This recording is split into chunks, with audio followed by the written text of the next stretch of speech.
sake. I'm going to call the regular meeting of the Board of Aldermen to order on Tuesday, October 28, 2025, at 7:30 p.m. in the Aldermanic Chamber, which has been duly noticed in 2 places, including the city's website in accordance with the requirements of RSA 91A.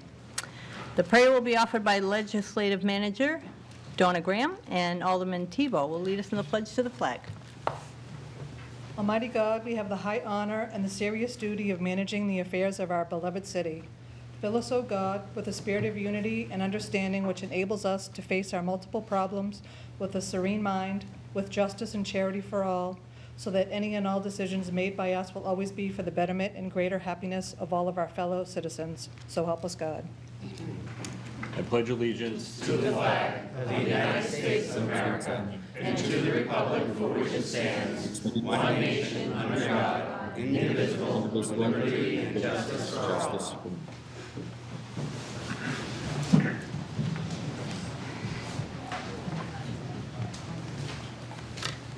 Let's start the meeting by taking a roll call attendance, please.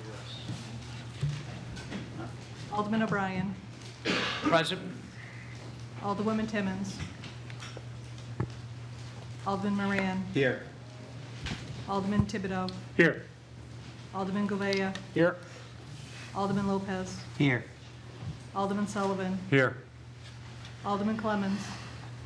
I am here participating remotely because my wife is sick and I'm in the room by myself and I can hear everyone. Alderman Sennett.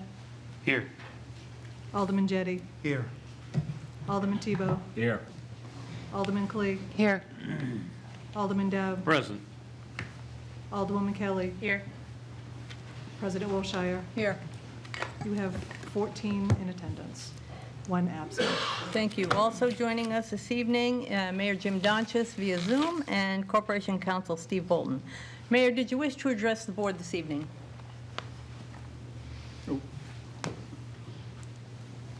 I think he's muted. You might be muted, Mayor. He's not muted. I'm not He's sure not if muted. not. Okay. Is he doing this? No.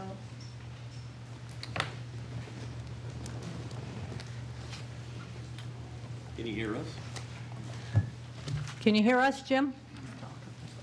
We can't hear you. We can't hear you. We dreamed of just the wrong time. But the nodding is very profound. Okay. Well, he's not muted. Now he's muted, yeah. Muted now. Can you unmute again, Jim?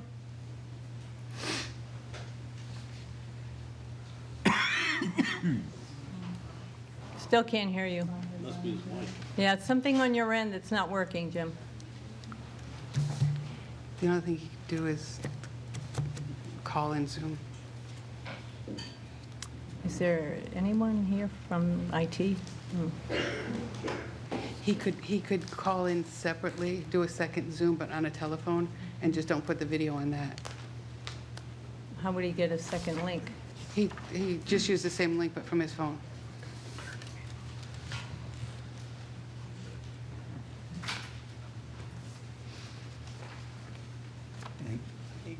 Want to call my phone and I'll just put him on speaker? Yeah. Mayor, can you call in?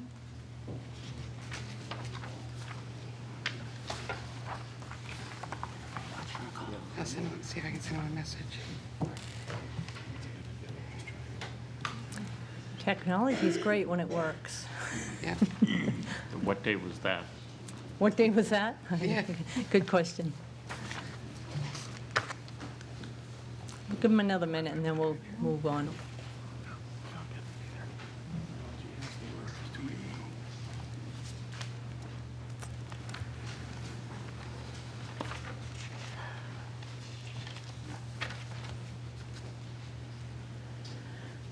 Okay.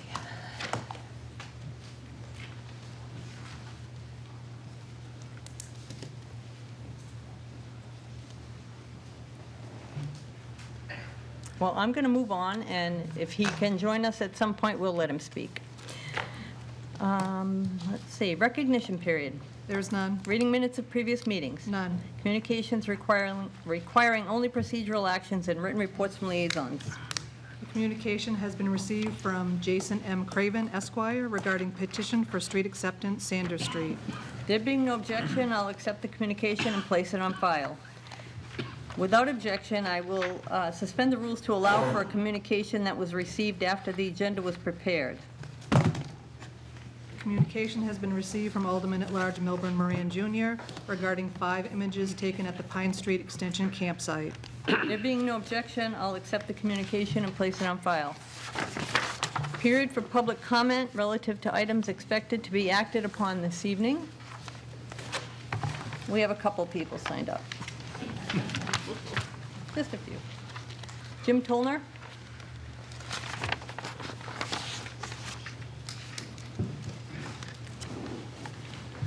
Thank you. This horseshoe has listened to all the stakeholders. You have learned what has been tried in other areas and the outcome, and what the outcome was for the unhomed. It's time to make a decision. The cold season is quickly approaching, and it's not good for anyone to be sleeping rough. When people say it just forces encampments to move, they're absolutely correct. That is how we find ourselves here. The police and fire have partnered with everyone and have been asked to assist public health, and we can do that. But we are not public health. We are participating because it is necessary for city staff to effectuate change. City Hall and the Board of Aldermen know what the business owners have shared. You know what the residents have asked. You know that we are asking our children to give up Mine Falls track access. You know that it's not safe for the folks living in the encampments. And you know winter is coming. You know we're a good community, and governing is a tough job. But it takes what it takes. Make a decision without delay or tactics. We all know that it's not acceptable to leave people outside. Sometimes that means helping people understand this community's inability to meet their needs and help them provide with out-of-area options or choices. When you delay decisions, it doesn't help anybody. The homeless are still searching, the city becomes fractured, and the nonprofits are losing footing. They're overwhelmed and not able to meet the need. This is painful on many levels, but whatever side you look at, everyone here is a morally solid person. And as a long-term resident, I know what this vote takes. Thank you. Brian Kenny?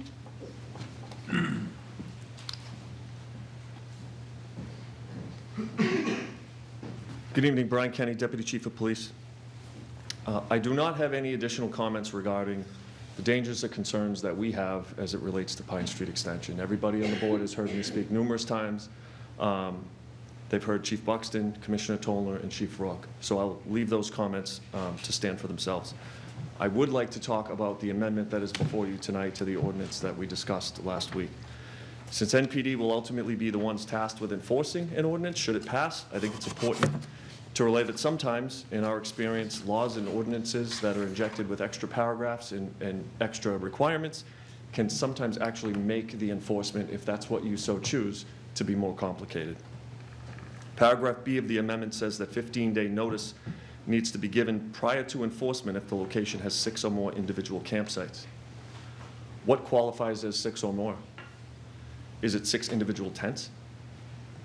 Can multiple tents be on one campsite? What if there are only 5 tents, but they accommodate 10 or 11 people?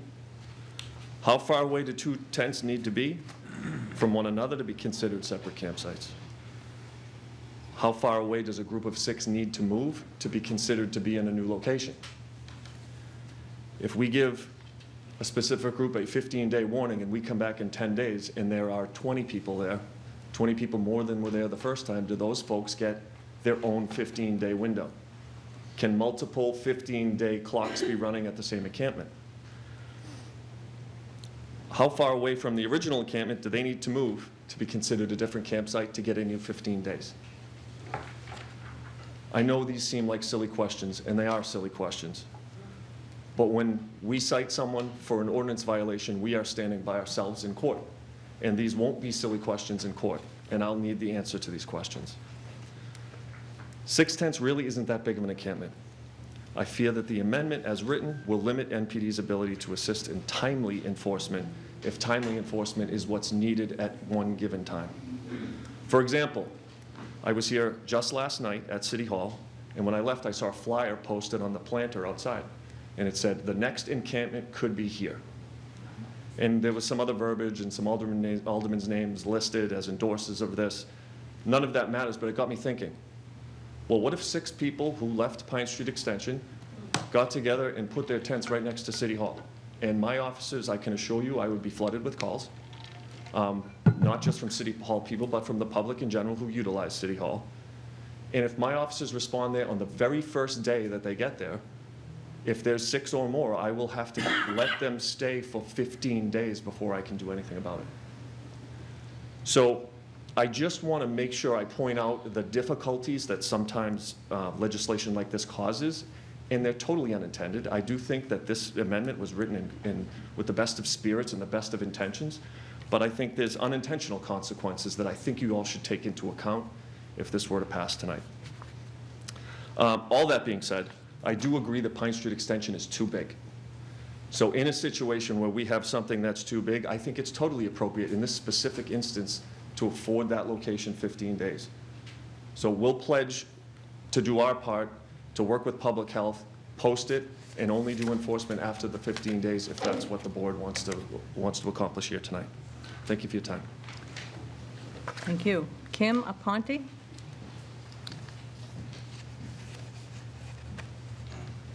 Is Kim here this evening? Okay. James Livingston?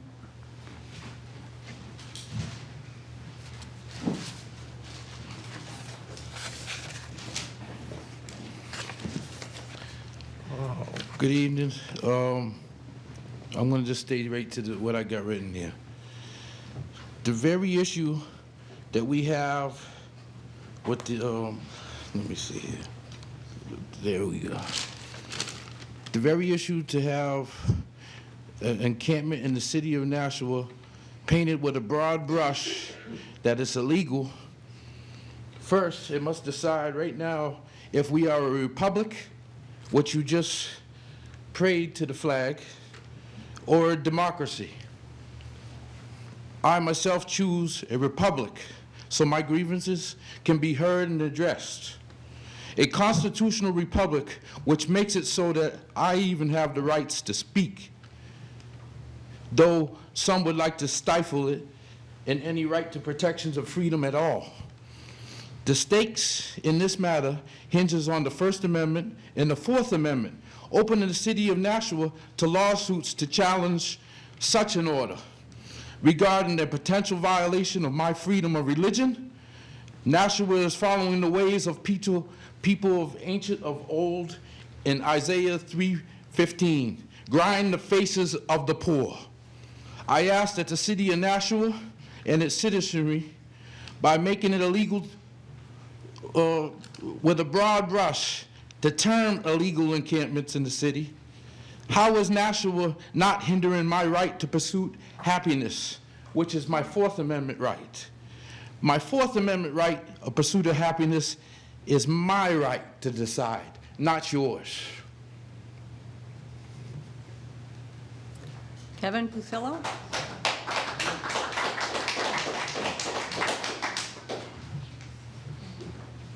Is Kevin Pusillo here tonight? Oh, there he is. Good evening, everybody. Thank you for having me. My name is Kevin Pasillo, 25-year resident of the city of Nashua, former city employee. I wasn't sure what I was going to say tonight. You know, I know it's a very controversial issue going on tonight, but the last gentleman just spoke. What about our rights? He's on city-owned land, camping, which takes away my right to use that park freely. I've been in that park for 24 years, daily. I feel pretty confident in my abilities to defend myself, but I go in there and I worry. And not just me, I talk to a lot of people in the city, and unfortunately, we're right now the minority here tonight, but majority of the people do not want this encampment. It's dangerous for everybody. And why is it Nashua's responsibility to take on the burden of people who can't afford this situation that don't even come from Nashua? I bet you if we will pull the majority of those people, they're not from Nashua. And I know that some people believe that they're in Nashua for a few days, that they're Nashua citizens now. I'm sorry. I can't even, if my own elderly mother, I can't go put a structure in the house, in the backyard for her. She has to have her own apartment. Why can't I do that? Is that what it's going to come down to? My liberty and my ability to put structures in my backyard? Are we going to enforce that? Or are we going to take a blind eye that we want people to do here now? We're getting into the issues with just the unsafeness of that community down there. I go by there and I see a lot of familiar faces that I used to deal with when I was a police officer. We have lengthy criminal history on a bunch of those subjects. You have your sex offenders. I was a sex offender detective. I know a couple of them down there. Drug use, open drug use, I've seen it myself. And you have some of our drug dealers.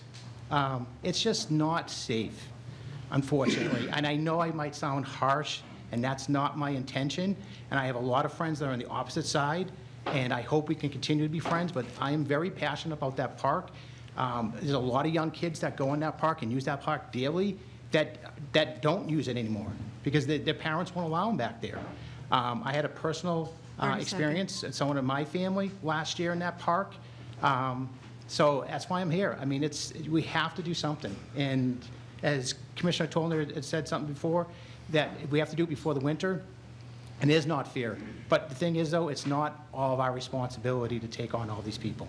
I'm sorry if it sounds harsh. That's not my intent, but I'm just speaking the facts here. I have 3 seconds left, but I just want to thank you for your time. Thank you. Terry Baxter?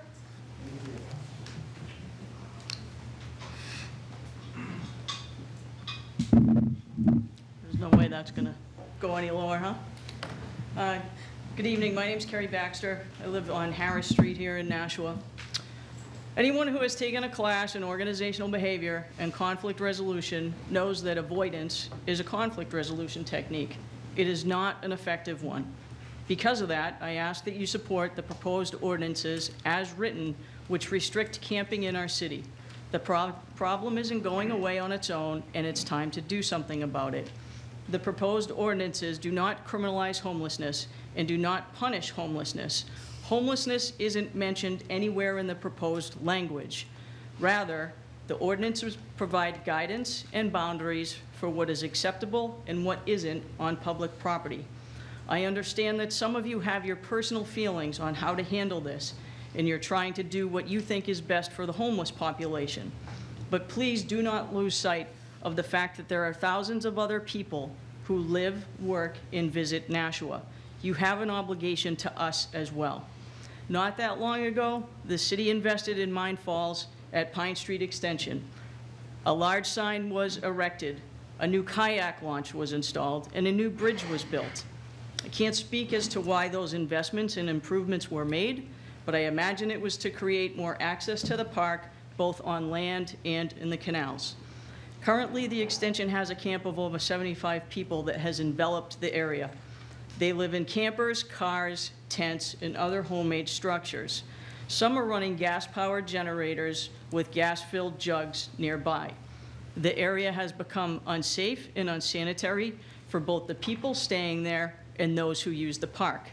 Human biological waste, drug paraphernalia, trash, a lack of running water, and other health issues pose significant public safety and public health concerns. The situation needs to be addressed and not avoided. Our public safety experts from the fire department, the police department, as well as other city officials have acknowledged the encampment is unsafe and not sanitary. It's so unsafe, our own city workers cannot take on the task of cleaning it up, and it will have to be outsourced. Many of you spoke about the cost of that cleanup. The bottom line is the taxpayers are going to pay for it regardless. If you wait, it'll just cost more. It's important to ensure these public areas in the city, whether it be Mine Falls or the next campsite, remain open and safe for all to enjoy. When these spaces become de facto living areas, they become unwelcoming to residents and visitors, and that's why it's important to support these ordinances. Our city leaders are prepared to work together to clean these campsites up and provide services to those who want them. The best practices on how to do this have been outlined at previous meetings. They are structured, thoughtful, compassionate, and have been successful in other parts of the country. Thank you. Thank you. Mike Appleberg?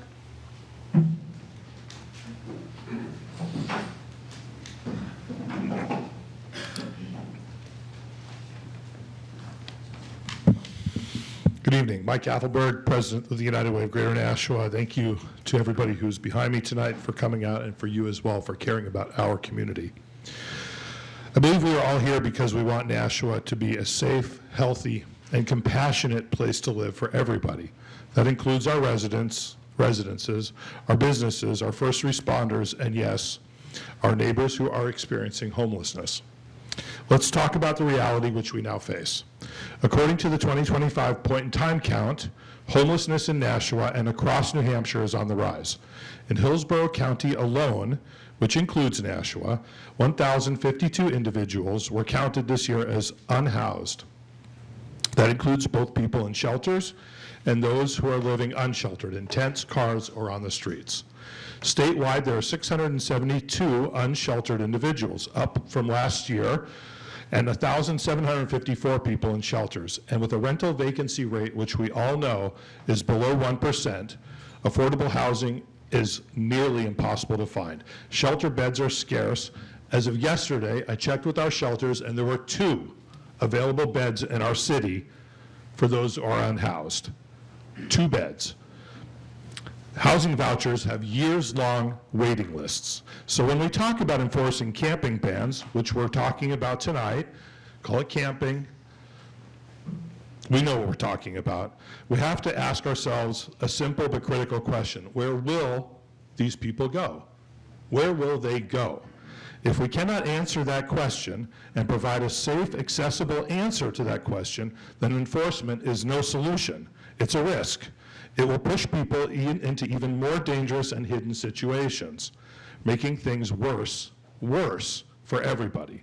That's why we propose a collaborative, city-supported approach that is practical, compassionate, and focused on safety and dignity. We propose expanding the overnight warming station and creating a daytime engagement center at the Elm Street Middle School while it awaits its permanent use in life. We propose offering sleeping areas, bathrooms, and showers, laundry, food, and a safe place to rest during the day so people aren't on the streets all day long after being in the shelter at night. It will also connect people to services that can help them to move forward. We're ready to help. At United Way, we'll bring volunteers, food, and computers for job searches and applications, and I know we're not alone. We have partners with Hearts, Greater Nashua Mental Health, Solvera Mental Health, Harbor Care, St. Joseph's Hospital, and many, many others. We stand ready to help and assist the city. So the city is not alone. Together we can build a solution that balances public safety with human dignity and one that gets people the support which they so desperately need. Thank you. Ken Lewis? Can we please not applaud? We're trying to get through the public comments so everyone has a chance to speak, please. Thank you. Ken Lewis, please. Good evening. My name is Ken Lewis. I'm the Executive Director of Hearts Peer Support Center in the middle of the largest encampment down in Mines Falls. We spun out of Harbor Homes in 2009, and we've been there ever since. We've transitioned first year, got so big, you know, the need was there. So homeless is nothing new to Nashua, but it's bigger now than ever. If you look nationally, homelessness is in every city. We've been there serving folks every day, supporting them, and most of them are wonderful people. They're just human beings trying to survive. Myself, been homeless, been addicted to drugs, had mental health at a young age, and I've been in recovery 23 years now. So if I can do it, they can do it. I just wish that we would give a chance. So I want to reiterate what Mike Appleberg spoke about, is the services in the city want to support this. I just don't want to be a rush to judgment on these ordinances, and then you have a disbursement of a large encampment and they have nowhere to go. And they're going to come downtown. You think the businesses are mad now. You know, it's going to get worse. We've seen it in Manchester. We've seen it nationally in different cities. Portland, you know, you guys were looking at those loos, which I think you could spend the $400,000 differently, like a resource center that Public Health has proposed. If you want a pilot program or evidence of it, Hearts Peer Support's been around since 2009, has proven that it can support your community even without a dollar, because we're state and federally funded. And we've been here supporting this city because we believe in the city and we love this community and we love its people. Thank you very much. Please. Karen Lovejoy.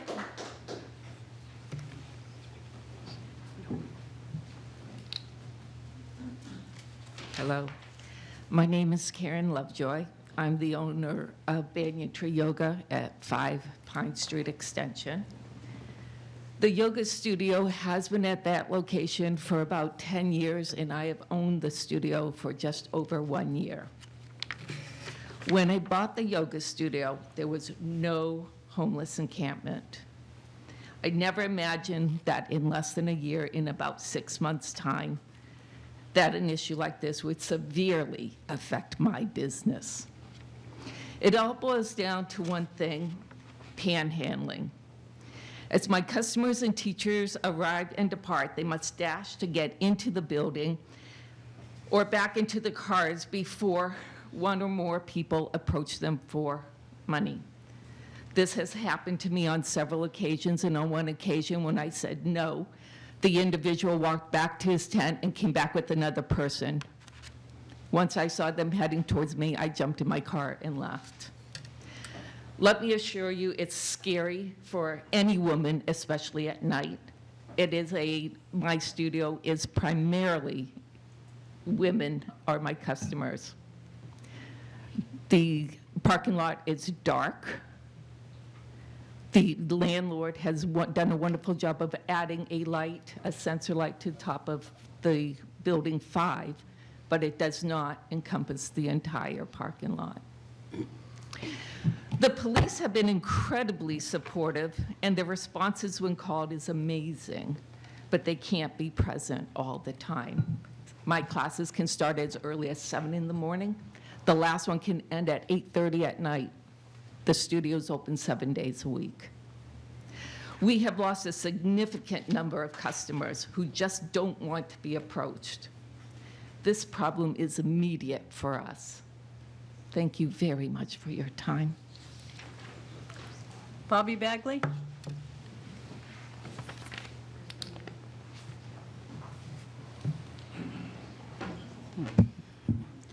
Good evening, and thank you for allowing me to present this evening on this ordinance. As a Chief Public Health Strategist for the City of Nashua, our role at the division is to identify and address the root causes of issues that are impacting our community. And we tend to do this by asking the question why. We tend to ask the question why a number of times. And for this situation, the question is, why are there encampments in the City of Nashua? Why is the number of individuals outside continuing to be a growing issue? Why do we have individuals that are suffering from substance use disorder and mental health conditions, as well as other behaviors, living outside? Why do we not have enough affordable housing to support the growing housing needs in our community? And why do we believe that an ordinance on encampments is going to help us address the root causes of homelessness, since it is a housing issue? Homelessness being a housing issue is compounded by the low availability of the type of affordable housings that are needed in our city. Another root cause of the systems issue with not being able to address the unmet need for some of the populations also allows for us to take the opportunity to take our times when we're looking at maximizing a coordinated response. Unaffordable rental costs and those on fixed incomes that are not making enough money to cover the cost of rent end up outside as well. What we have learned over the past couple of years and looking at what other cities have done, when they have passed an ordinance on encampments, it doesn't work. And they've also found it to be more harmful than good. We are in agreement with our police and our fire and other partners, our community, and understanding that we have an encampment that has increased to a size that is unsafe, and that we do need to address the safety concerns for all involved, those who live in the encampment, those in the community, and those who serve those individuals in the encampment.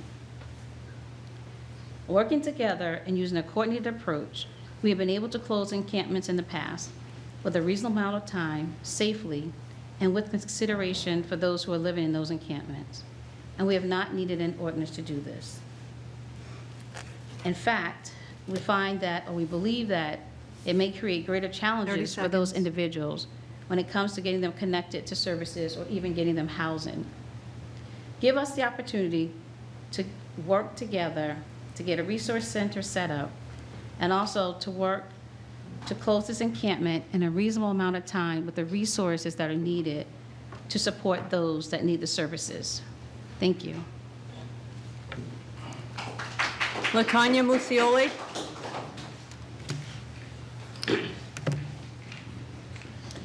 Good evening, LaTanya Musioli, the Housing Services Officer for the City of Nashua Division of Public Health. I'm going to share some of the essential job functions listed in my current job description. It's quite lengthy. Thank you, Director Bagley. So I've pared it down to 4. Attend Board of Aldermen meetings and Board of Health meetings as necessary to communicate the findings, successes, and challenges of the city's response to the housing crisis. Review legislation and prepare and submit written and oral testimony as needed. So here we are.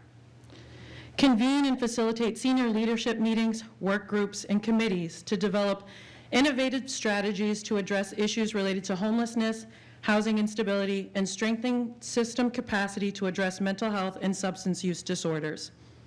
I've developed an encampment tracking and response process across all city departments.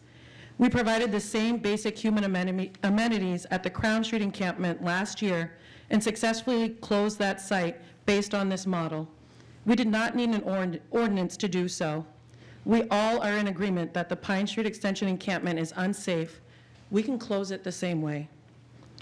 The last essential job function is lead and oversee the overall citywide response to address issues related to housing inefficiencies, including homelessness, the mitigation of encampments, shelters, and temporary housing.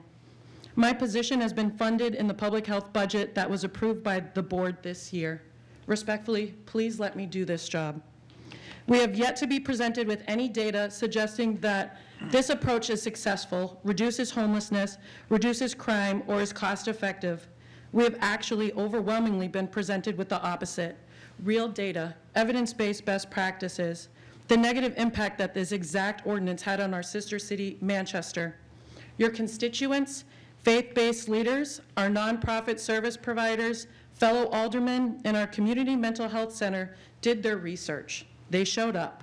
They presented that information at the last meeting.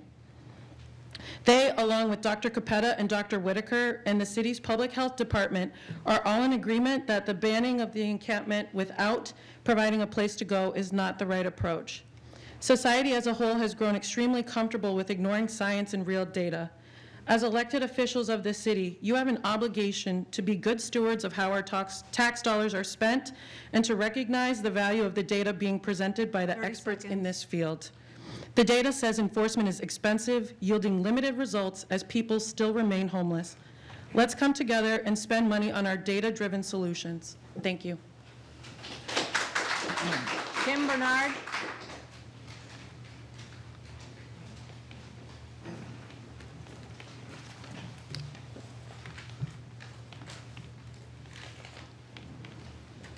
put in my paper. Good evening, members of the Board of Aldermen.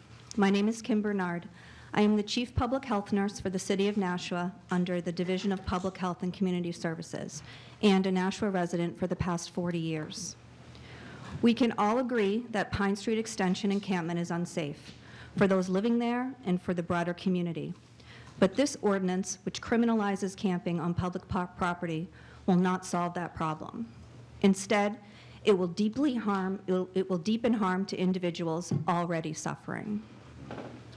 Many are struggling not only with substance use, but also with mental health challenges, trauma, and loss. And not all use substances. Some are fleeing domestic violence or other unsafe situations with nowhere else to go. The Nursing Code of Ethics reminds us that every person deserves compassion, dignity, and respect. It also directs us to address harmful conditions and behaviors in ways that reduce risk, not increase it. This ordinance does the opposite.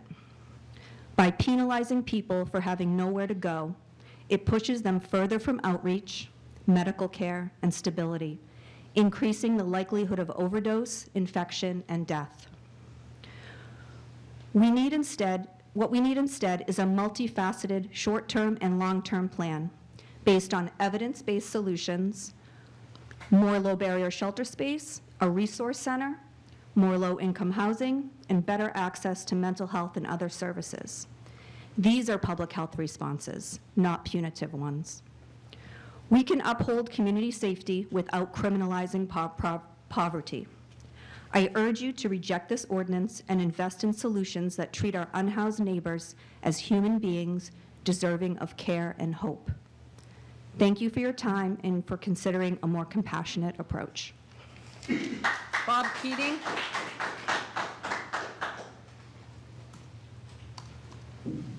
People were applauding, so he couldn't hear. Bob Keating.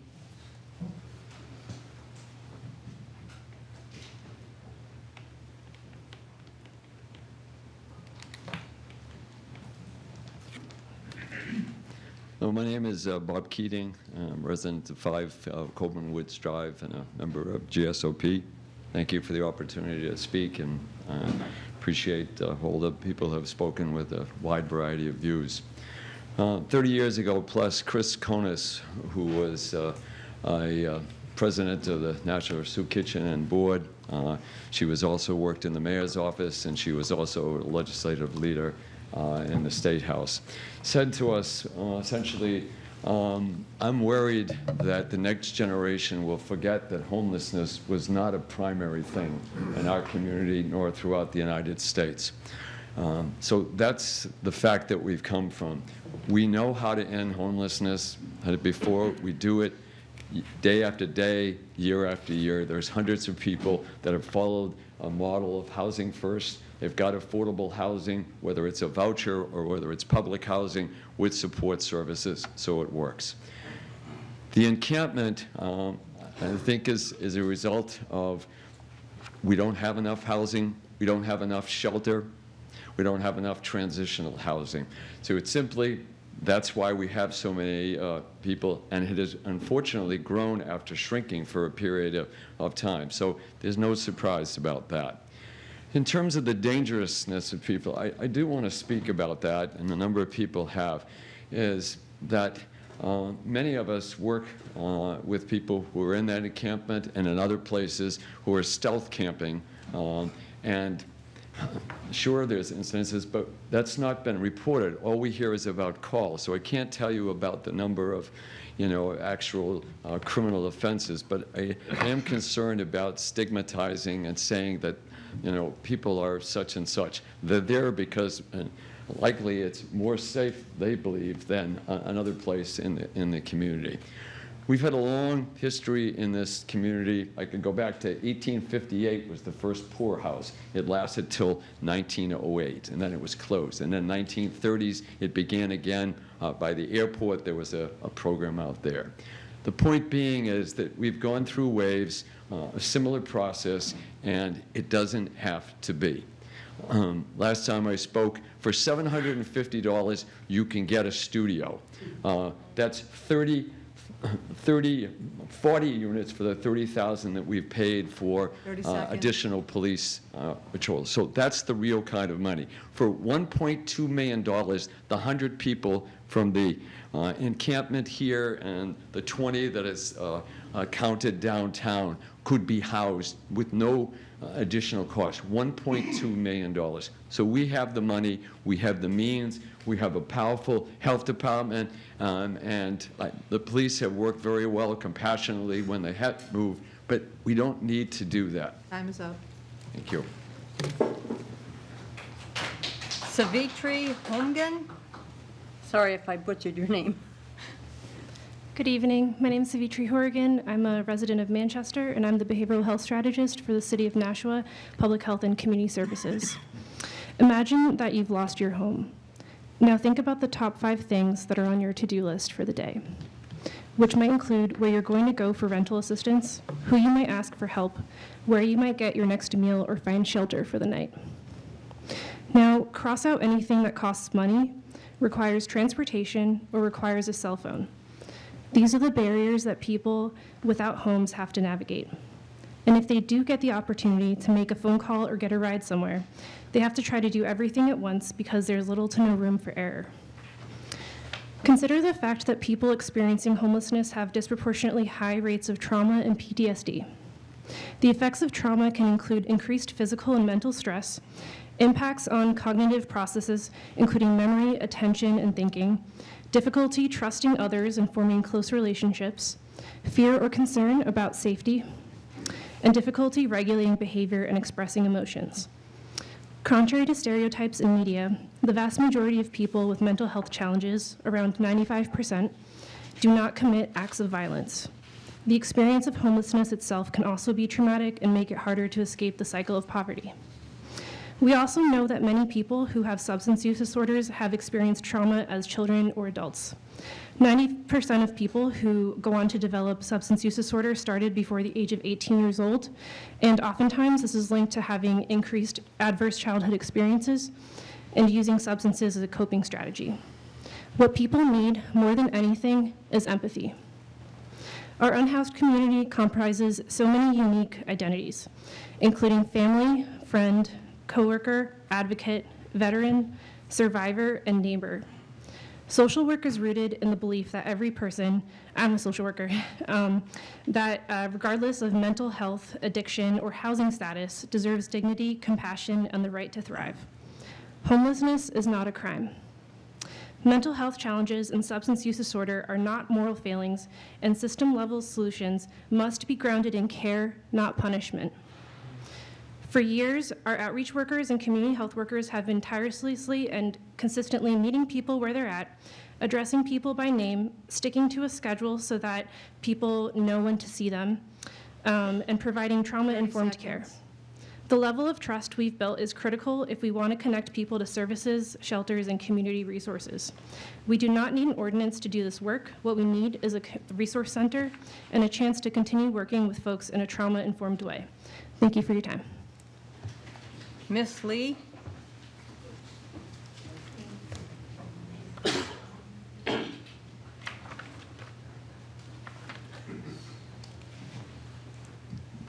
Good evening, everybody. I am the Miss Lee in this town, city. I am homeless, and I am one of the residents in, can I take this off? In Mines Falls. What happened to me is that I got sick. I was self-sufficient all my life, and I've been a resident here in Nashua for 35 years. Now, I got sick, and I end up with a spine fusion. I spent almost a year back and forth to Beth Israel. After finally my spine fusion surgery get done, I was discharged, and then I ended up in Spring Street. And then they kicked me out because they want me to broom the floor. I have a task to do there, and with a walker, I just get discharged from like a foot-long surgery in my back. So I couldn't do it. That's how I end up with Bobby over there. But what I wanted to say, I am one of those people that I wanted to be given a time to pull my bootstraps and I can prove it again, that I can do it and without, I've been doing it all my life. So it's unfortunate that I get sick. And see, maybe I am just a minority of this case because it's purely medical, and God only knows all of us are not immune to being sick next. So another thing I wanted to add, if you look at the countries in Scandinavia, Norway, Denmark, Finland, they end up all the homeless there. They're not homeless in Scandinavia anymore. How did so? Because what they did is they said, let's bicker about what's the cost of homelessness later on, but housing first. Let's focus on that. Housing first. It takes like a year or two and it's eradicated. So why can't we do it here? It's true. Everybody look it up. Housing first. And guess what? Do you know where the concept came from? Guess what? 30 seconds. Where do you think the concept came from? United States. They copy it from us. Thank you.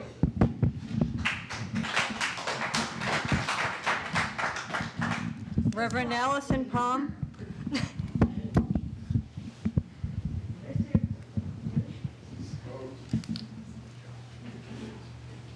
Reverend Allison Palm. She's not here. Can I speak on her behalf? I was going to stand with her. I'm Kelly Turney. I'm the pastor of Main Street United Methodist, and I'm here representing Allison and a group of clergy who work on housing justice issues in Nashua and the surrounding areas. We've been working on issues of housing and justice in our community for some years. We are here to agree with those of you on the board who have said that these ordinances, however they come out tonight, do not constitute a response to homelessness. You're right about that.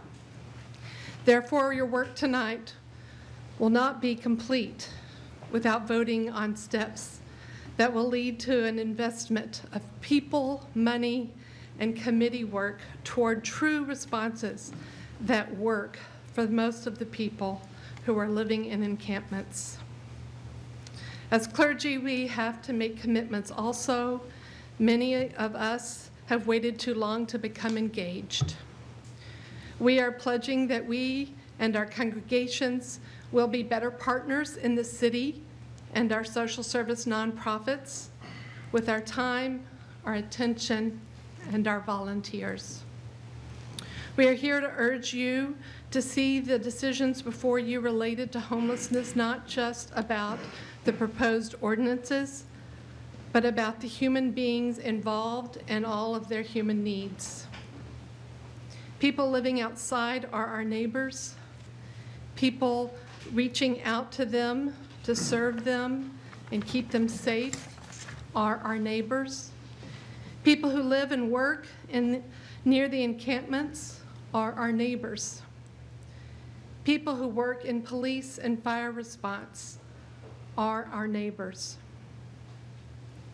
Our city committed itself in our master plan to equity as a core value.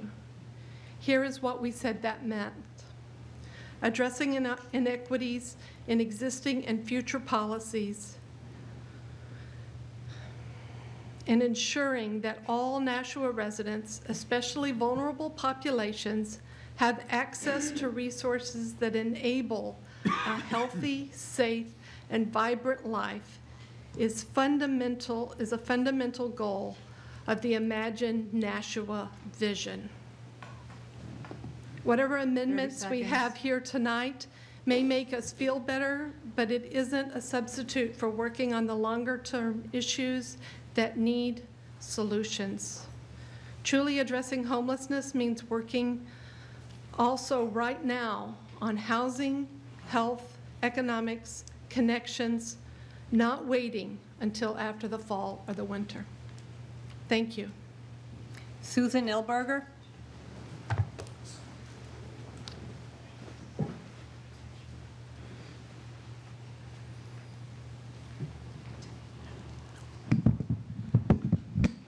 Short people. My name is Susan Elberger. I'm a state representative from Nashua Ward 1. I've been at 2 conferences in the last 2 work days that relate to housing and homelessness.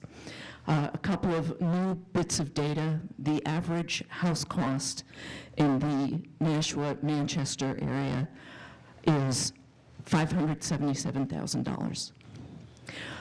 To earn enough to live in, or to be able to purchase a house, people have to earn $182,000 a year. For those of you who think more on an hourly level, that's $88 an hour. Not a lot of people make that kind of money.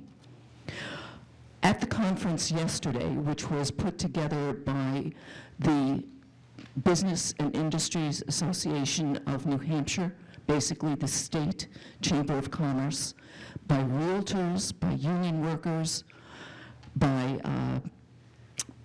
people representing AARP, they were talking about, well, what can we do? The governor was there, as was Jay Ruhe, who is the mayor of Manchester, talking about how he had gotten the big homeless encampment downtown dissolved, and people were no longer there. What he didn't talk about was the people in the neighborhood where those folks had moved to, and the fact that the same issues were happening with them as were happening before. It's kick the can down the road, leaf blowing, whatever term we want to use, but it doesn't deal with the issue. Last year, the legislature passed several bills that the governor signed that will help, reducing the permitting process from sometimes a year and a half or 2 years down to several months, 2 or 3 months, and allowing accessory dwelling units by law throughout the state. We know that there are bills coming up this year to reverse some of those. We're not working on that effectively. We're all part of this community, and people who are here are here. We can't say they shouldn't be here. Where else should they be? 30 seconds. When we have fire, the fire department comes over and puts the fire out. They don't start thinking about what caused the fire first. They do that afterward. Our fire right now is that people don't have a place to live. We need to get them a place to live and maybe work more on the other solutions afterward. Thank you. Tanya Nisley? The mayor would call me, so I'm ready to hear him. If you can call him from your cell phone, and he'll try and talk to everybody when you find the right moment. Okay. Hi, my name is Tony Nisley. I am a Nashua resident. I have a resident council with the Voices of Major Drive, and I'm part of the Granite State Organizing Project. I've also been homeless myself with my children and had to go through a lot of these services, which led me to be a part of a lot of the services when I was in a stable environment. And I feel like definitely against this because, as everyone has stated, punishing somebody for being poor or being unstable or being addicted is not a solution. I don't even know if I'm allowed to talk about this or not because everyone stated a lot of problems, but I personally am a part of the continuum of care, which has reformatted, and they're going to be having a retreat on the 5th, which directly is going to be talking about solutions for homelessness, because the continuum of care is agencies that are actually helping the homeless veterans, the individual homeless, the families that are going into the shelter. And part of that is finding an outside solution. And part of the solution, I don't feel like, is just the homeless people. It's also a lot of our Nashua constituents. As Susan mentioned, it's over $500,000 to buy a house in the city of Nashua. I know that anybody who is marginalized or is unfortunate enough to have to be on Social Security, you're not allowed to make more than $2,000 a month, period, the end. If you have more than $2,000 in your account, they will find out where that income came from, and then they will take it away the following month. Actually, it takes them 2 months to punish you because the humans don't do it, the computer has to find it. But my point is, if we don't get together and create a community that combines people coming in out of transition with the workers that are directly responsible for helping them, who, mind you, aren't making enough money to buy their own houses either and might appreciate a place to actually help people and be able to have a home of their own also. But my point is, we definitely need outside of the box solutions, and just throwing people in an apartment and expecting them to be all well and good because you can't see them anymore, again, is not a solution. You still have to be connected to the services, and you still have to be connected to your support system in order to actually become a better, healthier, more productive human being. Thank you so much. Ben Henry? Heaney? I'm sorry.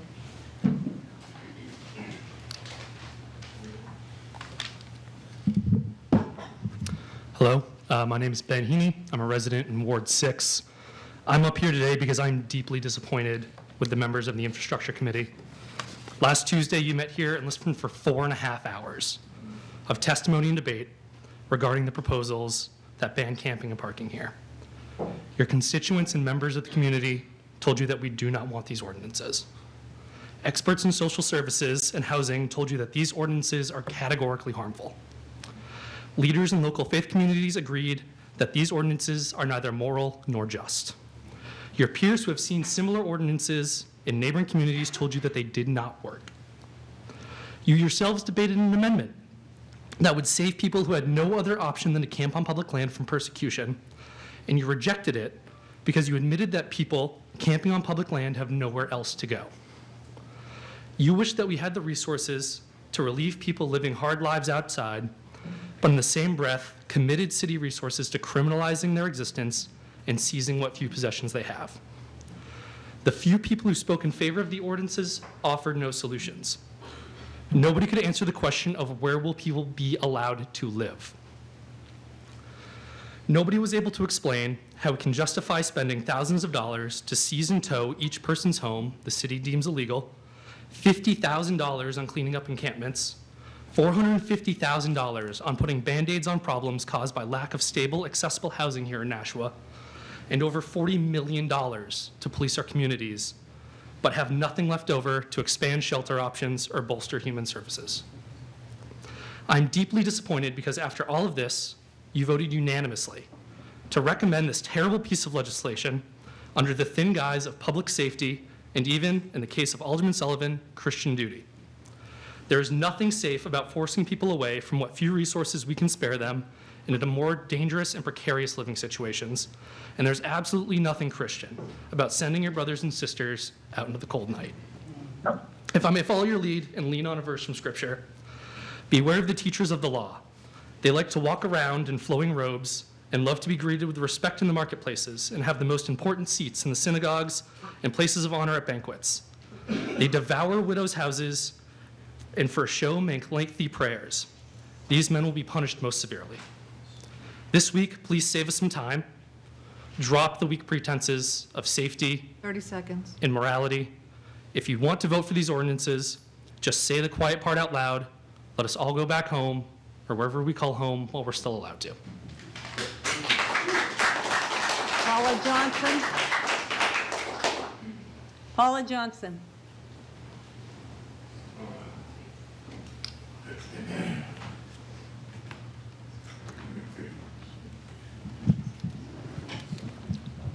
Good evening. Could you please cover my voice? Thanks, John. Us short people, you know, when we get the tall ones and the short ones. That's good. Thank you very much. Good evening. My name is Paula Johnson. I live at 15 Westbourne Drive. This has been a very emotional evening on both sides of the fence here. And I've listened to a lot of the testimony. I was here last week for 4 hours of it. I think what I'm hearing basically is the encampment on Pine Street, that a lot of people feel it's unsafe, and it's right down by Mines Falls. What does the city have an obligation to do? We have people who are homeless that have been homeless for years. We have people like I know my friend Ken, I talk about him. I wish he was here tonight because I bought him a nice sweatshirt because it's getting cold out and I hadn't seen him in years. But I think the question is, we give them 15-day notice and then where do they go? That's the question.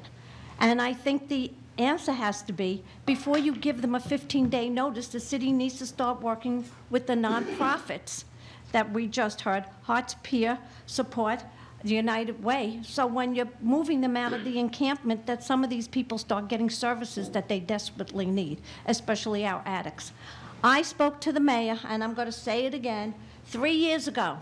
3 years ago, I saw this happening, not even being elected, and I said to Mayor, what are we doing with the homeless population? Do you think we should take a piece of city land and put some tiny homes for them so they have shelter, especially in the wintertime? He was more upset with me, I think, because I have bacterial pneumonia than he wanted to listen to me about the homeless. And, you know, and that's the thing. Where has been the Downtown Improvement Committee? You mean to tell me they haven't seen what's been going on downtown, that this just magically appeared out of nowhere? This just doesn't happen overnight. This is something that's been brewing, and now it's peaking. And now we need to do something. But the city doesn't have any money. I think what the city, and this is my opinion, we need to start working with the other communities, because when we remove them from Manchester, the homeless come to Nashua, and they're going to keep moving around. And when we take them away from their encampment, where are they going to go after? So this isn't just a Nashua issue. This is a Manchester issue. This is a Hollis issue. This is a New Hampshire issue. And do we need some funding? We need funding from the federal and state governments. We need the medical community to come in here and help to intervene, because there are people who are addicted, and let's face it, there's homeless people that maybe don't want the help. What do we do then? We are a citizen, we are a city, we are citizens, you're elected, but somewhere we all have to get together as a team to try to work through this and to get the people the help that they need if they want it. If they don't want it, what can we do? Thank you very much. Bill Ferrero.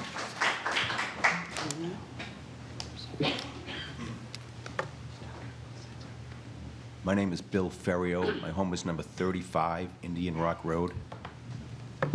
So last week I heard some of the aldermen talking about how they had visited the mill yard and they were reporting back on some of the stuff that they had seen there. And there was some talk about who they went with, and there was a count of how many aldermen had actually gone. So I wanted to talk about why I go to the mill yard and some of the stuff that I see there. The first reason that I go is I actually work part-time in one of the buildings in the mill yard. And when I go, I park in the lot pretty close to the tents. And I go in and out of the building. I walk past a lot of the homeless people. And the thing that I see, the big takeaway I get from that is how little these people have. The other thing that takes me to the mill yard commonly is I like to run through Mine Falls Park. And one of the routes that I take cuts through the mill yard. And again, when I do that, I get pretty close to the tents and to the people that are living there. And again, the thing that I see, the big takeaway I get is how little these people have. Every time I go there to either run or to work there, after that, I go home. My house is like 3.5 miles from the mill yard. And when I go home, I see something different. I would ask each of the aldermen, and I may be too late for this, I would ask each of the aldermen and the mayor, do what I do. Go to the mill yard and look around. Then go home. Go to your house. How can you possibly take away one of the few things these people have without giving them something equivalent or better immediately? Not in 6 months when you're done talking about it, slapping it around, and being all political about it.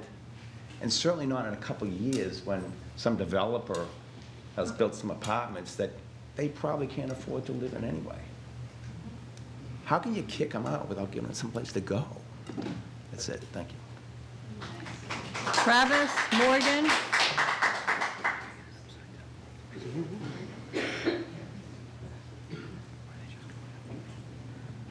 Travis Morgan.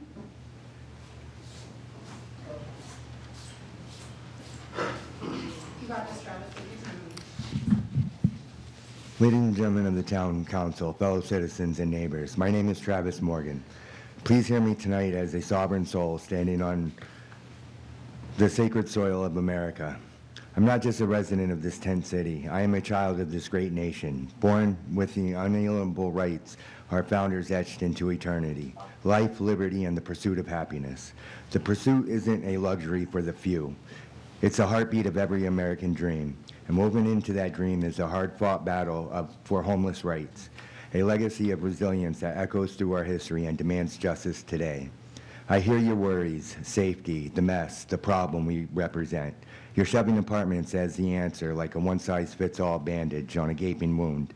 But for me, it's a prison of echoes, ghosts of past failures, whispering in the dark, bills like chains, isolation that feeds the demons louder than ever. I've been there, tried, failed, shattered. It all nearly ended me. Out here, I breathe, I heal, I connect without judgment that crushes. Don't erase that, don't erase me. Shutting down our tent city is a violation of our 8th Amendment protection against cruel and unusual punishment, and our First Amendment right to religious freedom. My faith teaches me that every soul is sovereign, that we are all pilgrims on this earth, seeking grace and simplicity, not in jails or asylums, but in the open air under God's vast sky. Think of your own families. What if hardship knocked on your door? Would you want compassion or cold eviction? I'm pleading from the depths tonight. Choose compassion, choice, humanity. Don't tear us down, rebuild with us. Toilets, trash help, showers, the vital harm reduction net, counselors, kits, therapies, right where we stand. Let apartments be an option, not a mandate. We're not disposable. We're fighters with hearts that still beat. Dreams that flicker, fires that won't die. True progress doesn't trample the broken. It mends them, hand in trembling hand. Thank you.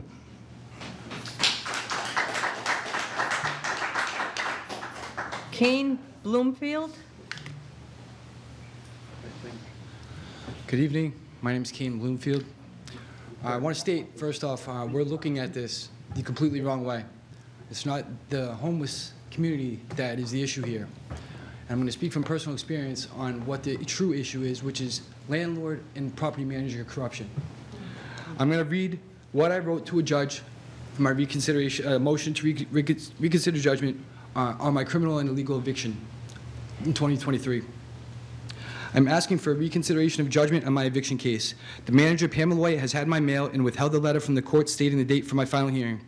A chance encounter with the court's housing advocate was the only reason I was able to at least appear in court that date.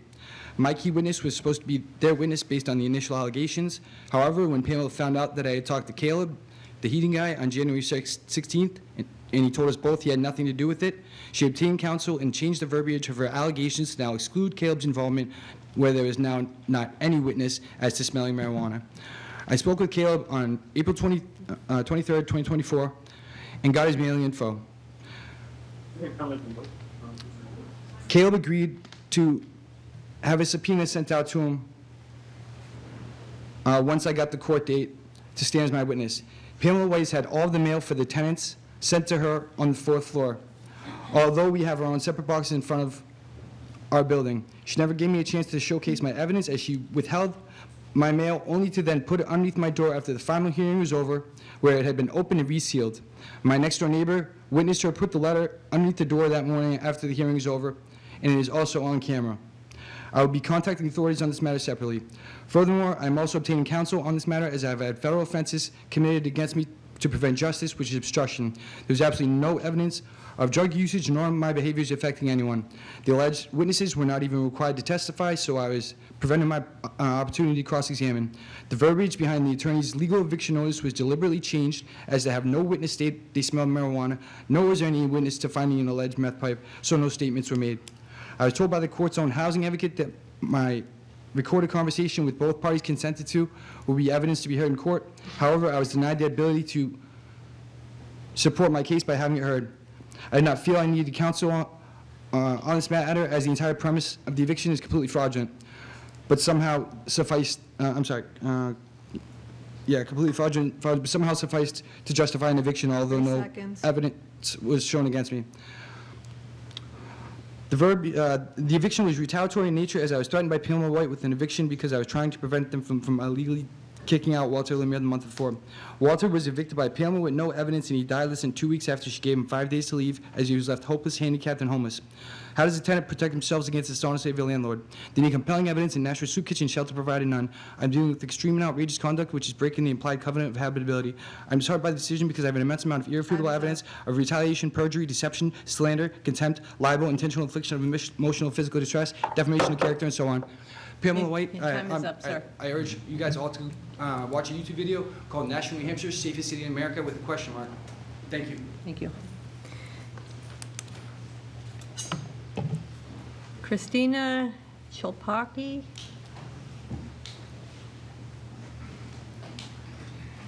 I'm making way, sorry.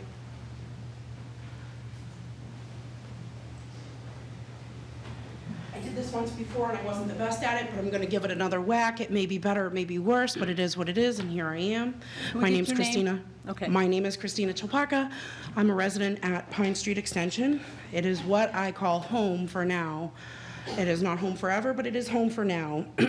I want to just say that all the people in front of me and all the people behind me, all the faces, all the testimonies, all the opinions, and all the perspectives, they all matter. We won't agree with them all. They're going to be all across the board everywhere. With that being said, not everybody will always be happy. I personally want to represent the fact that I feel safe as a homeless person there. I know that can be a shocking statement, and I'm sure that it can be unfathomable. Those people are from all over, just like all the faces in this room that are speaking today. They come from different backgrounds. They all matter, and I've come to know a lot of them. I can't say I condone all the things that they've done in their past or that they still choose to do, but I can say that a lot of them have some decency. They can make good choices, and they can be good people. I have had my own share of struggles while there, and they can definitely pick up the slack and be a community for each other. I definitely can understand how people running through may not feel safe or want the people there in the park, but I want to reassure you that as much as you'd rather run through and not see those people on the side, or those people would rather not be there, they'd also like to leave the park and go to a better place that is warm, safe, and affordable and providing, called home. This is a huge issue, and it is a real issue. It has a lot of real people, and it's going to take real money, and it's going to take real solutions. It's also going to take some time. I would like to support 79 and 80, and maybe 5 years ago I would have, but tonight I don't, because of all the people, and also for the people here and for and against it. They all need to feel safe, and if they take these people that are in this encampment right now, and they shut it down without proper way to absolve and resolve those issues, it's going to be like taking a hot pile of coals and tossing them into the woods. You're going to have one controlled area where you could have a cooktop of coals, versus if you disperse them out into the wild, that's a lot more possibilities of fire, and it can be detrimental. I don't want to consider the other residents and neighbors at Pine Street that stand next to me as flames of possibility, but if you can think of it as, at least right now, they are collected. Our wonderful police officers do come through on a regular. I am glad that they patrol. I don't want them to stop patrolling, but I want them to make sure that their resources are utilized properly, whether it's in the encampment or outside the encampment. If you displace all those people and wipe them right off the table, there's going to be a big mess all over the city as far as resources dispersed and being collected. That's what I would like to share today, and thank you for your time, and I hope that a good resolution is found for the people. Thank you. Joseph Lewis?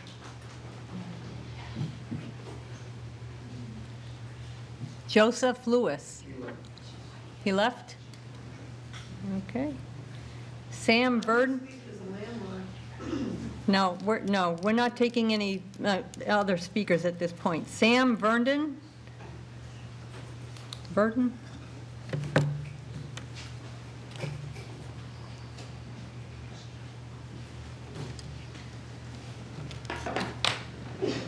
Hi. So I live at the encampment, and for the record, I have been a resident of Nashua for 13 years, so. I wasn't always homeless here. Some of you might know me, maybe not. I run the Hand and Paw, the dog bus here, the doggy daycare. We run New Hampshire Chronicle. I fundraise, donate, bring human and pet supplies to people in need. And I also provide free services when I can to community members in need. I've also sponsored the fire department. So I have a clean record, don't do drugs, rarely drink. I may smoke a little before bed, at worst.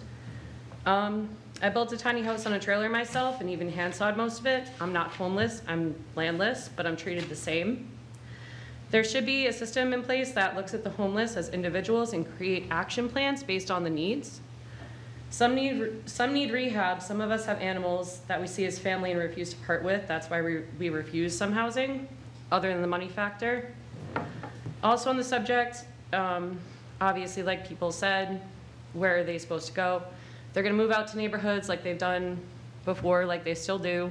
And if they keep just going out further and further, realistically, you're just gonna have a bigger problem, because then eventually they're gonna be too far, yes, from resources. They're gonna start looting houses or something. You guys have talked about like sex offenders and drug addicts. Do you really want like people all over the place and all around your houses, or in, yes, one spot where they can be watched and obviously hopefully monitored? And so I was also one of the first residents on Crown Street. I was actually there first, and I was there for a year before anyone even seemed to notice.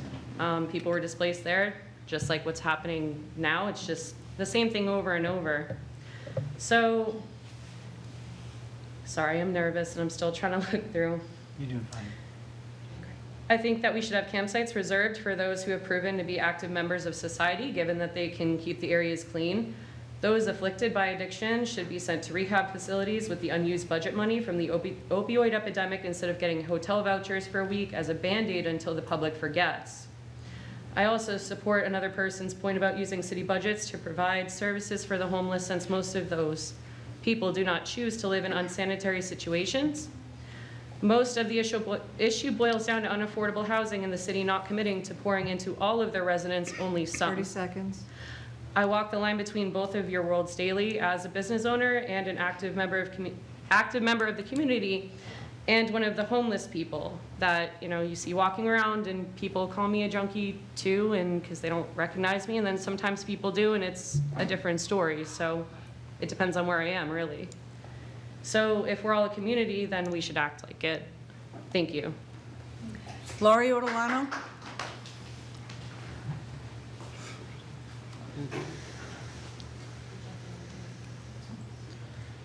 Lori Ortolano, 41 Berkeley Street. I listened to last week's meeting for 4.5 hours, and I took it all in, and there was a lot going on there. I support the ordinances, but I think we came to this situation because the board and the administration as a whole simply didn't do its job in looking at what's going on downtown. I live in this area. I'm part of downtown. And I'm tired of listening to the mayor say, downtown is the heart of the city. We have to invest in all these projects. But you didn't put the project of a shelter or resource center for the homeless into the budget to even look for long-term planning. I think you're totally skewed on how you address this. And your back's against the wall with dealing with the ordinances because you really got to do something, but it doesn't really give you the solution. And when I hear people come up here and say, the experts are telling you, the nurses, you can't do this, well, we have other experts like police and fire who tell us a different story. I think we have multiple experts. And they are conflicting opinions here that are looking for different solutions. But I, for one, don't want to see more money invested in Riverwalk projects because this is where your expanded population needs to go. Putting in $30 or $40 million into a library renovation, don't want to see that because you have needs with your homeless population. And I know that that may not help my property value or be the way downtown should look. But if you want to make a heart and home and call it, make it look all pretty and make people all comfortable, start investing someplace else. Go out on Amherst Street. Go to South Nashua. Because you can't do it downtown because all your resources are there for these people. Everything is consolidated there. And you've grown those resources such that it's not surprising to me that these encampments and homeless people have grown in this area and exploded. All the resources are there. That's the way you design downtown. This is what you wanted it to be. So stop trying to tell us it's going to be something different. I support the ordinances because you need to start somewhere. But it can't be the only solution. As soon as you pass those, you better get people to the table and find out what locations are available to move people to. And I'm sorry, it doesn't fall together like a nice puzzle and a nice plan because nobody made the plan. And I want to thank the mayor for his speech tonight because I'll tell you, I thought it was his best one ever. Thank you. Eric Bazoyan.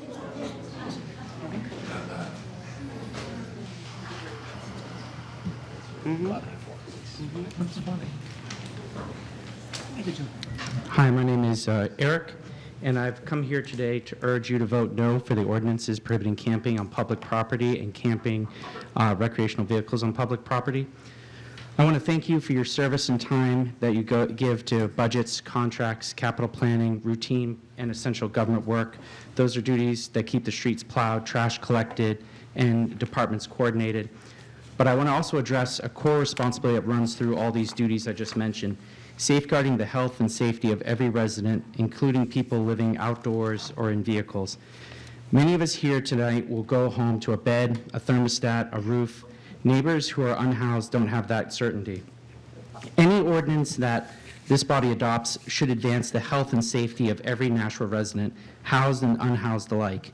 If you choose not to expand shelter capacity, create real pathways to stable housing, and invest in outreach behavioral services, you are failing in your primary duty to protect all residents of Nashua. The simple path is to make people illegal, and that is precisely what this ordinance does. Such a punitive step should be taken only as a true last resort, after every other option has been fully funded, implemented, and demonstrably exhausted. Can we honestly say today that all options have been exhausted? If not, we must reject criminalization of people who are in need of help.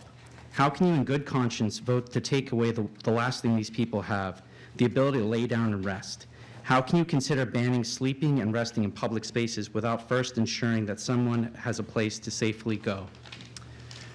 For those of you on the board that are religious, I remind you that Scripture states, share your food with everyone who is hungry, share your home with the poor and the homeless, give clothes to those who are in need. And Jesus directly states, when I was hungry, you gave me something to eat. When I was a stranger, you welcomed me in.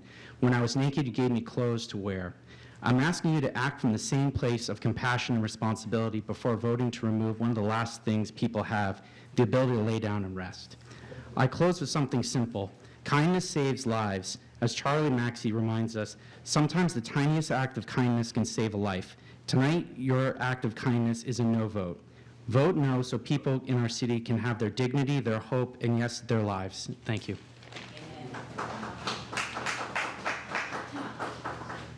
Don, are you able to? Oh. Mayor Donches, do you hear us? Yes, Madam President, can you hear me now? We can, yes. You're up. Well, First of all, I apologize for the technical difficulties. We'll try to work that out in the future. But I've been listening to all of the people who are speaking, and of course we are addressing ordinances 25, 79, and 80. But I think we need to go back and recognize, and I think everyone in the audience, everyone in the city must recognize that homelessness, the unhoused people that we have as residents, this isn't an issue just in Nashua. It's an issue across New Hampshire and in every city in the United States. And in all these cities, when you see what's happening, it's a very divisive issue because people have very strong feelings about it, and we all know that society shouldn't be allowing a situation where so many in the country, it's really millions of people don't have a place to live.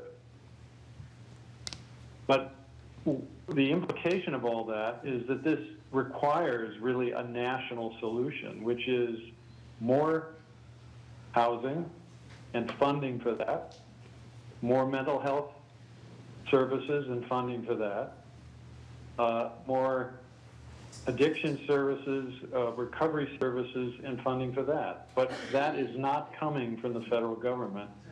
If anything, it's the reverse. So Nashua and all these other communities, Manchester, Concord, Laconia, Claremont, everyone, we're all struggling with this locally.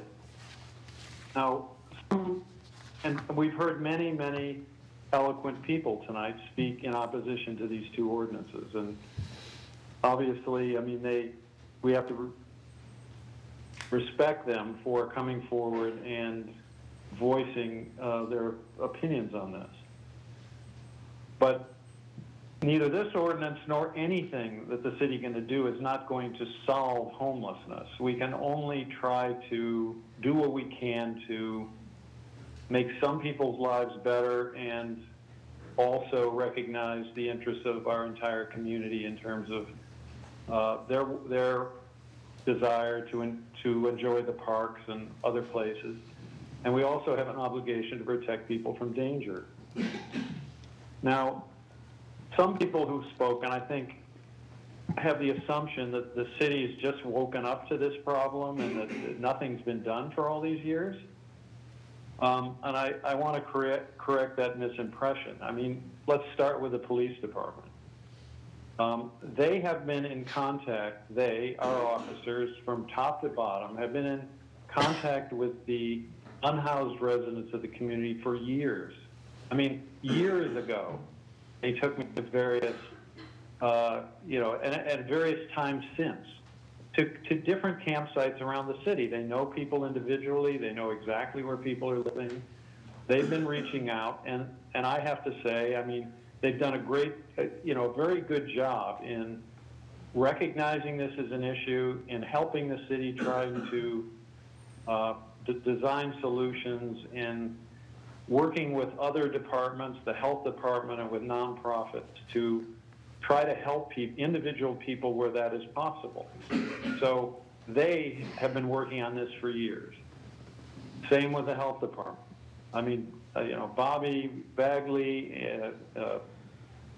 first and foremost, but also the community health workers that she has advocated, in which the Board of Aldermen in the city has provided, reach out every day to the homeless population and actually have helped solve the problems of many people who they've been able to successfully help to transcend homelessness and get a better life. But then there's always there's someone else. Because there is no national solution. The city supported the new shelter financially and otherwise on Spring Street, and where the soup kitchen went from a shelter, just a really shoddy place for 40-some people now to doubling that capacity over on Spring Street in a, I'd say you'd have to say, a first-rate homeless shelter. But that's, and the city supported that. That was years in the making, and of course that hasn't solved the problem either. So what we're dealing with now is the encampment and the police department who's asked us to endorse, asked us to support these ordinances. They've been working on this for years. I mean, they didn't ask for this 3 years or 2 years or 4 years ago. They've asked now, and why? Because the encampment at the Pine Street extension into Mine Falls Park has grown to a size and to a complexity that presents, they're telling us, and when you listen to public health, they agree on this point, is a danger to the residents who are there and a danger to the community. Drug dealing, there have been assaults, there are 200 police calls or something like that. So it is, it is a problem. And we, even though we don't have housing for people to go or anything, as many people have already pointed out, the police department doesn't believe, and I believe that they are right, that we can continue to allow a camp with the features that we see on the Pine Street extension to continue to fester there. It will, and not everybody there is doing things that are wrong. I mean, there's no question about that, but some of the residents have, are. And people come to that site that aren't even living there. And they're causing problems as well. So I think we need, in my opinion, we need to give the police department the tools they need to solve that one situation. We don't want to close make it impossible for people to live outside or anything like that.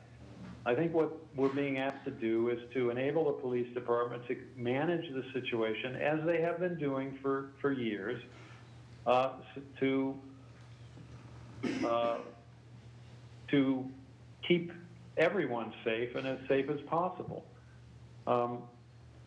I do, but people, that the health department and others who are speaking on behalf of the unhoused residents are asking the city to do more, and many of the things that they're calling for, are really beyond the city's capacity. Some of the things, more housing, hundreds of housing units and all this kind of thing, which would be necessary. Certainly the housing first model we know works, but we're talking tens of millions of dollars that would be required. And property taxes, which is all we've got, are already too high. So we don't have tens of millions of dollars. Now what Bobby and LaTanya and others have suggested is at least we could bring about an improvement with and the possibility of helping more people transcend their living situation, get into a more productive life with a so-called resource center, a place where people could go, a staffed center where people could go during the day. And we, of course, as you know, we have the warming center at night that we've been, in the colder months, which we've been operating for several years.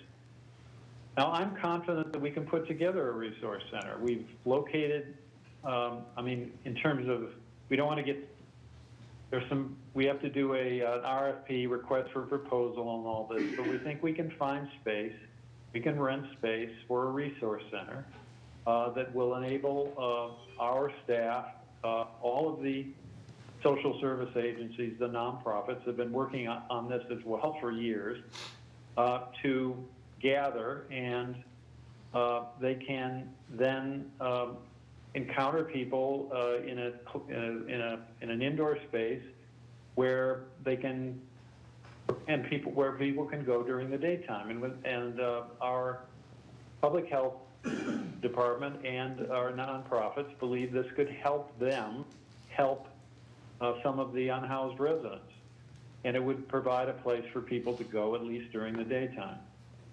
So I think we can improve the situation. I believe, I'm very confident that we can find a good location. In fact, I believe we've identified at least one. And if we can allocate the resources, which I believe is going to, which we can, within the next month or so, we should be able to establish a resource center that will help. Will it solve homelessness? No, it will not. Will it provide more help? Yes, I think it can do that. So I think we need to pass the ordinance, in my opinion, we need to pass the ordinance. I don't believe we're really criminalizing homelessness. I think all we're doing is enabling the police department to manage a dangerous situation. And if we pass these ordinances, I believe the police department will continue to act with compassion as they've been doing for some years. And the city, based upon the valid points that are being raised regarding the need for more services, the first thing on our agenda will be to provide the resource center that the health department and our nonprofits believe would at least provide significant help, but if not a solution, to the problem that we're facing, along with every other community around the whole, every other city around the whole country. Again, Madam President, I apologize for the technical difficulties, but before I conclude, I would like to, on a lighter note, remind people that there is Halloween at City Hall on Friday from 2 to 4:30. Children or anyone else can visit City Hall, and city employees in the various departments, be a number of stops that you can make. City employees will have, you know, trick-or-treats and Halloween decorations and all that for any young people who would like to stop by the city. And if people have questions for me, I will be on the call, and I will continue to listen, but otherwise, that's the conclusion of my remarks. Thank you, Mayor. Alderman Fisher, I do have a question for the mayor. You want me to hold it until the legislation? Yeah. Okay, thank you. Communications requiring final approval. Communication has been received from Linda LaFlamme, Chairman, Nashua Public Library Board of Trustees, regarding library renovation update and request to form a joint committee. Alderman O'Brien. Thank you, Madam President. I would like to make a motion to approve the formation of a joint special building committee made up of the Committee of Infrastructure and another Nashua Public Library Board of Trustees by roll call. Okay, I think we all received the communication that they're asking for a joint committee so that when they do their renovations to the library, they'll have some input from this board. You've heard the motion. Discussion? Seeing none, would the clerk please call the roll? Alderman O'Brien. Yes. Alderman Moran. Yes. Alderman Thibodeau. Yes. Alderman Govea. Yes. Alderman Lopez. Yes. Alderman Sullivan. Yes. Alderman Clemmons. Yes. Alderman Senate. Yes. Alderman Jettie. Yes. Alderman Tebow. Yes. Alderman Clee. Yes. Alderman Dowd. Yes. Alderwoman Kelly. Yes. President Wilshire. Yes. You have 14 yeas, 0 nays. That motion carries. Petitions. There are petitions. Petition for street acceptance, Sanders Street. Alderman O'Brien. Thank you, Madam President. I'd like to make the motion to grant the petition for street acceptance, Sanders Street, by roll call. Can I speak very briefly? Alderman O'Brien. Thank you. This has to do, in case you're not familiar, with the riverfront landing development as you come in off of Bridge Street. You come to the intersection of Sanders Street, and this will enhance the public flow, plus allow the residents of 4, 5, and 6 Sanders Street access to city parking and everything.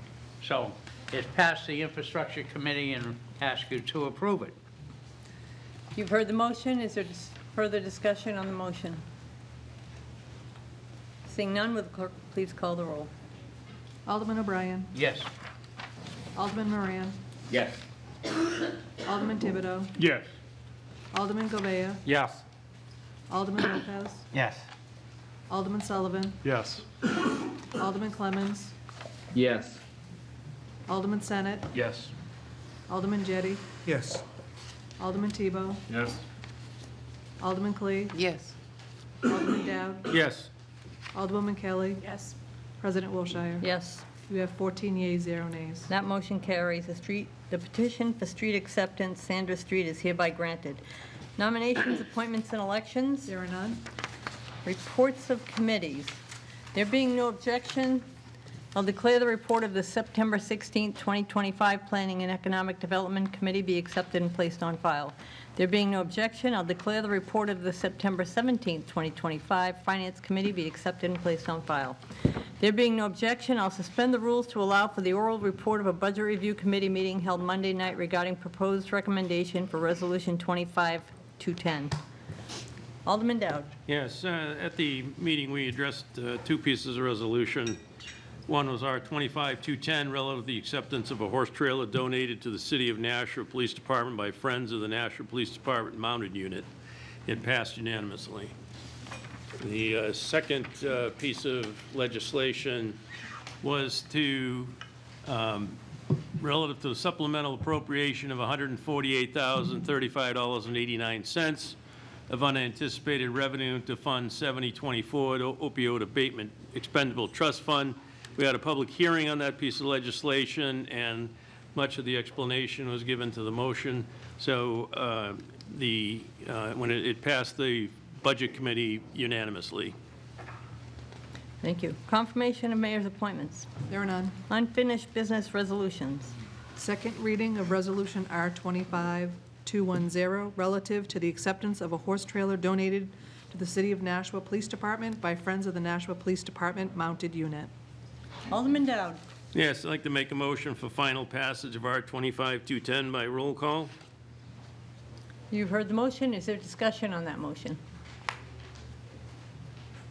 Seeing none, will the clerk please call the roll? Alderman O'Brien. Yes. Alderman Moran. Yes. Alderman Thibodeau. Yes. Alderman Govea. Yes. Alderman Lopez. Yes. Alderman Sullivan. Yes. Alderman Clemmons. Yes. Alderman Senate. Yes. Alderman Jettie. Yes. Alderman Tebow. Yes. Alderman Clee. Yes. Alderman Dowd. Yes. Alderwoman Kelly. Yes. President Wilshire. Yes. You have 14 yeas, 0 nays. That motion carries, and Resolution 25-210 is declared duly adopted. Unfinished business ordinances. Second reading of ordinance O-25-069, authorizing a stop sign on Wilson Street at its intersection with Almont Street. Alderman Thibodeau. Thank you, Madam President. I'd like to make a motion for final passage of O-25-069 by roll call. Okay, you've heard the motion. Is there discussion on that motion? Madam President, can we ask the mayor to mute his phone? To what? Can we ask the mayor to mute his phone? Maybe Donna can do it. Done. Thank you. You're welcome. You've heard the motion. Is there discussion on the motion? Seeing none, will the clerk please call the roll? Alderman O'Brien. Yes. Alderman Moran. Yes. Alderman Thibodeau. Yes. Alderman Govea. Yes. Alderman Lopez. Yes. Alderman Sullivan. Yes. Alderman Clemmons. Yes. Alderman Senate. Yes. Alderman Jettie. Yes. Alderman Tebow. Yes. Alderman Clee. Yes. Alderman Dowd. Yes. Alderwoman Kelly. Yes. President Wilshire. Yes. You have 14 yeas, 0 nays. That motion carries, and ordinance 2569 is declared duly adopted. Second reading of ordinance 025-079, no parking on Salina Avenue. Alderman O'Brien. Thank you, Madam President. I'd like to make the motion to amend O-25-078 by replacing it with the goldenrod copy of recommended amendments made by the Committee of Infrastructure by roll call. And may I speak briefly? Alderman O'Brien. This amendment seems to be when the original draft of 02578 came out. It had no parking at all on Salina Street. Thank you to members and non-members of the committee. It was identified that there is tractor trailers there for a limited time, and there are people from the overflow from the postal company use Salina Ave for parking. So the amendment that came up basically says that you are allowed to park there, but with a 2-hour limit, which will not affect the Demoulas business and seems to adjust the needs of the postal workers. So pass the infrastructure committee. Thank you. Alderman Guevara. Thank you, Madam President. I just want to thank the members of the committee and of the board for sending that over to committee where it could address some of my concerns. I am fine with the goldenrod copy and would urge my colleagues to support it as well. Thank you. Motion is to amend. Further discussion on that motion? Alderman Lopez? So I attended the committee meeting, and I stated basically there that it was directly commented that this was precipitated by people who were using mobile homes and campers in a campsite or an adjacent campsite. It was further presented to the committee that this may have been precipitated by a business nearby that was offering cheap gym membership, which was allowing people to take showers. I don't have a problem with people taking showers or using the bathroom or gyms doing their business. I think if the city is concerned about vehicles that are parking overnight, then they could enforce the overnight parking ban in other areas of the city, since they focus very much on the residential areas. And I think something that's punitive to this, in which the business is no longer offering that, and it was stated, at least at the time, that there aren't mobile homes or campers there now, is no longer an issue. This is a solution in search of a problem, I guess. So I will not be supporting this. Further discussion? Alderman Jettie. Yeah, I too attended the meeting and heard the same thing and came to the same conclusion. We were told that the problem of homeless people or people occupying campers or trailers that were unregistered, et cetera, was solved without this ordinance. There is, it is illegal to park on the street now overnight. Technically, you can't park between the hours of I think it's between midnight and 6 a.m. for more than 2 hours. So it effectively eliminates overnight parking, which, that's the current law. So this is really not, serving any purpose, I don't think. And they were able to solve the problem without this ordinance. And the health department told us that a lot of the people that were living there on the street and were the subject of the complaints are now living behind the medical building on an adjacent street. So, I think someone else mentioned that the Board of Public Works or the Department of Public Works wants to be able to plow the street, and they don't want any cars there. I've had experience with the Board of Public Works when I tried to get a street in my ward opened up for overnight parking, except in snow emergencies, and the argument was made that that they need to be able to plow the street, and it's a wide street. Salina Avenue is a very wide street. If the plows can negotiate the tree streets, the downtown areas, they can certainly deal with Salina Avenue.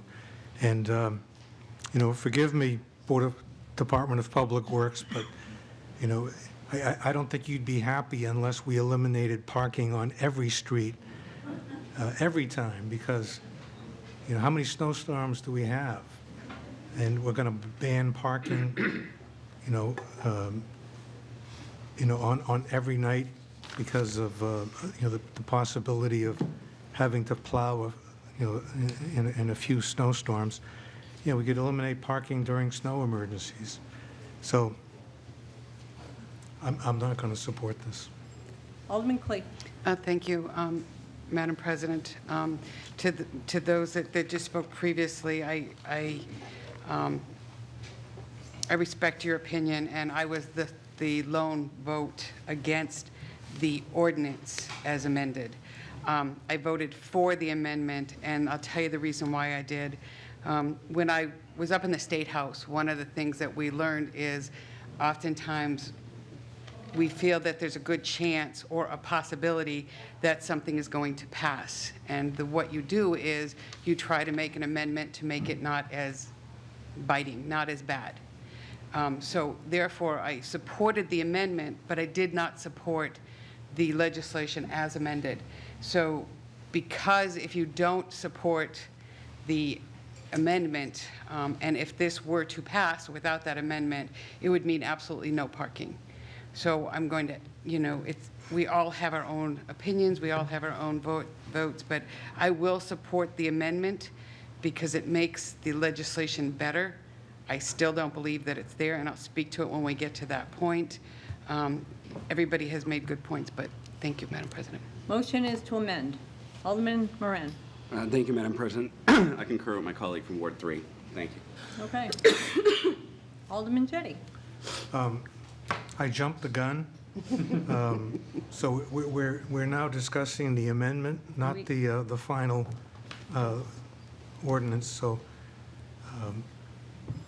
just remember what I said when it comes up to the next. We'll remember. I won't repeat it. Okay. Nothing further on the motion to amend. Would the clerk please call the roll on the amendment?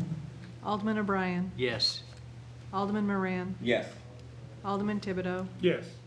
Alderman Govea. Yes. Alderman Lopez. Still no. Alderman Sullivan. Yes. Alderman Clemmons. Yes. Alderman Senate. No. Alderman Jettie. Yes. Alderman Tebow. Yes. Alderman Clee. Yes. Alderman Dowd. Yes. Alderwoman Kelly. No. President Wilshire. Yes. 11 yeas, 3 nays. That motion carries. Alderman O'Brien. Thank you, Madam President. I would like to make the motion for final passage of 025-078 as amended. And I think we already led into a little bit of the prior discussion, so I'll let the vote stand. Okay. Alderman Clee. Thank you, Madam President.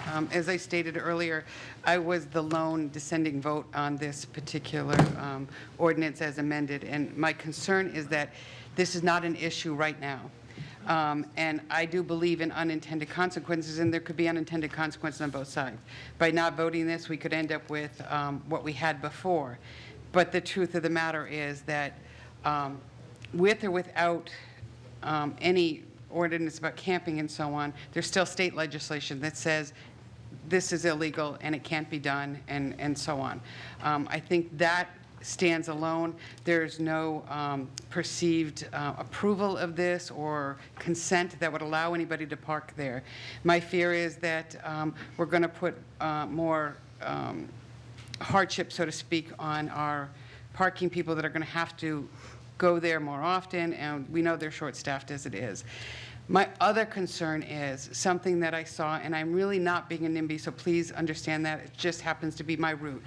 But it wasn't just days ago that I saw some of the campers from Pine Street in front of Greeley, in front of the Stone House. And so my next question is going to be, are we going to do legislation that only allows 2-hour parking in front of Greeley? Because I would say no. For events and things like that, we're not going to have a 2-hour parking limit. I don't think this solves that problem. A 2-hour parking limit or eliminating all parking. I mean, I would definitely be vehemently against eliminating all parking in front of down Concord Street on Greeley. Maybe some of the neighbors would disagree with me, but I can't ask people to come to Greeley and so on and not have parking, some parking there for them. So I just think this sets up a bad precedent. I will not be supporting it for that reason. I'm glad that we did a 2-hour one. My gut tells me this probably will pass. I hope it doesn't. And I hope that my gut is wrong. So thank you, Madam President. Alderman Moran. Thank you, Madam President. Through you to Corporation Counsel. Attorney Bolton, could you remind me on this ordinance what the fee schedule would be for the ticketing?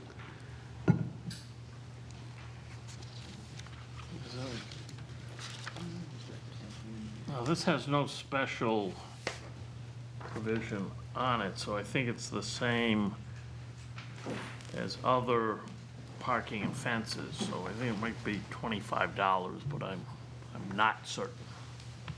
Alderman Moran. Thank you. So it's not one of the ordinances in which there's no fine established, so it would be the automatic, like $1,200 or $1,000? I think this would fall into that category where there's a grid in the whole parking section which says which prohibitions get what level of fine.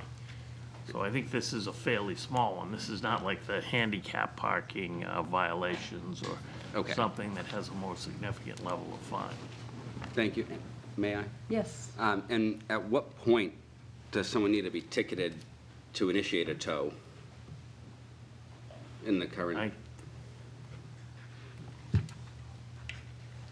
I think, maybe the police department may know more than me on this, but I think when someone falls into arrears on paying tickets to the level of $200, the car can be towed, and until they clear that arrearage in fines and pay for the cost of the towing and the storage of the vehicle, they don't get it back.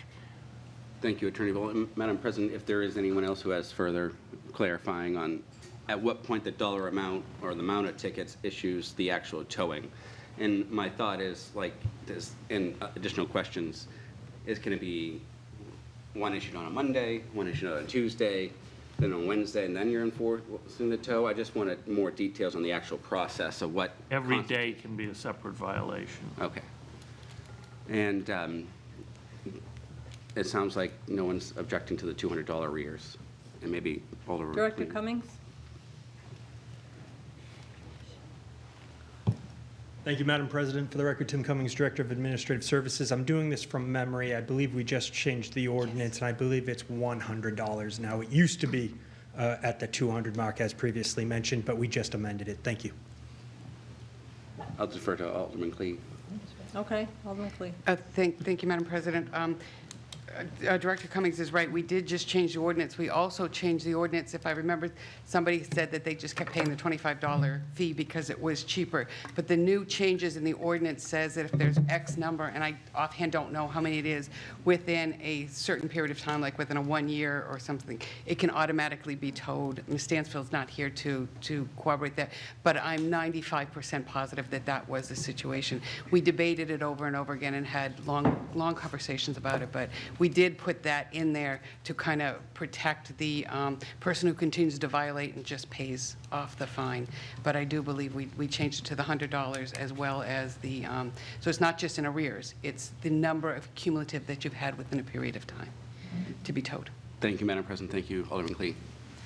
Motion before us is for final passage as amended. Further discussion on that motion? Seeing none, would the clerk call the roll, please? Alderman O'Brien. Yes. Alderman Moran. No. Alderman Thibodeau. Yes.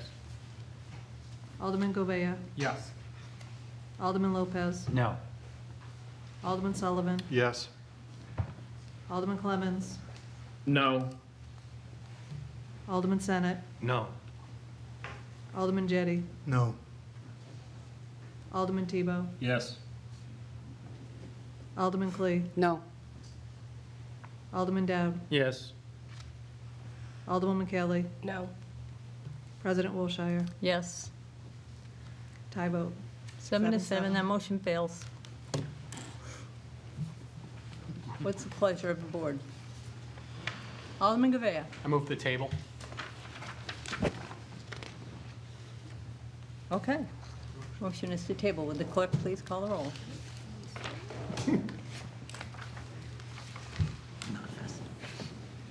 Alderman O'Brien. Yes. Alderman Moran. No. Alderman Thibodeau. Yes. Alderman Govea. Yes. Alderman Lopez. No? Alderman Sullivan. Yes. Alderman Clemmons. No. Alderman Senate. No. Alderman Jettie. No. Alderman Tebow. Yes. Alderman Clee. No. Alderman Dowd. Yes. Alderwoman Kelly. No. President Wilshire. Yes. Tie vote. I move for indefinite postponement. Motion is for indefinite postponement. Alderman Lopez. Point of clarification, if we just voted twice, 7-7, is this gonna be like the game of checkers where everyone has one? Does it need another tie, the tie have to be broken, or? I think you want to take a vote on this motion and see what happens. But no, you can have as many 7-7 ties as you want. Alderman O'Brien. Yes, is this motion indefinite postponement open for a discussion? It is. Okay, may I? Yes. We've been through this before in regards Pine Street Extension. Remember, we had the big discussion on the parking lot there, and we wanted to put lights in and everything else, and now we have a homeless issue. Okay, this ordinance came up because, yes, Alderman Lopez, there was a problem.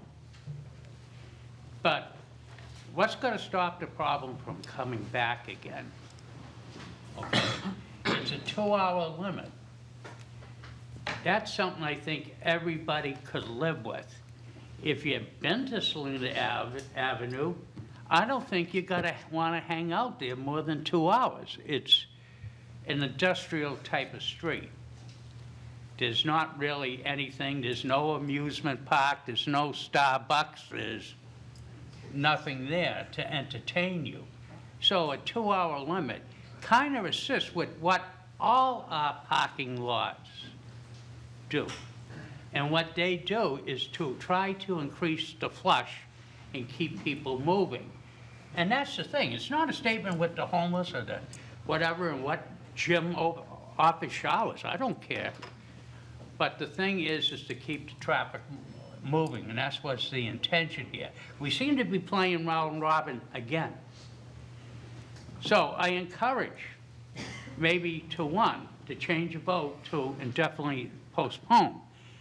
That way it will keep it somewhat afloat, that maybe we can re-look at it at a different time. It won't, Alderman O'Brien. Oh, okay, it won't.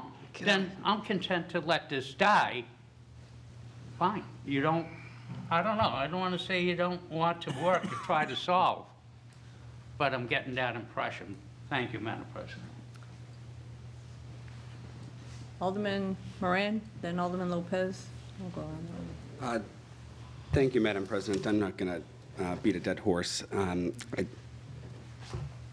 would urge members to vote to support indefinite postponement and let the next board address this matter. It's only, 2.5 months, and it would die here anyways at the start of the new term. Clearly, it needs more work if we're on a tie. Alderman Govea. Thank you, Madam President. The business owners came down here with a problem. We came up with a solution. We compromised on the solution. I still think it's a good piece of legislation. I'll be voting no on the indefinite postponement. Alderman Lopez. I just want to defend my honor a little bit here. So I have, in fact, used Planet Fitness, and I frequently go to the gym for more than 2 hours because I am a slow runner. And so I think people might potentially use it. But for the reasons that I pointed out before, I think this was specifically targeting a situation which is resolved other ways and very similar to what was inferred about the parking meters, which I appreciate that people actually are acknowledging out loud that what they were trying to do. We have ordinances that already handle this. We have an overnight parking ban, which I loathe and have gone a million rounds with my esteemed colleague, but we could just enforce that. We don't have to add more laws and rules and muddy the waters and all that kind of stuff. Alderman Tebow, then Alderman Clee. Thank you, Madam President. I agree with Alderman Gouveia. It's his ward. It makes sense. I thought we came to a compromise. So I'm going to go against indefinite postponement. I think we should pass it. I know, talking to an officer a couple weeks ago or last week, they said that they think the problem might come back. So let's be preventative about it. Alderman Clee? Thank you, Madam President. I do feel for the businesses because they put up with a lot, and it went on for way too long. And if I remember correctly, there were some vehicles that had been literally towed there that weren't working and so on. And for that, I understand. But we do have laws already on the books that stop that from happening, stops camping on public streets, on public property, et cetera. The reason why we're putting through the next grouping of that, not to jump the gun, was because of the written aspect of that versus what the state just says is permission by. So we put in that new ordinance this, but if the state still did it, otherwise they would have never been able to tow or move that previous grouping of people. It was just there way too long.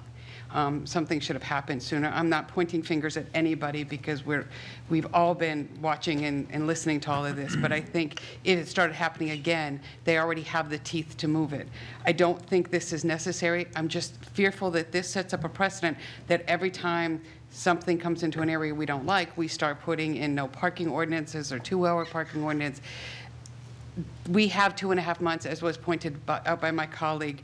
The next board could bring this back, even if we indefinitely postpone it, to sit here and volley this back and forth when we know we've got 2 really large ordinances, or at least one large one with a sister one to it. I think we should indefinitely postpone this and then move on to the next point of business. We're going to sit here with a 7-7 tie. So I think it's time to put this one to bed. And then in January, if it wants to get brought up again because we're seeing something happening, I would support it then. But now I don't see an issue here, and I think that it's just setting up a bad precedent for nothing to be there. I have a feeling, and I'm not privy to this information, I'm just completely guessing that this was probably brought forward right after what had happened or while it was happening, trying to give the police teeth. But the police had enough teeth to move it previously, and I applaud them for doing so. So thank you. Okay. The motion is for indefinite postponement. Further discussion? Seeing none, would the clerk call the roll, please? Alderman O'Brien. No. Alderman Moran. Yes. Alderman Thibodeau. No. Alderman Gouveia. No. Alderman Lopez. Yes. Alderman Sullivan. No. Alderman Clemmons. Alderman Clemmons.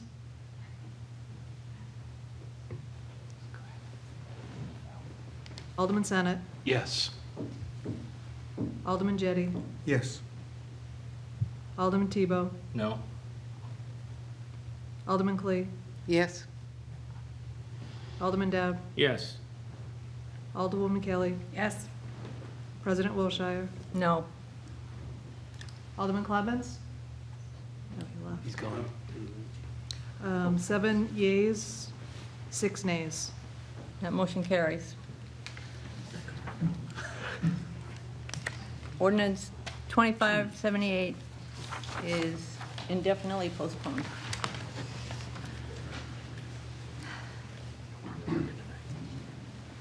Just give me 1 second. Mm-hmm.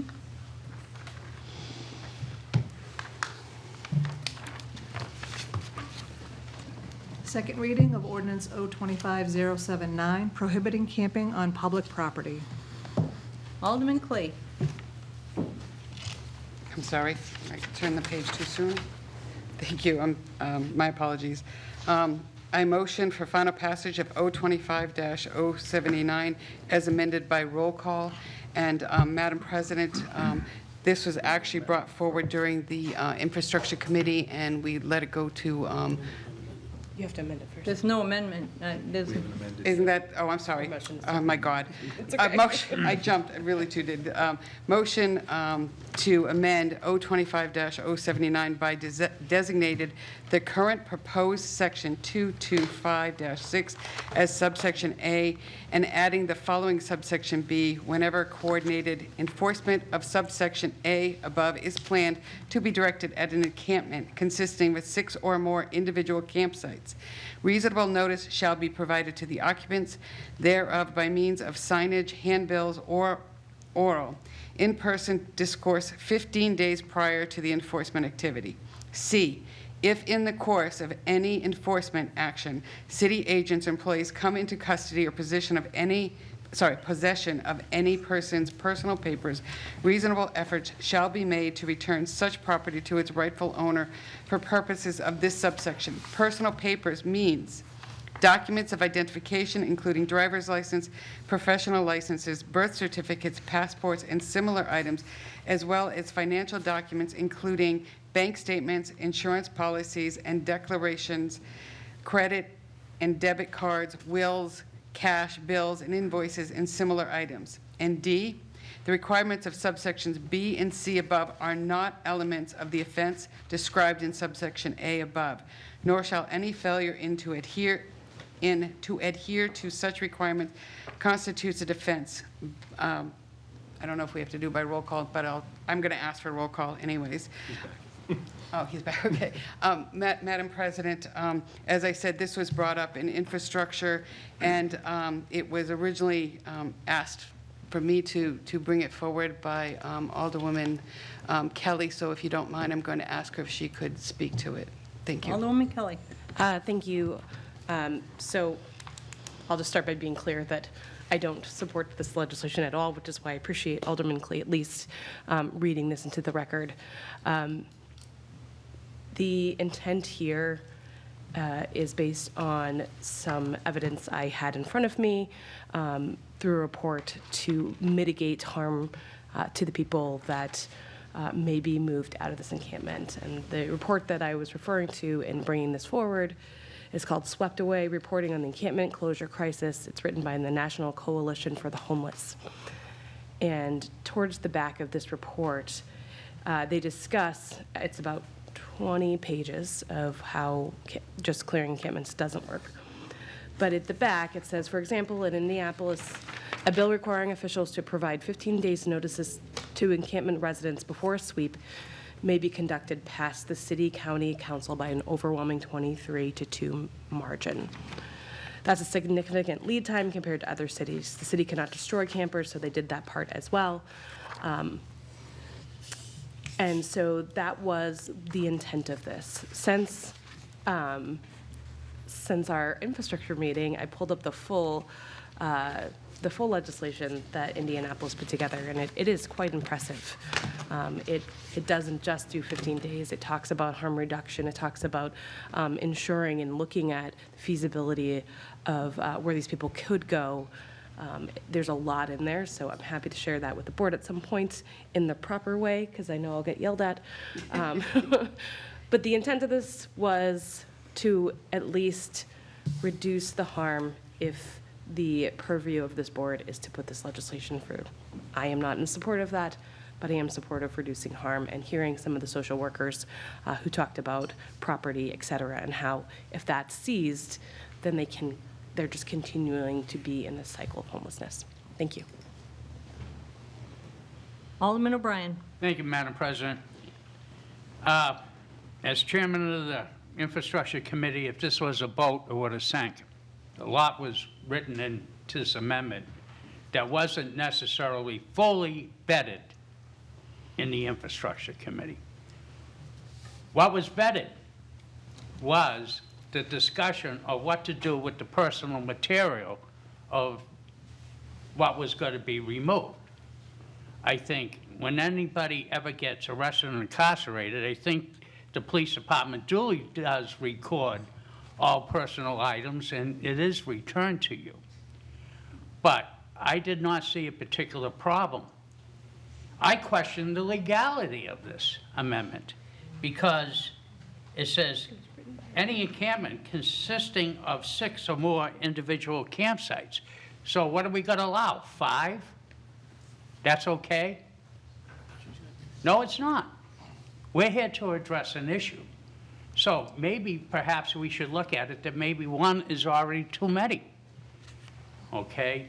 And to notice them 15 days, right now, the city kind of does have rules of when you could utilize facilities. Some of the parks are closed at dusk and different things. So this weighed what was, I think, a very good. If the authors want to trim it back to what was discussed in the infrastructure committee as regarding the personal information, I'd be fine with that. But this is way too heavy for me and wasn't intended, I think, by the committee. Thank you, Madam President. If I could respond, point of privilege. Sure. Just want to clarify that this was written by legal. They requested in the infrastructure that they have a little bit more time to vet this, so this was written by legal. Right, but excuse me, may I, through the chair, may I ask the Alderman, was that discussed completely? And I don't think so. I will look at the minutes, but I have a list, okay? I'm working on it. Alderman Dowd. Madam President, I apologize. Can you add me to the list? Yes. I'm on my phone, and it's just very frustrating. The connection keeps going in and out. You're Thank on you. the list. Alderman Dowd. Yes, I fully appreciate the intent of this amendment from Alderman Klee and the words of Alderwoman Kelly. But based on what we heard from the police department, there's a lot of ambiguity in some of the definitions of what's in here. And I don't think it will help the situation at all without clarifying those ambiguities, and therefore I won't be supporting the amendment as it stands right now. Alderman Moran. He left us. Oh, okay. Alderman Gavea. Thank you, Madam President. Nope. I'm sorry, Madam President. Oh, wait, that's fine. I had to use the restroom. Which and I is thought open. If Alderman O'Brien was speaking, I would have a time. No offense, Alderman O'Brien. I meant it in the most we'll discuss positive it way later. Yes, we'll discuss it later. I'll make time for you.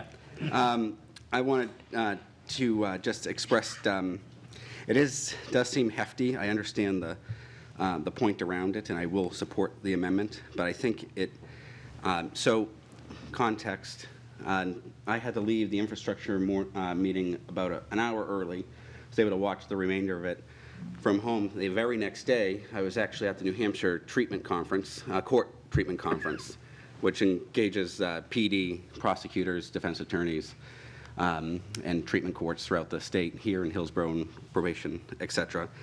So I didn't have the opportunity to sit through the remainder of the movie. Movie, that's right. I watched it from home, and it seemed entertaining. Sometimes the words slip out. It's called an intrusive thought. But I just wanted to bring attention that I think the makers of this motion, who I believe went through Corporation Counsel to have it designed. Legality, I don't know, because I've seen Corporation Counsel and Alderman Jetty hash it out every now and then. They're both attorneys. So, and then different attorneys have different opinions based on who you talk to. But I think it nails down the basic thing that these folks that are there deserve compassion and care, and the folks that are troublemakers need to go. And giving someone a 15-day notice or holding on to their belongings is a very important thing. I mean, if we seize property, we should be holding on to it. We've already built a fence to hold on to campers. We're paying thousands of dollars to do that. Giving notice, what's the harm in giving notice? I know that you guys were all gracious enough to allow for these images to be introduced after the meeting was made, but I mean, if you go down to the encampments again down there, I went down with some healthcare workers, Greater National Mental Health, Harbor Care, Hearts, we were at Hearts, Public Health was there, and we fed the homeless, I guess, on site with Soul Sisters that allowed folks to come out, get to know us, trust us, to come out even more, because some folks that don't trust you don't come out. And I know a lot of times, you know, I had some clinicians that are newer and students there, and they say, what do you do when you walk into an encampment? I usually just say, I'm a social worker, I'm here to help. I certainly don't say, I'm from the government, I'm here to help, because that's a bad thing, right, Chris? But it makes a point that after time, being there for 3+ hours or so, you start to see the actual humanity there. And one of the pictures of the folks lining up at Soul Sisters catering truck is a disabled person, first person in line in a wheelchair. Multiple people in wheelchairs are down that encampment. These people have medical disabilities, and they need as much notice as possible. These people who are in the wheelchairs aren't criminals. They're not running away from Chief Rourke on the battery power that they had that they're charging at the Hearts Respite. Okay? People there are mentally ill, have substance use disorder, have physical disabilities, and yes, there are other people there, and maybe some mixed in between, who are causing trouble and violating labor law. New Hampshire Medicaid does not have a medical respite fee schedule. Harbor Care's medical respite could never become operational because of that. There's no medical respite other than Boston, which will not take our clients because they got their own problems to deal with. You got to go down there and see the actual people that are there. I saw Bob Keating there today, and we just had casual conversations, and the folks that are troublemakers for the PD and doing all these calls, some of them clearly have a mental illness. And there's no amount of ticketing or noticing or anything that's going to affect anything. That's a state process. The civil commitments have to be changed. There has to be low barrier group homes. I know 4 or 5 of the folks there that I know are causing a lot of the calls, and there are the violent criminals that are going there. There's the public safety and public health. They're competing opinions, but they're both correct. You cannot have one without the other. You have to do it together. And this helps do that, this amendment. It is a bit confusing. Maybe we can spend some time to go through the confusion piece so it can actually be enforced appropriately to the best of the PD's ability. But, I mean, yeah, come on, guys. I brought these photos just so you would know that when we're voting, there are people in wheelchairs that are actually homeless in these tents. You're taking one person's house plan away, too. I don't know where we're going to house that. Oh, it's the mayor who's upset with me. Oh, I'm joking. And then you got the animals. The Humane Society's full, too. Where are we going to put the animals? We get probably people, why aren't we enforcing animal whatever things down here? Well, guess what? There's nowhere for them to go either. We got a problem here, guys. And it's not just the guys who are strangling women who are cowards. It's people who are sick who need our help. And government can do a part of it. Private business can do another part. I went down there as a private business and private health care providers. Didn't even tell the city. I told Director Bagley, I think at 7 in the morning, I'd be there. Good luck stopping me, kind of thing. But we were there. And so many other organizations came out. And I know Mike at the United Way was there at Hearts right after meeting with Ken, talking about the situation as well. So it's a collaborative effort. I call the PD all the time. Last 2 times they come to my facility is about shooting threats and pedophilia. That's what they should be responding to, not disabled women trying to get some food at a food truck. Give them 15 days notice, guys. Alderman Govea. Thank you, Madam President. So I am opposed to the amendment here, and I think my colleague from across Amherst Street in Ward 2 hit the nail on the head with the with the kind of the gray areas here. And I think with me, it kind of comes down to the encampments consisting of 6 or more individuals on a campsite. What are we defining as a campsite? And I think the deputy brought up a very good point during his public comment of this is all going to be stuff we're going to be asked in court. Well, can you justify the campsite being the full city? Is that a quarter-acre lot, 200 by 200 plot? There's no plot lines here, and that's, to me, that's going to open up for a lot of debate over what we call a campsite, how big we're calling it, and like he said, is that 6 tents, 6 people? I just think there's a lot of area for interpretation on this. I think it's going to just bog down this piece of legislation, in my opinion. I won't be supporting it. Alderman Clay. Thank you, Madam President. First, I want to clarify something. this was discussed at the Infrastructure Committee, but based on council's assistance, we pulled it back, because I made the motion for this, but we pulled it back because it had not been vetted through legal counsel, and that's why that entire conversation had not happened. So to say this, and I even said it at that committee, I want to make this loud and clear that when this gets brought forward and was not completely discussed at that, we knew why. So you can go back and read the minutes and so on, and I understand where you're coming from, but we did discuss it, and I did make that comment about the fact that this. Now, having put this forward, I'm going to kind of talk out of both sides of my mouth here. The 15 days when I first brought it up, when my colleague had asked me to bring it up, I thought the 15 days was just for the current encampments. But it does read that it would be all encampments and so on. So as was put forward, if they were to move to another site, we'd have to give them another 15 days. Or if they were to move maybe 5 feet, they would give them 15 days. I will be honest, I am not for that. I am for the personal papers. It was originally talked at the Infrastructure Committee, and a little bit more conversation happened about, I think it had been brought up, not personal papers, but personal belongings, and it was very clear, and that made a lot of sense, that the city doesn't have the ability to store personal belongings and so on. So all that conversation did in fact happen at the Infrastructure Committee. So I would not be forward to belongings and so on, but I do think just trying to make an effort to get personal papers and so on is a good thing. I am not opposed to saying that this 15 days is for current encampments that exist at this very moment that we're trying to clear up, and that the next ones that build up, they can move them immediately. I would not have an issue with that. I think that would meet the, and I know that, I won't state who, but I was given clear indication that they would be giving at least 15 days to the Pine Street encampments. I feel comfortable with that, but I would feel more comfortable if it were in writing that said that they had to give at least 15 days to the current. So I'm willing to make that change, but I want to have discussion to continue. Thank you, Madam President. Alderman Clemmons. Thank you, Madam President. And I'm going to stay off of my camera because I have been having all sorts of connection issues tonight. So I appreciate the amendment, and however, I can't support it the way it's written. I do think that we need to give people reasonable notice. I think we need to give everybody reasonable notice, not just people that are in groups of 6 or more. I think 15 days is too long. I would support 24 hours, and I would support holding documents as well.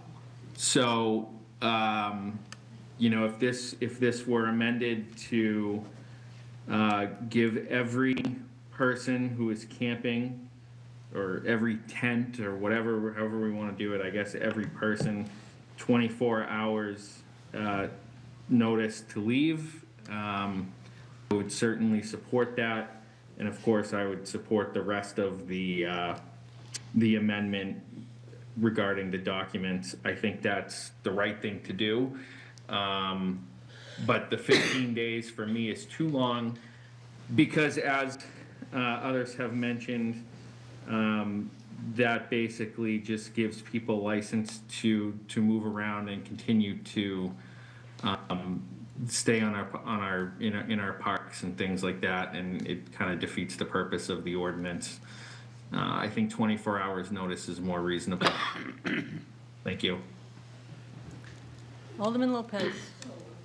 So to the previous speaker, I would observe that the ordinance amendment as presented is specific to 6 or more campsites, because the larger campsites, it may not be in the interest of public safety or health to disperse 80+ people at the same time. So the idea of giving a advance notice is coupled ideally with outreach and alternative services, is to provide the same incentives that the police feel an ordinance would provide, but also enough time to logistically respond to the notice. Because, as alderman of the ward surrounding the current campsite, I am concerned about how moving people around all at once could potentially disrupt the, residential neighborhoods and programs in the area and the businesses. And that was also a concern that was acknowledged earlier this evening by the police, that it probably wouldn't be a good idea to try to do this all at once. They pledged that they could probably do 15 days notice if that's the will of the board. And my understanding from the previous presentation that they made was the primary intent of this is to signal to them in a clear way that the city does not approve of camping. So to some of the other comments that were made, I was present at the infrastructure committee meeting. The public can view that. It was brought up, and I actually was not entirely in favor of the initial form of that, because what was presented initially was all the belongings should be stored, and I thought that was unwieldy. But where some of the public speakers, I believe Jen Bishop had pointed out that documents can get lost, and where one of the previous speakers mentioned that there's a high need for healthcare. Healthcare relies on documentation, and if you lose your documents, it can be a massive setback. Even getting into housing, which we want to happen, you might need a criminal record printed out, and that costs $20. It'll take you forever to get $20 if you're living in a camp. Like, there's simple things that are on paper that people need in order to furnish it. Ideally, everybody at a campsite has an alternative. They know about Google Drive, or they can scan it or keep it somewhere safe. But some people don't have phones, they don't have access to those kind of things. So this provides a mechanism for us to not only allow the police to do what they're trying to do, but make sure that we don't have an immediate blowback effect where a lot of people are suddenly in a worse off situation, and now the police are going to have to repeat the measure somewhere else, or ideally, as they presented it, bring them before a judge and hope that that person can navigate all of the decision-making that's necessary to successfully find housing and stabilize themselves, instead of putting themselves in an even more precarious situation that taxpayers will have to pay for and our system will be overburdened by. So this is common sense. Give people notice if they have absolutely nothing, because it takes time for people who have no resources to figure out what they're going to do. Make sure that you're focusing on the documents and the essential belongings, and I say essential in a very pragmatic way. I got a little feedback there. In a very pragmatic way, we're not talking about family photos or belongings of lost loved ones, which I've worked with so many people who've lost the only photos they have of their lost child, or the only records that they had of their DD-214. Like, this is very important stuff, and it should be a consideration. The amendment says reasonable efforts. It doesn't say, do the impossible or the immovable. I think this is fair. I would point out that in the actual ordinance, which I know we've all probably read to death, it defines camping as essentially storing your belongings and then coupling it with other activities like preparing to sleep.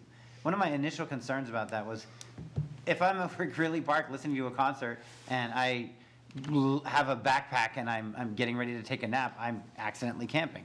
It's a very broadly written ordinance. We're assuming the police aren't going to chase me around and look for me to start nodding off. They use their discretion. They use their application. So will they necessarily, hold up in court?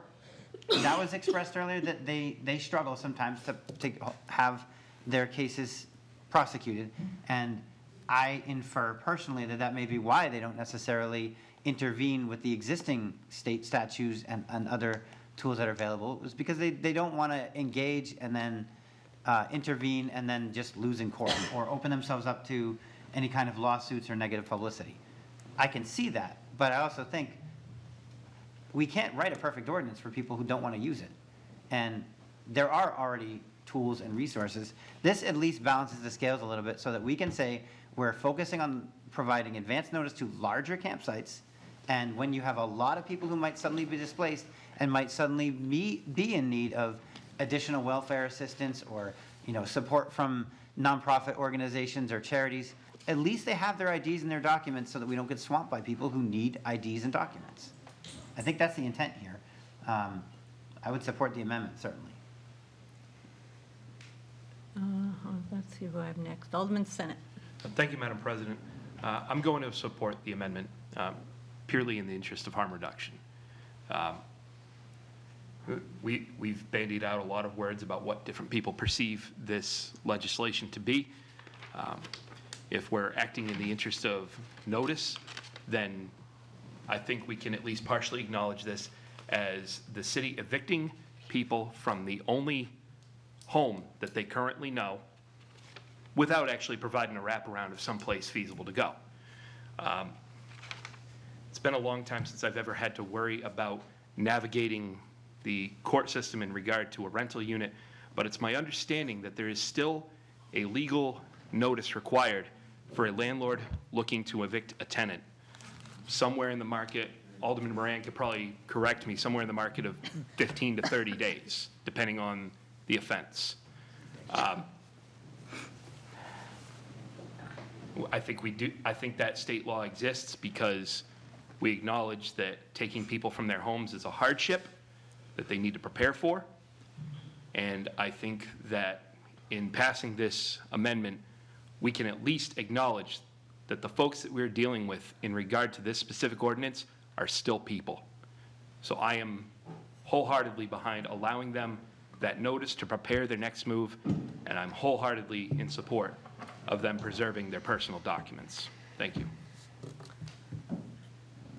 Alderman Tebow. Thank you, Madam President.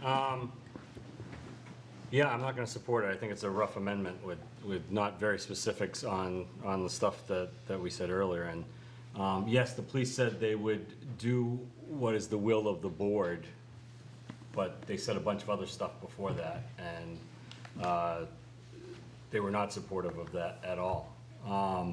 And so, you know, I trust our police force. If they say this would be hard to do, I don't see the reason, then it doesn't make sense to do it.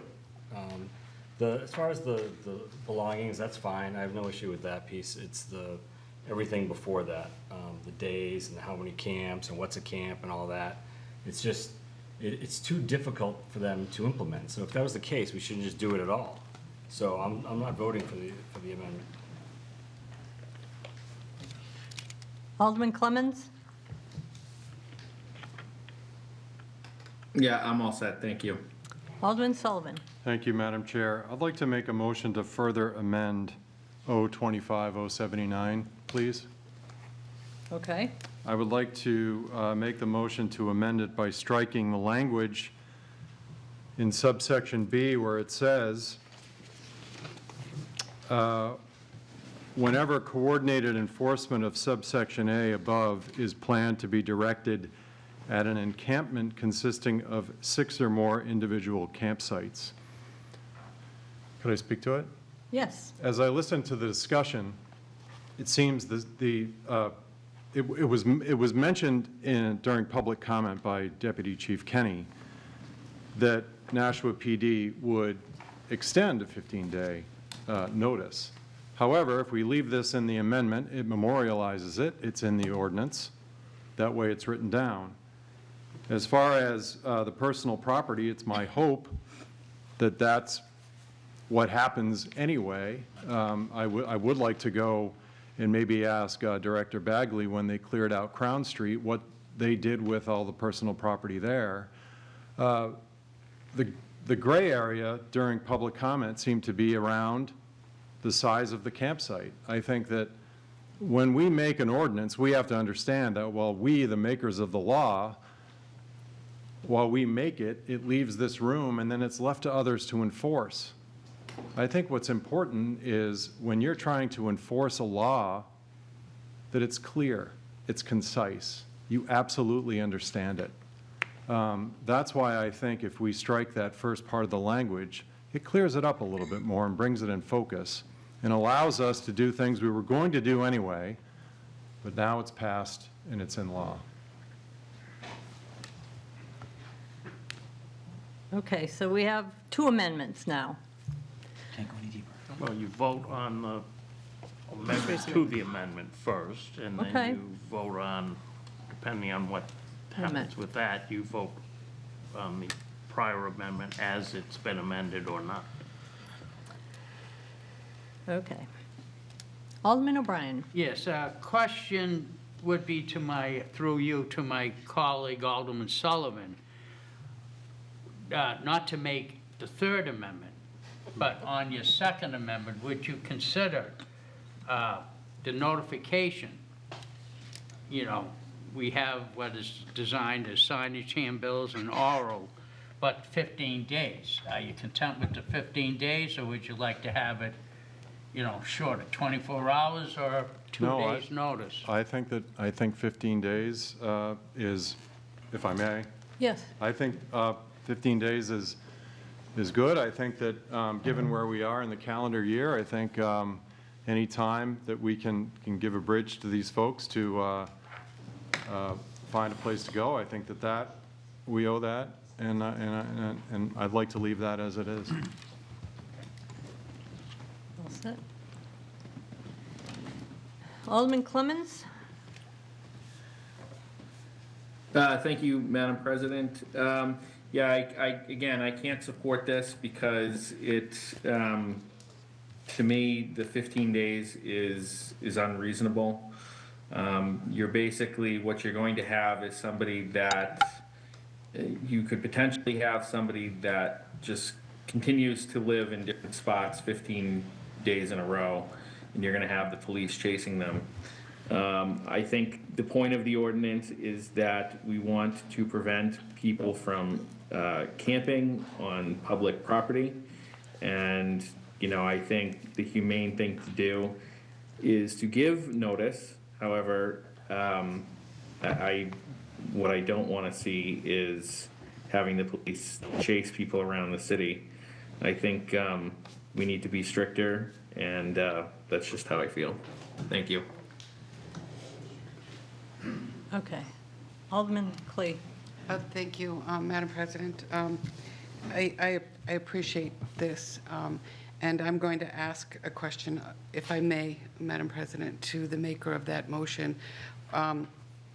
I hear what the police and what Alderman Clemmons just stated about that the way this reads is it would be any encampment, even future encampments. Would you be willing to, which is what I was going to do, change the motion to be of currently known encampments of any size? So that we don't have that problem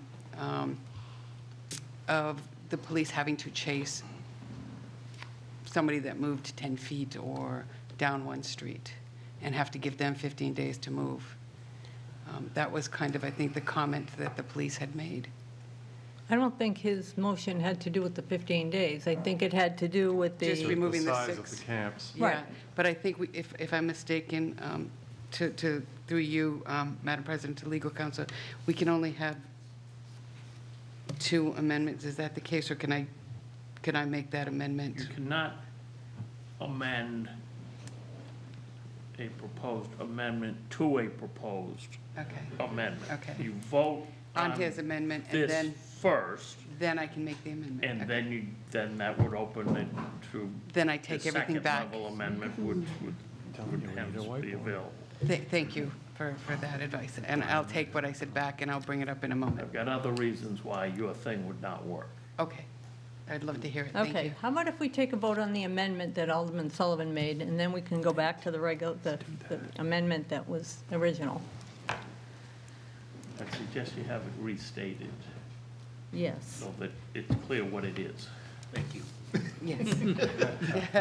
Alderman Sullivan, would you mind restating your motion? Yes, ma'am. Thank I would you. like to make a motion to further amend O25, O79 by striking the following language: is planned to be directed at an encampment consisting of 6 or more individual campsites.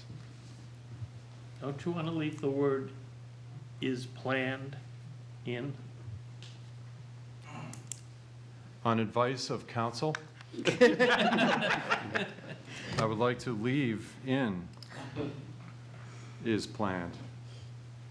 So I would strike "to be directed at an encampment consisting of 6 or more individual campsites."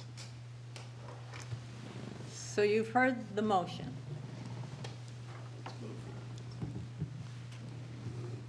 All right, let's take a vote on that motion.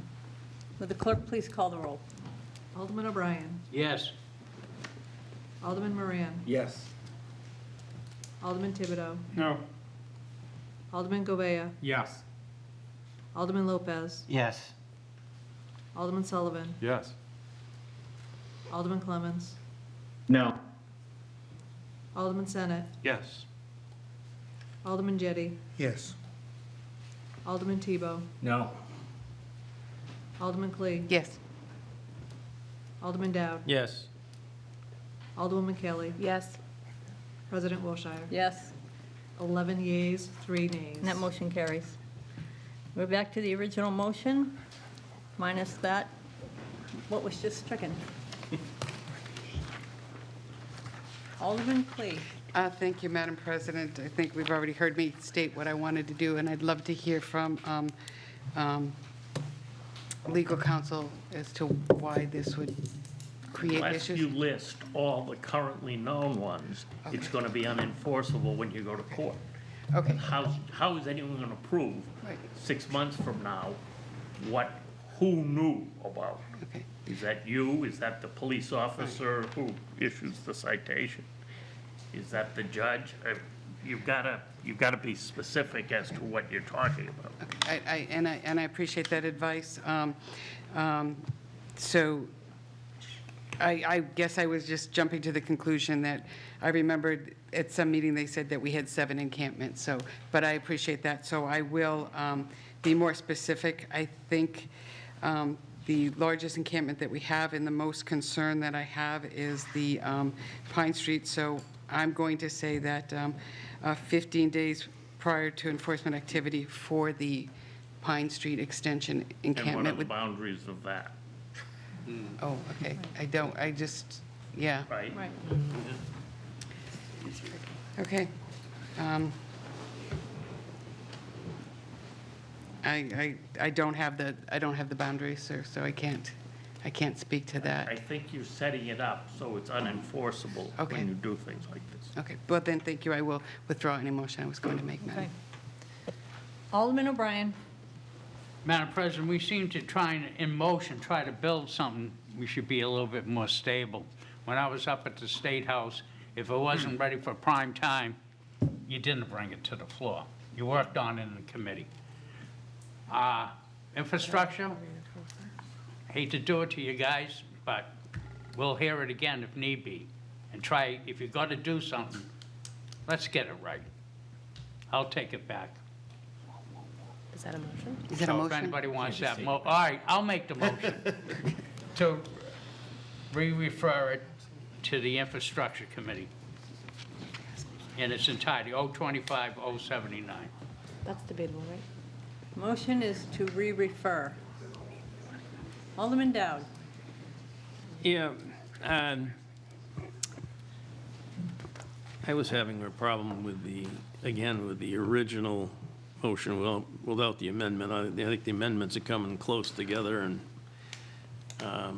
but in the last few days, I've had meetings with a couple of people that do things for the housing, and I had talked to Director Bagley, and in talking to this pastor of one of the churches in my ward, and to another home that not only cares for homeless people, but provides them with apartments and food and clothes and refrigerators and places, you know.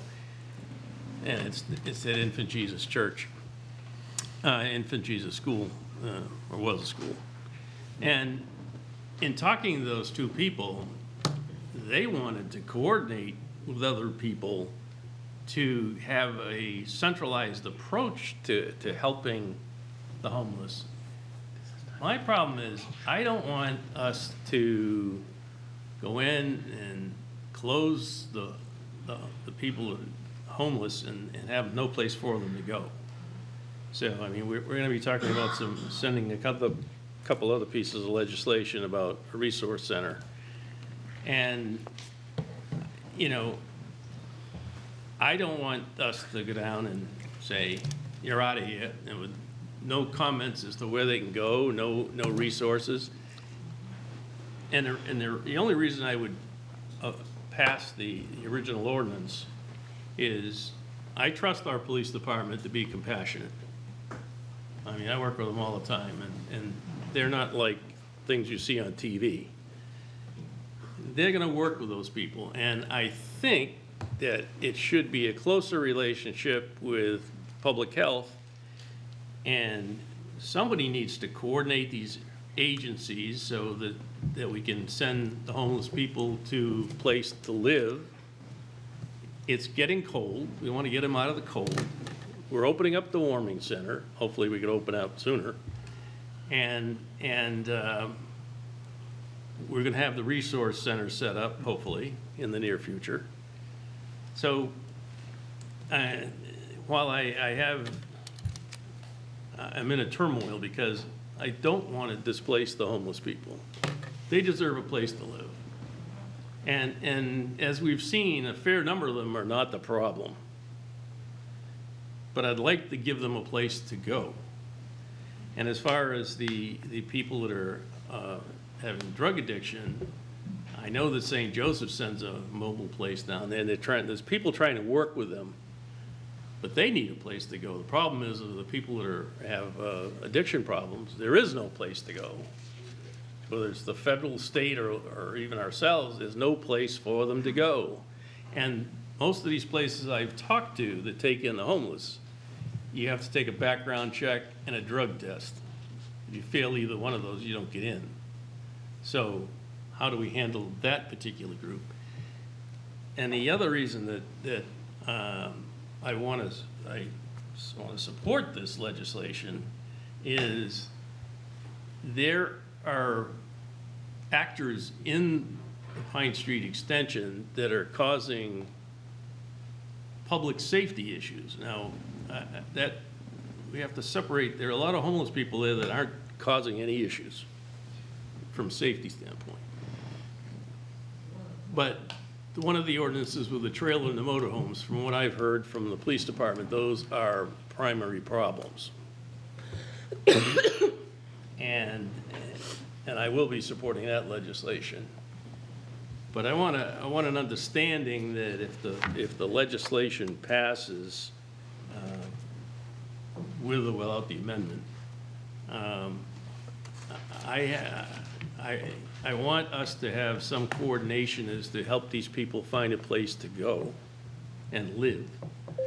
And I found that there are openings in places, but if we don't coordinate all of these agencies that are trying to help the homeless, and how can the police department tell them, hey, you should go here or go there?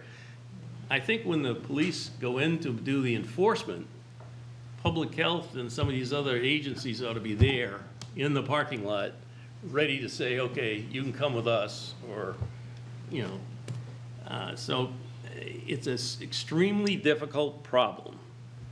And most of the people that I've talked to are concerned about Mines Falls. We have a beautiful park, and now people aren't using it at all. When it gets really cold and it's winter, you know, that'll probably solve a good part of the Pine Street extension, because it's going to be tough to live there. Now, you also can't have open fires, and if you have an open fire, that's a violation. That's a risk of burning down the park. That's something that has to be enforced.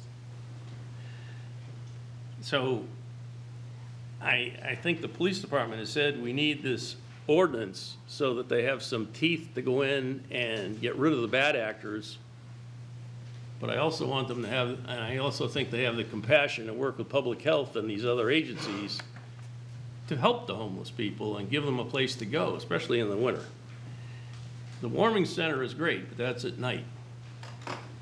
We need the resource center that we're hopefully going to be enacting soon.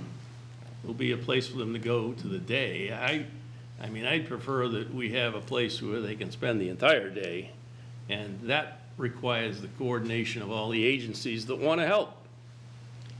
But if we don't coordinate all of those agencies, it's a mishmash. So it's a very difficult situation, and that's why I'm fighting with the original ordinance. We're getting close on the amendment. I appreciate Alderman Sullivan's amendment. And I hope we resolve all the issues that the police department has. As somebody that's actually been in the Naval Justice School, of course, and when you go to court or court-martial in the Navy, you better have your facts straight or else. But, you know, I don't want us to take people that are just down on their luck and homeless, you know, with fines in court. But also, if we offer them the help and we have a place for them to go and they refuse, that's a different story. And I don't know how we handle that. So I'm still conflicted on this entire ordinance, but I want to hear more. Motion is to re-refer. Next, I have Alderman Thibodeau.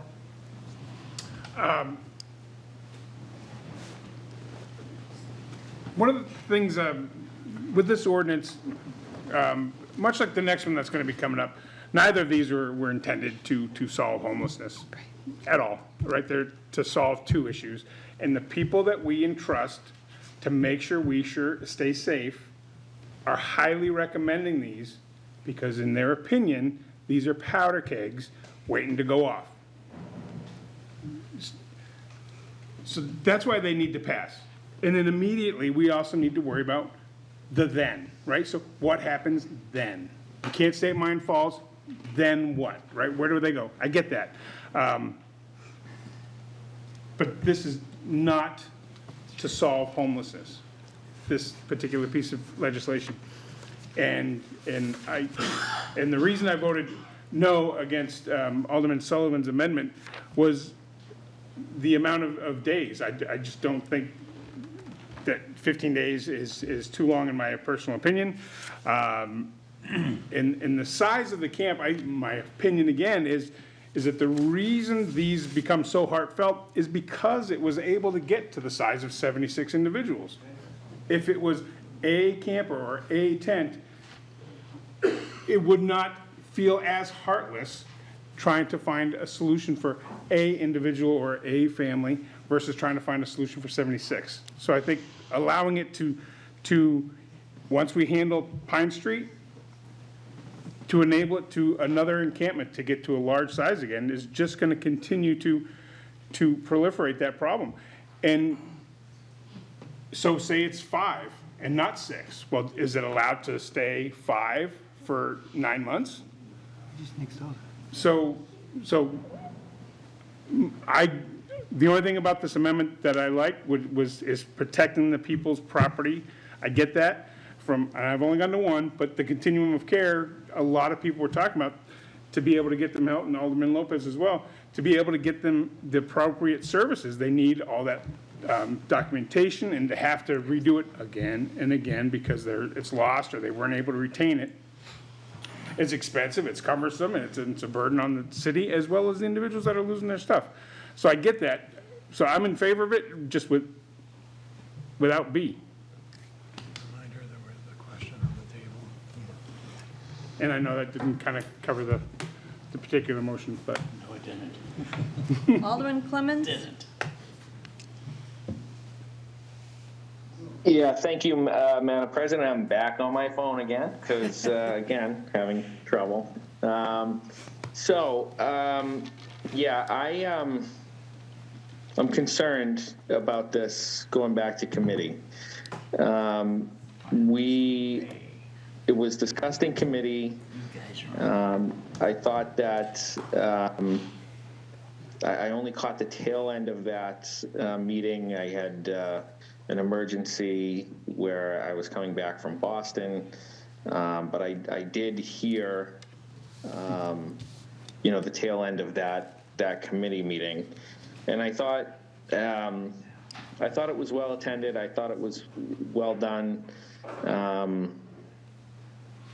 I'm concerned of this going back to committee because if it does, then we're just delaying the issue.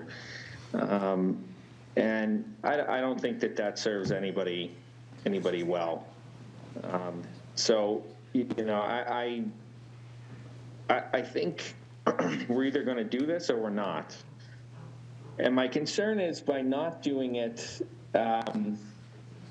we are then effectively opening ourselves up to allow anybody to come into Nashua and camp on our public lands, including just people passing through. So I really think that we need to do something. I think we need to do something tonight, because if we don't do anything, then this problem is going to get worse and not better. Thank you. Alderman Clee? Thank you, Madam President. I'm going to support going back to committee, and my reason for it is some of what has been said. In speaking with city officials, I know they're working really hard on a resource center. This would give them some time to kind of get their plan together. I know it's not going to happen overnight, but the one thing I heard when I spoke to people from the nonprofit agencies was that they were willing to step up. Some people say, well, why didn't they step up before? You know, I think sometimes until a tragedy happens or until something extreme happens, we don't open our eyes well enough. You know, a year ago, I was willing to come to this board with Alderman Clemens on something very similar to this that stated that we should do what Manchester did. I would probably support this if it went forward. I'm not sure that I necessarily agree with the 15 days forever, because I do have that issue that someone is just going to move and we're giving them 15 days and 15 days. I would like to state that, you know, maybe the 15 days starts as of a certain date. I don't know. I mean, that it's extinguished. It expires after, you know, January 1st or whatever. But I think that can be talked about in committee. And the reason this was not talked about in committee is what I said before was because it had holes in it when I was just speaking to it, and I appreciated legal, you know, putting the brakes on me and saying, stop, you know, you're going to put us into jeopardy and so on. And I appreciated that counsel. I have to listen to what he says because I do respect him. So for that reason, I really do want it to go back to committee so we can have this conversation to give the nonprofits, Hearts, United Way, whoever, that are willing to step up and to work with public health. I also feel that, you know, we have to respect our police officers and so on. I do believe that one of the things that we had a problem with the current situation is we put porta potties there and we put dumpsters. So therefore, we gave implied permission. If another camp comes up and we haven't done that, I don't understand why we wouldn't be able to break that up immediately, because we haven't given them any of those resources, and the state legislation already allows them to stop that. So let's be honest here. We're really talking about Pine Street. And I think that to suddenly throw 75, 76, I hear a lot of numbers, anywhere from 75 to 100 people out there immediately. My fear is for the businesses. My fear is for the residents, that they're going to be, you know, sleeping in people's yards or sleeping on the doorsteps. And Manchester does have the problem that they scattered to the wind and they're all over, and maybe you don't have a large encampment, which in this particular case is a dangerous encampment. But I really am going to support sending this back to committee, and I appreciate the chairman having mentioned that. I really do. But I think, you know, at the committee, this may live, this may die, but we'll have that conversation. Thank you. Alderman Tebow. Thank you, Madam President. So Alderman Clee hit it on the head, right? It's like, oh, we put this legislation through, and then all of a sudden, everyone's coming out of the woodwork for it. And in the last 4 years, I've heard not enough about it, other than from Director Bagley and her team, because they work hard every year trying to get the warming station in. You know, and I think Alderman Clemens, Alderman Thibodeau made some great points there as well that I agree with. tried to do a second reading on this because we were told how important it was. Three different aldermen made a second reading plea on 3 of these legislations. It did, because we were told it was a ticking time bomb, you know, what Alderman Thibodeau said. That didn't work. Okay, put in committee. We were actually got to expedite it to committee, which was, okay, great. We spent 4 hours in committee. 4 hours. It went 5-0. 5-0 to come here. So what did we miss in committee that 5 people passed it unanimously, and now we're gonna send it back there after debating it for another 3 hours? I mean, it just doesn't make sense for me to support going back to committee. And the 15 days to me, the reason why, it's just too many days. Like, I think it's just gonna be bouncing around to Alderman Thibodeau and Alderman Clemens' point. So that's, I'm not gonna approve to send it back. Alderman Senate. Well, thank you, Madam President. I'm happy to send this back to committee, certainly. I came here with an amendment in my pocket that I was going to make once we had disposed of the first amendment. Mine was much less wordy for the benefit of our legislative manager. But I'm happy to, in the interim, pass that by legal, make sure I've got all my T's crossed and my I's dotted, and then join the folks at infrastructure and hopefully manage to get that amendment on the floor for discussion and a vote up or down. We're constantly saying that the work is done in committee, and I think I proved last, can I? You guys done? Thanks. Sorry, it's hard for me to talk with people making gestures in my peripherals. But nevertheless, I think I proved last week that I'm willing to come and do the work and join that conversation if I'm allowed. And as long as that invitation stands, I'm perfectly willing to do that. So I'll certainly vote to send it back to committee. Alderman Moran. Thank you, Madam President. Thank you to my colleague at large and colleague from Ward 9. Alderman Sullivan tends to always surprise me with things like this, which the amendment, and I know we're also talking about the referring to committee, but I'm glad this is happening, the conversation. I'm glad we got to hear where we are. I'm okay supporting the main ordinance with some of these amendments through the compromising of making it less harsh so that folks that are not criminals or disabled, et cetera, have things to go and do. Because Alderman O'Brien and Alderman Sullivan, their motions or their amendments represent the ability to look deeper into the issue beyond just the camping thing. That's what we're talking about. We are talking about no camping, but it's about who's there. Because we can't pretend like we don't know who this is impacting. I mean, come on. And I know, I'm not saying anyone here, everyone here is very intelligent. Everyone knows what we're talking about. But the bare bones of it is it's no camping ordinance, that's correct. I just want to point out again, Farnham Center in Manchester shut down, no state funding. Oh, look at this, there's more people in Nashua, Manchester who need more treatment. Oh, wow. Surprise. Federal government shut down. Folks in that encampment who I talked to can't reactivate their Social Security benefits because they can't have their paperwork certified by a human being because the government is shut down. That's not our fault. We could take that in consideration and say, hey, let's wait till the government's reopened so at least you can get your benefits turned back on, right? We got folks there that are literally going to work and leaving their animals with someone to care for who is disabled and can't leave.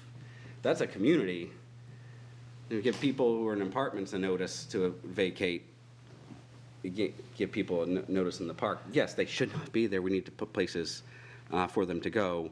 Everyone needs to enjoy the parks. And I'm going to support that motion to re-refer. But even if it doesn't get that way, and we make some changes here at the full board, which I'm also willing to do to stay all night to do, I'll do that too, and I'll support whatever comes out of it as long as there's some amendments made that take into fact that humanity piece that Alderman Sullivan is really nailing there with that notice piece and then balancing it with public safety. We also have to understand that the state decided not to follow through with its commitments on the federal settlement agreement for mental health services in the state and shut down the apartments at the Mobile Crisis Center right there at Pine Street Extension. Nowhere for crisis people with a mental health illness to go that's not the hospital anymore. The Pierre Hart's Respite, that's not for mental health crisis. That's for stable folks who are trying to get back on their feet, stabilize, and move forward. The Mobile Crisis Unit had licensed clinicians, doctors, physicians, nurses, medical care, in addition to psychiatry. The county attorney has found it not to be an appropriate endeavor for his county prosecutors to join the drug court treatment team. Yeah, they'll show up to termination, but guess what? The folks that shouldn't be in the drug court, that should have been terminated by now, who are getting federally indicted for trafficking, are still stuck in the drug court program here in Hillsborough County, but because the prosecutor won't show up to the team meeting to collect the evidence, to kick those folks out, so someone who actually can fit into that program and get treatment and get out of jail and go into the community and get back to work, can't happen. It's not happening. And we're also at risk of losing our certification nationally for the drug court treatment program. Learned that last week. Judges, defense attorneys, prosecutors, police officers, probation department, Hillsborough County told me these things. These are the things that are pressing down upon everybody, and it just happens they're coming to Nashua, Manchester. You're right, we can't bear the burden. There is legislation at the state that's supposed to change what is considered social welfare services on who's considered a resident. That might change things in the future, but right now we have to follow the law that says if someone's in Nashua and needs help financially, we have to help them. State law, not an ordinance in the town or the city. These are just things you have to keep in mind because it's a bigger picture. I don't expect anyone around the horseshoe who's not involved in it on a day-to-day issue to know these nitty-gritty details. The police, again, their position on public safety is right. The fire department position on public safety is right. Director Babby's position on public health on this issue is right. And we're working right now to find a balance that strikes for the betterment of the city, and I love it. I think it's the greatest thing that we're doing right now. I can't think of a better way to exit my term doing something just like this. And I appreciate everyone here who's participated in that. I think I have one last thing, Alderman O'Brien, if that's okay. Well, I'm going to make the motion to move the motion. but So then it's not okay. We are discussing the potential motion. I know, I'm just joking around. You know, these folks are probably warmer than they've been for a bit, so the longer I talk, the better. But I'm hopeful that we can do more on this. If it doesn't go back to the committee or we can resolve it tonight, that's great. I just want to point out one small story of the encampment visit over the past couple days. My business partner, my wife, came down with us. She works at my company. Our receptionist, my wife, Nashua native, I have to point that out, 33 years here in the city. I know people think that's a thing. My receptionist and a person at the encampment, all Nashua natives, grew up together. 3 girls who were in the same clique, right? All 3 of them have experienced homelessness here in Nashua. I think generational Nashua has a problem taking care of its citizens. And it's not just generational Nashua that's here. We can all work together to help the problem because it's impacting generational Nashua and quote-unquote new Nashua. We can work together to resolve the problem because clearly the same old is not working if 3 generational Nashua native women can stand together in a encampment in Pine Street and say, we all went to the same elementary school and graduated from the same high school, and where are we now? At some point, we're all homeless, and now we have different lives. And some of them just recently got a job and back into housing. Thanks to NeighborWorks for my receptionist is one example. But those are full. So I just want to keep that in mind. Like, it's not a, I've been here this many years kind of thing. I've been here forever. I've been born here. I'm whatever generation. Because if it's based on that, generational Nashua is failing its children. Alderman Lopez. So I have a couple comments. I'm going to try to be quick. The first is that I have no problem with the amount of time we're spending on this because, I mean, cumulatively, maybe 8 or 9 hours at most of meeting time compared to one single night sleeping outside and then waking up in the cold and then being expected to solve your problems. I mean, 15 days is a stretch, especially this time of year. I can get other times of the year where it may be a little bit easier, but I think we need to do this work, and I appreciate very much that people are willing to actually do the work and make sure that we're thinking this through very carefully, because it's people's lives and it's a reality in the encampments. It's also the residents around. We really need to make sure we're thinking about the ramifications of this, because I wasn't sure I should bring this story up, but there's already a woman who has moved out of a campsite, or out of a campsite at Morins Park, and she moved there because DPW displaced her. Then she went and parked, as far as I know, like 3 different locations around Palm Square Apartments in a lot, and the police were responsive to it with as much discretion as they could. Public Health was using their discretion, and she was moving around because there's nowhere to go and the resources are very limited. Now she's blocking the rail trail behind another business who's calling and saying, what are we doing about this?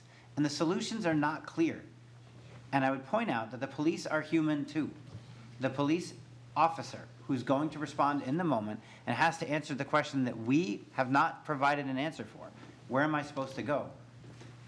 If you talk to most of the people in the encampments, not only this year, but last year, they're in the super encampment because the city has been closing encampments throughout the summer and periodically to clean them up and to manage them. They've been doing it as humanely as they can, but they've also been telling them, police included, go here. So this is last man standing. This is the end of the summer and livable months. We've closed down all the campsites that were near people's homes that they were complaining about, that were near schools or near businesses, and people have been gravitating to the last place that everybody telling them to move is saying to go to. So there isn't like a beacon at Pine Street Extension saying, come here. People are saying go there when they're being pushed out of where they are. So if we don't create a solution, if we don't figure out the drop-in center, and if we don't give the continuum time to lick its wounds from everything that is happening at the federal level funding-wise and reconsolidate their plan, then we can't move forward. You can't walk without 2 shoes on your feet. You have to have the enforcement, but you also have to have the opportunities and the alternatives. And if we go with only half of it, we're just going to keep hopping all over the city. So I really am concerned about how this will affect my residents and my businesses. I appreciated Banyan Tree coming out. I'm familiar with the business. I didn't know they changed hands, but I feel like a bill of goods was sold if they said there was never homeless people in Pine Street Extension, because they're 20 years of working with the homeless people. There have been campsites all over that place. Never this big, admittedly, but dozens of people all around in different sites, behind NIMCO building, behind the sign. Like, it's very much a popular area because it's out of sight and it's away from people, but it's also close enough for resources. It's also close enough for help. These are issues that are somewhat perennial, but we've always been able to address them and respond to them in a humane way, using our nonprofits, using our charities. And this year, a lot of things, it's been 17 years and 3 months. A lot of things have happened that have changed and upset the social services support system. To one of the previous speakers' points, there is a coordinated entry system. There is every single shelter, every single transitional housing program, sober house, domestic violence shelter, there is a coordinated entry system in place. There isn't capacity. There are like 2 openings at any given time at all. Periodically, you have little waves of it. The Soup Kitchen did a great job last month, and were able to move a lot of people out of their permanent supportive housing and bring new people in, which was amazing. Like there's an incredible amount of work being done in the community right now. And if anybody doubts whether the continuum of care can handle this, I would remind all of you of what happened when Stepping Stones closed, and the 20 or so people that were living over at Daniel Webster College. Nothing, because the continuum stepped in, organizations changed what their plans were, worked together, and helped people find housing. They can do this. We have to give them the opportunity to do this. And if we're going to write legislation which is permanent and enacted on everything from one person's campsite to 200 or whatever, God willing, we'll never see that size again, we need to make sure that we're doing this in a way that is sensible. And we're doing this right now because of one campsite that is at the end of the season that has literally had people push towards it. Same way last year, I pointed out that the capacity of the railroad encampment, which predates the Crown Hill, if anybody's remembering all of this, it was huge too. And public health was working on that all summer. I know because I was helping clean it up all summer with a corps of volunteers. There's a lot of stuff that needed to be done. And a lot of the origination of that issue wasn't because people are slovenly or lazy or whatever, because there was nowhere for them to throw trash. So putting dumpsters out isn't necessarily an invitation to put up your campsites and be homeless. It's public health 101. We need to make sure there's trash cans so people can throw away trash. Same thing with porta potties. You know, we should have those out in that area anyway. So I think it's important for us to get this right. We need to do what Nashua PD is asking us to do. But we also have to recognize that we're the legislators. And if we write legislation, they have to enforce it. And that goes doubly for if we write it without clear intentions and clear boundaries, but also if we set them up to handle the immediate situation in front of them and then just end up having to play whack-a-mole over the next couple of weeks. This is a very important time. People are trying to figure out where they can go and what they can do. And if we disrupt the partnerships that are actually making that happen, we are not doing anybody any favors. We need the housing solution. We need the emergency shelter solution because we're missing that. It was mentioned that the mayor mentioned we put a lot of effort into helping expand and manage the Nashua Soup Kitchen. So the single occupancy is basically the same. We expanded family occupancy because the old configurations of the shelters just didn't allow for families with more than 2 or 3 children to reasonably occupy. And we were seeing families get split up. We were seeing the dad take the older son and go to Manchester, and then the mom take the 2 younger kids, and they may never get back together. So it was a very humane decision made by the soup kitchen, but it didn't necessarily increase our overall capacity. And right around the same time they were getting ready to open, Maple Street was closing. Our city needs more shelter capacity to give people a way to access the resources and services that they need. And because we haven't been doing that over the last probably 3 years. You know, we all know what happened with the ARPA funding, and suddenly we had a bunch of people whose vouchers expired at the same time. We all know that we pulled together and tried to navigate the crisis that was at hand, but ignored people who were getting further and further afield, and we built up an unsheltered population. We have to take our time with this, and I'm not trying to stall it to kill it. I'm saying we can't screw this up, because if we do, people are going to die. People are going to be displaced. They're going to be in extremely dangerous places we can't reach. They're going to have to make more decisions that there's no good option. And all of the work, all of the investment we've been putting into expanding public health and building these partnerships and trying to do these outreach programs, which are only really 2 years old, is going to be wasted. We're not going to save taxpayer monies. We're not going to make anything safer. We really need to think this through. So I will definitely support the motion to re-refer. Alderwoman Kelly? Thank you. While I would prefer a motion to indefinitely postpone this, I will support going back to committee. Based on so many of the comments that have been made before me, I think that as a board, this is probably the most consequential piece of legislation that's been put in front of us. And I want us to sit in that for a minute, because the decisions we make are going to affect people in ways that we have not seen hit our desk before. And I'm going to tell a little story, and then I won't bore you with the 3 pages of comments I wanted to make, but I was getting ready to leave, and I had bought these lunch notes for my son, and he was drawing on them during dinner and handed them back to me. And I thought they were pretty profound, given what we are taking up tonight. So one says, "Don't stop until you're proud," and the other says, "It may not be easy, but it'll be worth it." Alderman Dow. Yeah, I'm not going to support going back to committee because we can have a 4-hour discussion. There's only 5 people that vote in infrastructure. Here, everybody gets a vote. And even if whatever happens in infrastructure, won't come back to the full board for another 2 weeks or more, longer. I don't know when the infrastructure meeting would even be. And where are we? You know, just so you know, it snowed on Halloween more than once, so we're getting into desperate times, and I think we need to make a decision one way or the other. Motion is to re-refer. Alderman O'Brien. Yes, I heard a lot of your comments. Some of them, the question is to refer it back to committee, but I heard all your comments, everything else. But the question again, and why did I suggest to bring it back to committee? If we look further down the road, we're going to be asked on R-25-212 and R-25-213, establishing expendable trusts for a natural resource center.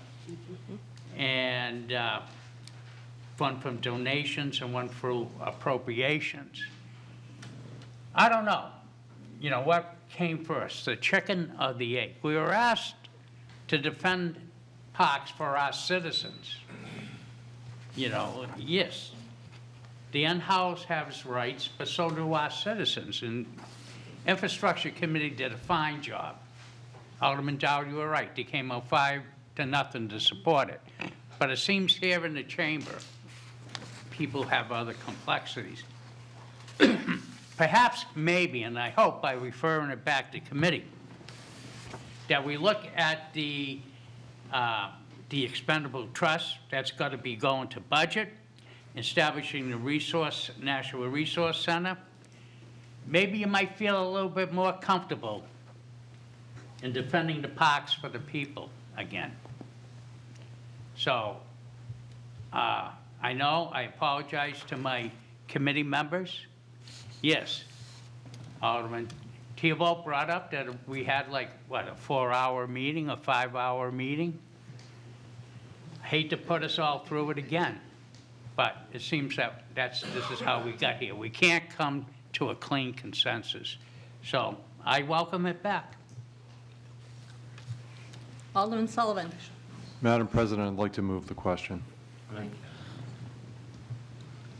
Motion is to move the question. Would the clerk please call the roll? Alderman O'Brien. Yes. Alderman Moran. Yes. Alderman Thibodeau. No. Alderman Govea. Yes. Alderman Lopez. Yes. Alderman Sullivan. Yes.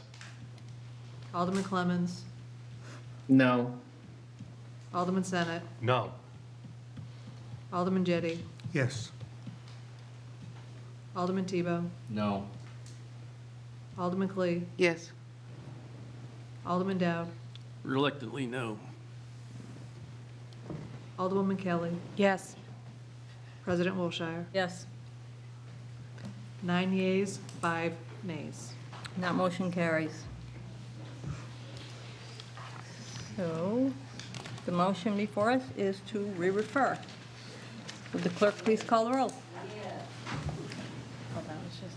Alderman O'Brien. Yes. Alderman Moran. Yes. Alderman Thibodeau. No. Alderman Govea. No. Alderman Lopez. Yes. Alderman Sullivan. No. Alderman Clemmons. No. Alderman Senate. Yes. Alderman Jettie. Yes. Alderman Tebow. No. Alderman Clee. Yes. Alderman Dowd. No. Alderwoman Kelly. Yes. President Wilshire. No. Fails. 7 yeas, 7 nays, tie vote. Motion fails. Fails. Motion before us now is for final passage as amended. No, we never voted on the amendment. We didn't vote on the amendment. Alderwoman Clee's amendment. Oh, her amendment, okay. Can you, The amended amendment. Right. could you tell me again what your amendment is? I'm sorry. The I lost one that track. we have in front of us, minus the one sentence from Oh, yeah. the Okay. previous amendment. Okay.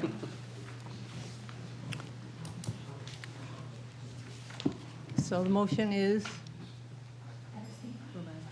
to amend. Great. Right, we didn't take a vote on So, point of order, did we pass Sullivan's amendment? the, yes. Yes. We did. Okay. So The motion Sorry. is to amend. Alderman Sullivan? So the motion is to pass as amended. No. The amended amendment. The amended amendment. Right, but, As amended by you. right, but we've already we've already passed the voted on that. amendment. We passed No. yours. Yes, yours. We passed yours, but not mine. Oh, You Your amended amendment to mine. the amendment's You passed. changed the language of the Oh. amendment. okay. Sorry, So whiteboard. the amendment is everything that Alderman Clee read, minus the part we struck on Alderman Sullivan's amendment. Okay. That's the motion before us. Alderman Moran? Thank you, Madam President. Just through you, again, to Corporation Counsel, what's the fine schedule on this one? I don't know if we set one on this one. Is it the $1,000 per offense, kind of thing? Maximum of 1,000. When, may I? Yes. When you say maximum, like, is it It's the up to first? the judge. It's up to the The judge. judge can do anything from 0 to 1,000. I like that. Okay, thank you. Any further discussion? Seeing none, would the clerk call the roll? Alderman O'Brien. Yes. Alderman Moran. Yes. Alderman Thibodeau. No. Alderman Govea. No. Alderman Lopez. Yes. Alderman Sullivan. Yes. Alderman Clemmons. No. Alderman Senate. Yes. Alderman Jettie. Yes. Alderman Tebow. No. Alderman Clee. Yes. Alderman Dowd. Yes. Alderwoman Kelly. Yes. President Wilshire. No. 9 yeas, 5 nays. And that motion carries. Alderman Senate. Thank you, Madam President. Since we're not going back to committee, I'd like to make a motion to amend O-25079 by striking the words "upon passage" in the final line of the ordinance and replacing them with the words "no sooner than the opening of the city-run overnight warming station for the 2025-2026 winter season." And I'd like to speak to it.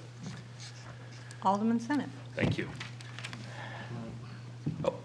One You moment. can't say no sooner. You've got to say a definite time. Or some way to determine the definite time. You could say the day the warming center opened. I'm amenable to amending my motion Okay. to forego the words "no sooner than." Could I, oh, no, that would be the same issue. Say on the day. Yes, On the I would like it to read "on the day of the opening of the city-run overnight warming station for the 2025-2026 winter season." And I'd like to speak to that.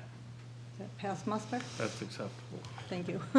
Alderman Senate. Well, first off, thank you to Attorney Bolton, because legalese is not my forte, and that's why we keep you around, and I really appreciate your input on that. Thanks. Is that why? One of the many, many We reasons. were all wondering. Regardless, we're back here for final passage, and the question still has not been addressed. Where will they go?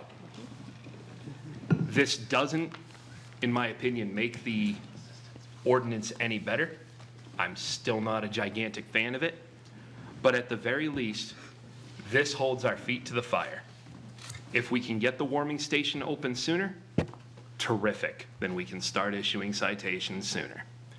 If we can't, and we're locked in on that December 1st date that we've been advised by Public Health, and I did speak with Public Health on this when I was contemplating this amendment, and they said that we are still, at the very least, on target for December 1st, then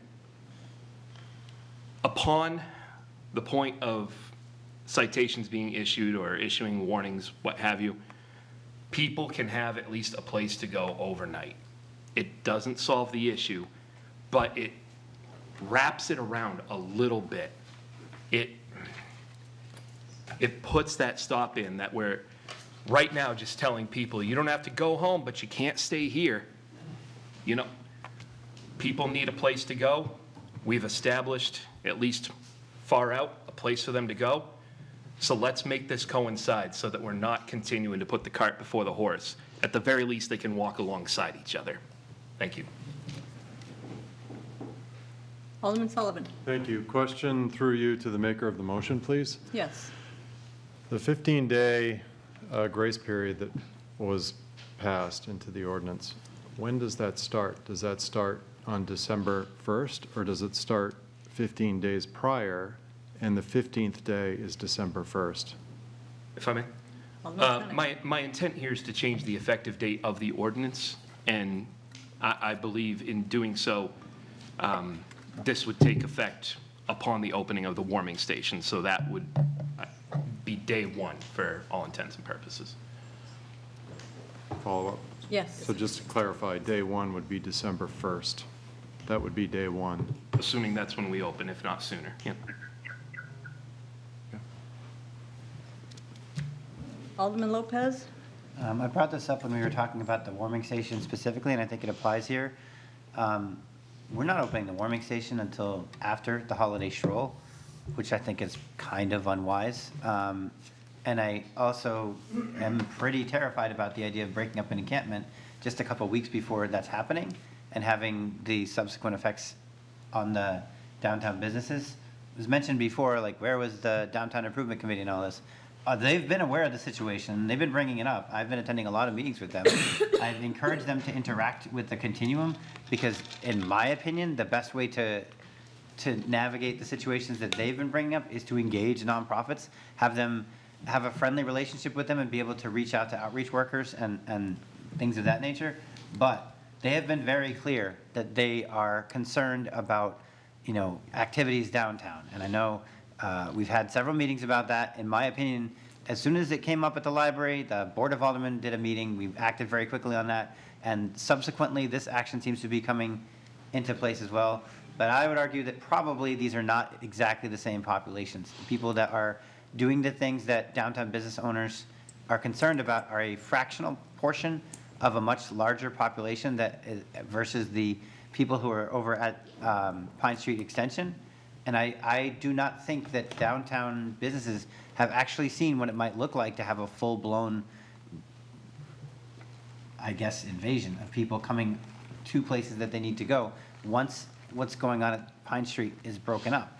So I don't want to see that happen, obviously. But I also think that the motion to amend as we have it right now might also kind of push that at least to where we have a warming station, but also to where we're not looking at major downtown holiday activities and also trying to deal with the social justice crisis. Alderman Clemmons. Thank you, Madam President. Yeah, I am going to make a motion to further amend. Okay. And the motion is that the effective date of the ordinance will be November 16th. And I'd like to speak to that. Did you say 16th? Yes, Okay, you can speak to that. as opposed to when the warming station opens. Okay.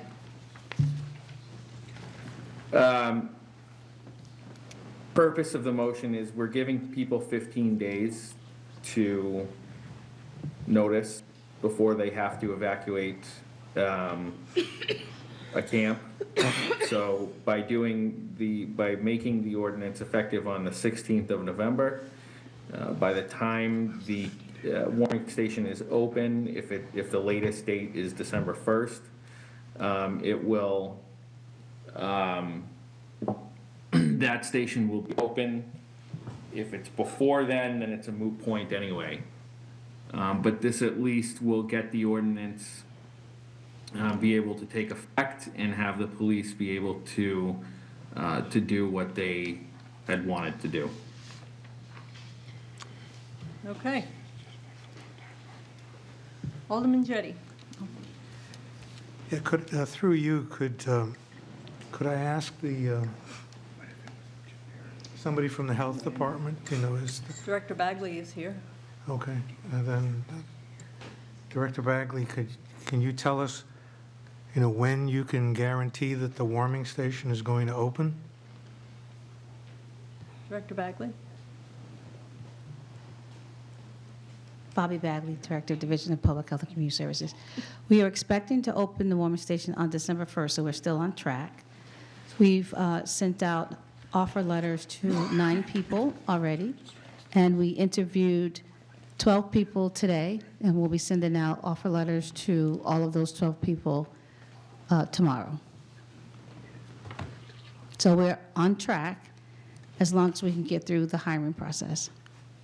What's today? Today's the 28th? Yeah. Of October, so. Okay, so could I follow up? Alderman Jettie. So if we pass legislation that says that this ordinance will take effect on the day the warming station opens, and we have a provision, or excuse me, if we say it takes effect on November 16, trying to tie into this 15-day notice period, are you comfortable with that? Are you comfortable with the police on November 16th telling people they've got 15 days to leave, and that you're going to be able to coordinate their moving into the warming center? Even though the warming center is not open yet, you're going to be able to manage that? Do you feel comfortable with that or not? Director Bagley? Bobby Bagley, Division of Public Health and Community Services. So the terminology of moving into the warming station is not a terminology that we want to use because it's not a shelter. So the warming station is a place for people to be able to go in to warm up. They can go in for 2 hours, 4 hours, 6 hours, or the 12 hours that it's open, but they don't move in. With the closing of the encampment and then giving people the 2 weeks that they need, will give folks the opportunity to get their stuff packed up, and then either if they find storage or have storage, they have to find some place to put their things. Those things would not come to the warming station. What we would provide in that time period is, again, we would still work with individuals to try and get them connected to other services as well. Warming stations is one option. We would still try and get people to seek out shelter, going into treatment or recovery, finding or going in to stay with family if they can, because it's going to be cold. It's already cold right now. But the warming station will allow for folks that don't and can't get into the shelter to be able to come to Elm Street to warm up.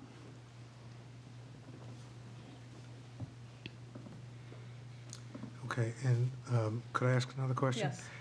So they can come into the Elm Street to warm up, but where are they going to be the rest of the time?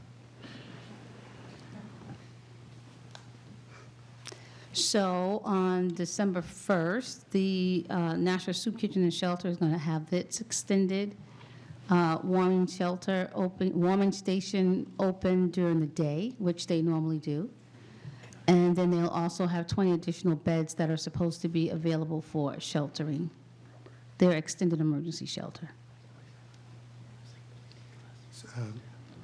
Did I understand you correctly? They're going to have 20 beds more than they have now? Yes, that is the plan. Okay, thank you. Alderman Moran. Thank you, Madam President. And I appreciate my colleagues from Ward 7 and colleague at large for bringing forth the 2 amendments. I would support either one of them. I think after hearing more of the conversation today and these amendments that were proposed, I would reluctantly support the overall ordinance at the end of this. But I'm not sure if my colleague at large would consider maybe terminology changes to 15 days prior to the opening of the warming station shelter, non-shelter. Yes. Just in case maybe it gets changed to December 2nd or 3rd because of a staffing issue. and I'm sure Department of Public Health would know ahead of time. And then if it did get opened earlier, then that's 15 days earlier that it can be enforced. I'm not sure if that's something you would be willing to do. If I may respond, Alderman Clemmons.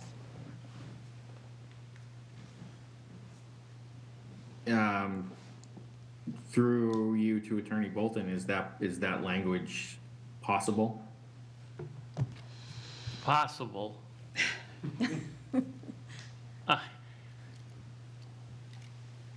I'm not, if some crises were to happen, and you may not know on November 20th, you may fully expect that the warming station is going to open. Even if it gets delayed, it will be open by December 5th. But between the 20th of November and the 5th of December, the heat goes out in the Elm Street building, and it doesn't open until January 1st. You won't have known that, right? So you won't have a definite time. Frankly, you want me to finish or not? No, I'm going to withdraw my motion. Thank you. Okay. So the motion before us is Alderman Sennett's motion. The day the warming station's open. Further discussion on that? Alderman Thibodeau. I have a question, just because I like the amendment. But once that's instituted, right, that's in perpetuity, right? So what happens come spring? Alderman Sennett. I think my amendment just refers to the go-live date, if you will, of this ordinance. That's it, just. Yeah, I mean, whatever we enact or fail to enact beyond tonight and the decisions that we make here, whatever happens, this ordinance is what it is. So I would assume, and Attorney Bolton could correct me if I'm wrong, that all we're doing here is setting an effective date for this ordinance. We're not, putting a twilight on it or anything like that. Right. That's no part of the current motion. Well, I'm not going to do that. Sunsetting or anything. Not yet, anyway. No, what happens is, shelter opens on December 1st, this ordinance takes effect, and then it's in effect until it's repealed or otherwise altered. Alderman Moran. Thank you. Just bouncing off of Attorney Bolton and my colleague from Ward 7, that would assume that the next board could say, we can amend this at the next term for that year and so forth, if it was in the flavor of the next board. Is that correct, Attorney Bolton? Absolutely. Thank you. Oh, right. You can do that anytime. Alderwoman Kelly. Thank you. In essence, I support the intention of this, especially where we don't have places for people to go, and it's getting very cold. I'm going to throw an idea out there. I know that when our housing director spoke about this at the infrastructure meeting, she talked about how enforcement and support services working together is a best practice. Don't want to cut off debate. Wanted to hear your thoughts on doing a joint infrastructure and budget meeting where we can talk about the legislation that's coming under suspension that I brought forward around a resource center alongside this piece of legislation and work out all these pieces. Not only does it allow us to look at both of those measures together, but it also is I think it's the whole board, pretty close to the whole board on both of those committees. So we don't have the issue of only 5 people in infrastructure got to look at it. So are we referring it back to committee?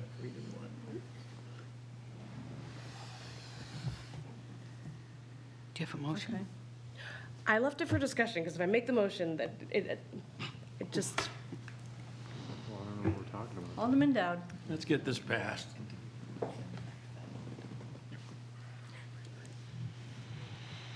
Okay, Alderman Moran. I would like that idea if it was January. And I think what we have now is, or what we can up with tonight, is the best that we can do at the moment in time. And I think clearly this all has started a great conversation about what really is needed in Nashua. And I'm proud of that, very much so. And I look forward to those ideas that Alderman Kelly has being further discussed and amended or changed at the next board. Because there's only 2 months left, and I know we all have a duty to the very end of the year, but this is so substantial, I don't want to rush it too much. But the work we're doing right now is so great, the original amendments, the changes. I just don't want to see that falter. Okay, so the motion before us is the amendment by Alderman Senate that the day the warming stations open would be the effective date of this. Okay, how about we take a vote on that amendment? Would the clerk please call the roll? Alderman O'Brien. Yes. Alderman Moran. Yes. Alderman Thibodeau. Yes. Alderman Govea. No. Alderman Lopez. Yes. Alderman Sullivan. No. Alderman Clemmons. Yes. Alderman Senate. Yes. Alderman Jettie. Yes. Alderman Tebow. No. Alderman Clee. Yes. Alderman Dowd. Yes. Alderwoman Kelly. Yes. President Wilshire. Yes, 11 yeas, 3 nays. and that motion carries. Okay. We are back to the Final amended motion. we're back to the amendment that Alderman Clee brought in. Did we vote on that? Mine is We voted on that. I now have to do as amended. I have to read. as amended. Okay. Okay. At this time, Madam President, I would like to motion. The motion's already been made. Well, maybe. But then it was Go amended ahead. again. Okay, We already, go yeah, ahead. we already approved Okay. her amendment. I'd like to make a motion for final passage of 025-079 as we just amended the amendment, by roll call, please. Alderwoman Kelly. I was going to save these remarks, but here we go. So I tried to get out some of the data that I've been quoting to the board and to the infrastructure meeting before we got here. And I must have messed up because it didn't end up hitting our desk, so I apologize for that. And in lieu of that, I want to read a few excerpts from the reports that I did want to share, and then hopefully we can get them attached to the packet. So I'm going to read from a report called Criminalizing Homelessness Worsens the Crisis, Research Shows. And that is written by the National Alliance to End Homelessness. It is authored by a PhD, Claire Herbert, she's a PhD in the Department of Sociology, Nicole Dubois, who's a senior research analyst and coordinator at the National Alliance to End Homelessness, and E. May Sewards, who's a doctoral student in the Department of Sociology, University of Oregon. I'm going to read directly from it. It starts with the why. In summer 2024, the Supreme Court ruling in the city of Grants Pass versus Johnson emboldened communities across the country to consider or enact new measures that make sleeping in public spaces a legally punishable offense, effectively criminalizing homelessness. Leading up to that case, 57 social scientists who have previously published peer-reviewed research on homelessness came together to submit a brief against criminalization. The research reviewed in this brief shows criminalization makes homelessness worse. Every move-along order or encampment eviction contributes to further marginalization, perpetuating a cycle of negative effects which are increasingly difficult to escape. Directly from that brief, even though each move-along order and citation alone may seem inconsequential, collectively the inability to access private property or a safe place where no one can legally dwell keeps one in constant anxiety and a risk of future enforcement. This produces a sequence of criminal justice contact that is more powerful than the sum of its parts, that deepens suffering, poverty, and perpetuates homelessness. Within the 100 pages of data that I wanted to share with you, there were a few other statistics I wanted to bring up. People who lack shelter are more likely than those with shelter to interact with law enforcement and be targeted by criminalization efforts.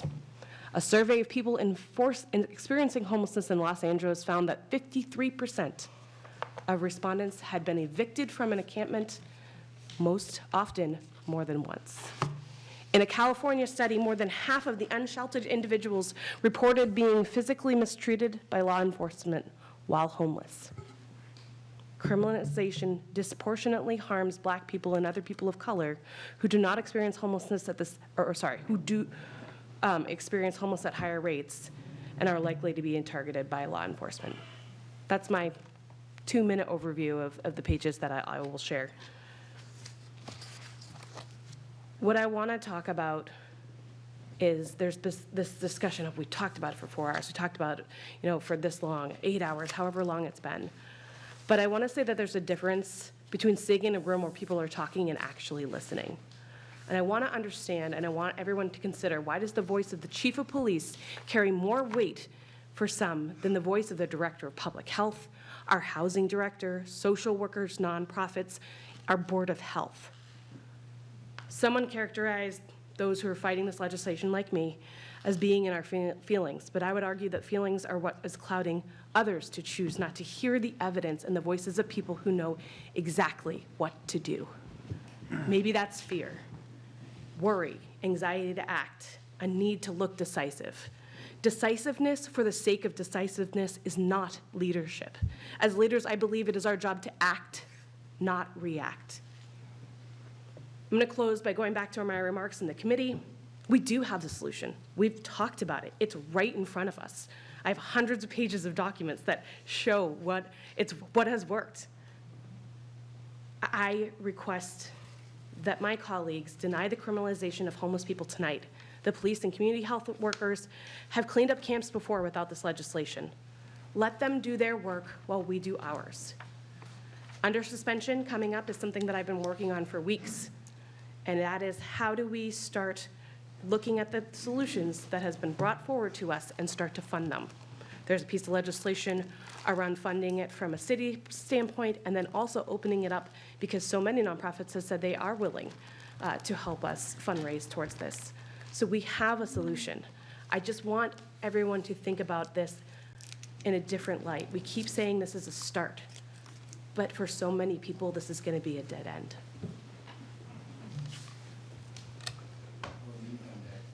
Alderman Clemmons. Thank you, Madam President. Did you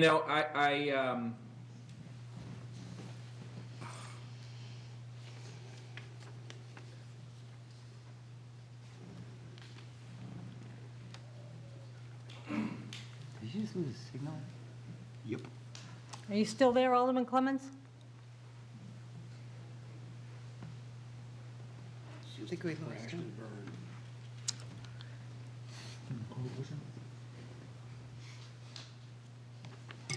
Okay. Alderman Jettie. Thank you. And as soon as Alderman Clemmons finds his voice, I am back, but I'll let you Okay. speak. And Go ahead, Alderman Clemmons. oh, I'm so sorry about that. So yes, so I just wanted to say that I'm a bit frustrated by the comments from public health, and I know they do an excellent job, and they're out there every day doing work that I couldn't imagine myself doing. But I'm frustrated because the whole reason that the legislation is being brought forward, at least in my opinion, is because they weren't out there doing so-called cleaning up the camps or just breaking them up. It got to the point where there's 75 people in there. And it was frustrating enough to me and to a couple of other aldermen that we had to make the decision to put in legislation to do this. So it's true what Alderman Klee had said earlier, that, you know, when the Supreme Court decision came down, her and I discussed it, and we were going to put in legislation to do this, you know, a year ago, but you know, we felt, well, we'll give our city departments, you know, the benefit of the doubt to control the situation and to make sure that, you know, this doesn't happen. And unfortunately, it got out of hand. And whether or not that's, you know, I don't think it's anybody's 100% anybody's fault, but it's out of control, and we need something to mitigate the situation. And so, you know, I do take exception to that a little bit, because, you know, at least in my opinion, you know, I wanted this to not come to this tonight, but the frustration over everything boiling over in the community led me to act in this way that, you know, unfortunately, I feel this board had to and has to. So I will be supporting the legislation tonight, even with its amendments, which I'm not 100% in favor of, but I think it was compromise, and compromise is a good thing. So thank you. Yeah, one moment. Alderman Lopez? I will yield my time to Director Bagley. She might be a little more civil. What? Didn't you call on all? More civil than yourself? I will say I find those comments to be categorically ignorant. And everybody who's homeless probably All right, knows every it's single been person. a long night. Let's not go there. Director Bagley, did you want to respond to something? Bobby Bagley, Division of Public Health and Community Services. I just wanted to respond to Alderman Clemmons. Alderman Clemmons, we have brought it to the attention of we have a city team that has been meeting on a regular basis and responding to what we've been seeing with the encampments around the city. We meet on a regular basis, and we have on a number of occasions brought to the attention that this encampment was getting too big and too large. We don't make a decision by ourselves, and we work very closely with all of the city partners. And even police themselves have even said they didn't want to make decisions without the group making a decision. We wouldn't either. So we all worked together, but it was acknowledged months ago that the encampment was getting too large. There were different things that we also asked for, as far as putting a certain number on the number of folks that could be there, and those things were deterred. And so it's not that public health didn't do anything to stop the size of the encampment. There were limitations to that, and people were being directed to the encampment. And so we worked together as a city. Information was being presented around that table, and certain decisions were made, and that was not solely on public health. So I just wanted to make that clarification. Alderman Dowd. Madam President, may I just respond? Alderman Clemmons. Thank you, and I appreciate that, and I appreciate everything that has gone on and happened. But I guess it just doesn't. I don't understand that in the context of your remarks at the beginning of the committee or the meeting tonight, which said you could handle it on your own without the ordinance. Because again, that's where my frustration lies. So I don't want to get into debate, but I just wanted to let you know that, you know, the reason the ordinance is coming forward is because something had to be done. Alderman Jettie. I thought you had me. No. Oh. You just called him before. Yeah, he called me before Ben. We deferred to Ben. Okay, Alderman Dowd, and then we'll go to Alderman Jettie. All right. I'm probably going to reluctantly agree to this as amended. And it's not my intent, and I don't think it's the police intent, to criminalize the homeless. I think it gives the police department an ability to go in there and take care of the things that are a risk. Yes, it's a violation if they're camping on city land, but I don't think they're gonna go in and say, you're out of here tomorrow. And I believe that the police department's going to work with the health department and the other agencies to try and locate these people and give them someplace to go. If that doesn't happen, then I'll have an issue and we'll be back here again.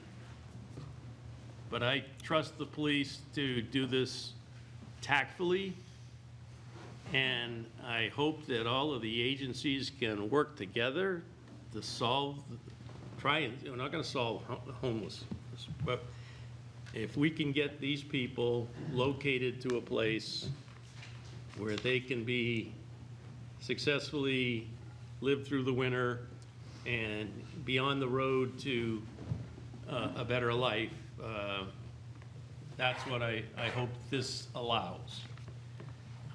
The agency that I talked to before brings people in, they give them a place to live, they get them a job, they make sure that they save money, so when they finally are settled and have a good job, and they can then move out and go to someplace to live because they'll have the money put aside. So there are places that can help these people. And I don't believe that, I don't think the intent of this is to make them criminals. They're not gonna bring them to court. The people that are strictly homeless. If there are people in there that are breaking the law, the other laws, and I'm talking about drugs and other offenses, yeah, they can go to court. But the people that are down on their luck and homeless, I think they're gonna work with them through the health department to get a place to go. Like, as I said, if that doesn't happen, then I'm gonna have an issue with this ordinance. Alderman Jettie. Thank you. So through you to Corporation Counsel, so if this ordinance is passed, can you help me understand, if the ordinance says it shall be unlawful for any person to use or cause to be used any of the streets, sidewalks, squares, or any other public property as a camping place, absent written prior permission from the Board of Aldermen or its designee. So my first question is, how would someone get written permission from the Board of Aldermen? How would they do that? They send in a petition or a letter asking for it. And you'd have it under communications, and you'd say permission is authorized for, the nights of June 17th through 22nd to camp in Mines Falls Park in an area to, south of the canal and north of the river and east of whatever monument you want. Okay, so one of these homeless people would have to file a petition with the board. And then... It would not have to be a homeless person. It could be any person. Correct. Yeah, thank you for the correction. Now, if somebody, was camping on public property, and so if I understand this correctly, a police officer could, give them 15 days to vacate the property before they could do anything, correct? As amended, it now says that, yes, 15 days' notice is to be given in all cases. So okay, it'd have to be 15 days' notice. Now, we provide further on that it doesn't constitute a defense to the violation. So if he ended up in court, that wouldn't have to be proven. Okay. So whether or not they've given them the 15 days, they say you can't stay here, it's unlawful. And the person does not leave, what happened? What can the police officer do at that point? Issue a summons for them to appear in court on a certain day, and typically there'd be an opportunity to meet with the prosecutor, and which is a member of the Nashua Police Department. And there might be some discussion of an appropriate disposition. Deputy Kenny has been here before indicating that a typical disposition might be, hey, look, go over and talk to the people at the city's Division of Health and Human Services and try and explore what you can do to get yourself on a proper path. And if you get them to vouch for you, we'll now process the violation. We'll not prosecute, basically dismiss the prosecution.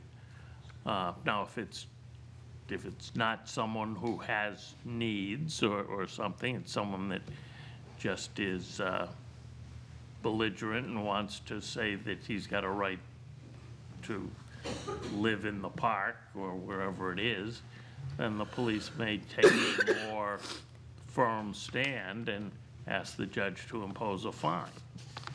And as we discussed before, the fine could be not more than $1,000. Okay, and assume for the moment, for the sake of argument, assume that this person continues to stay in a tent on public property. Every day could be a separate violation. Okay. And so let's say the judge fines him a maximum $1,000. And so he doesn't leave, they give him another citation, goes back to court again, the judge gives him another fine. So is that what happens? They just keep getting fined, and if they have no ability to pay, nothing, If there's does an anything happen? ability to pay, they can be incarcerated until they pay. Oh. If there is no ability to pay, there's not much that can be done to require them to pay. If there's no ability to pay, they can't pay. Okay. Okay, so thank you for that. So if I could continue, Madam Alderman Jettie. President. So, I can't support this. I attended the Infrastructure Committee meeting, and I was unsuccessful in my making the argument that, that I think this is bad legislation. I talked about, the history of the Supreme Court, deciding that this was not a violation of the Eighth Amendment, but I pointed out that just because the Supreme Court, a divided Supreme Court, said that we could do this, doesn't mean we should do it. I think that, unless we have a place for these people to go, taking away the only place that they have to live from them, I can't do that. I can't vote for that. The police, I first heard, the fire chief say, that it's, an example of how unsafe this place is that they had a call for service and the firemen were prevented from going to wherever they had to go.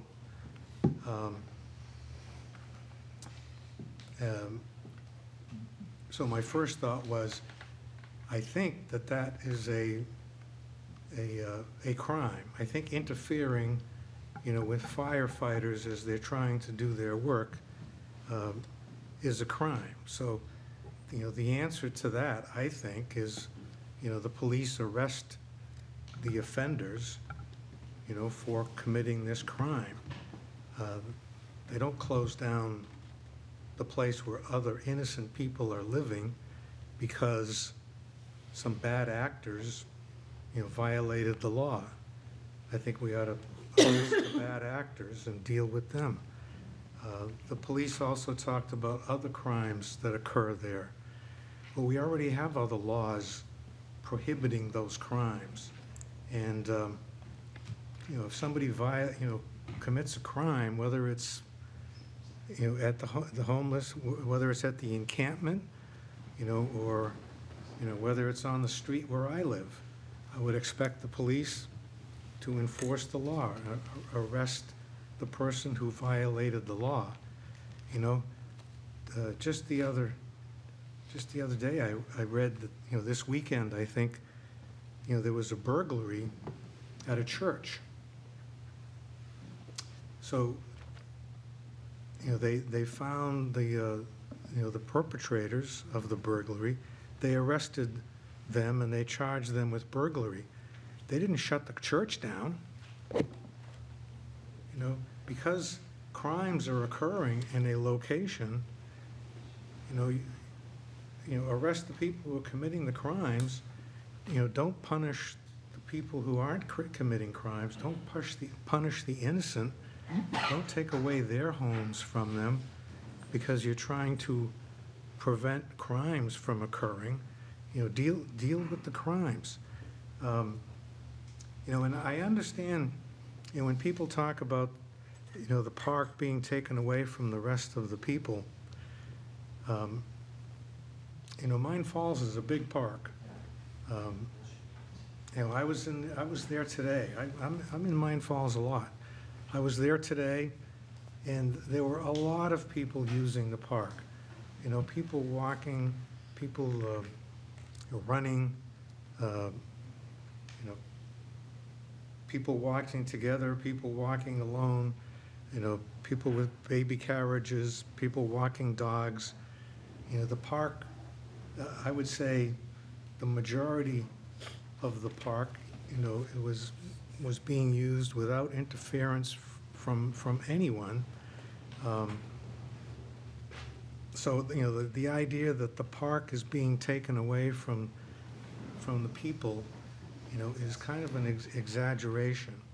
And I know that people are uncomfortable, with seeing, we heard somebody talk about, that they were, approached by a panhandler, or maybe two panhandlers.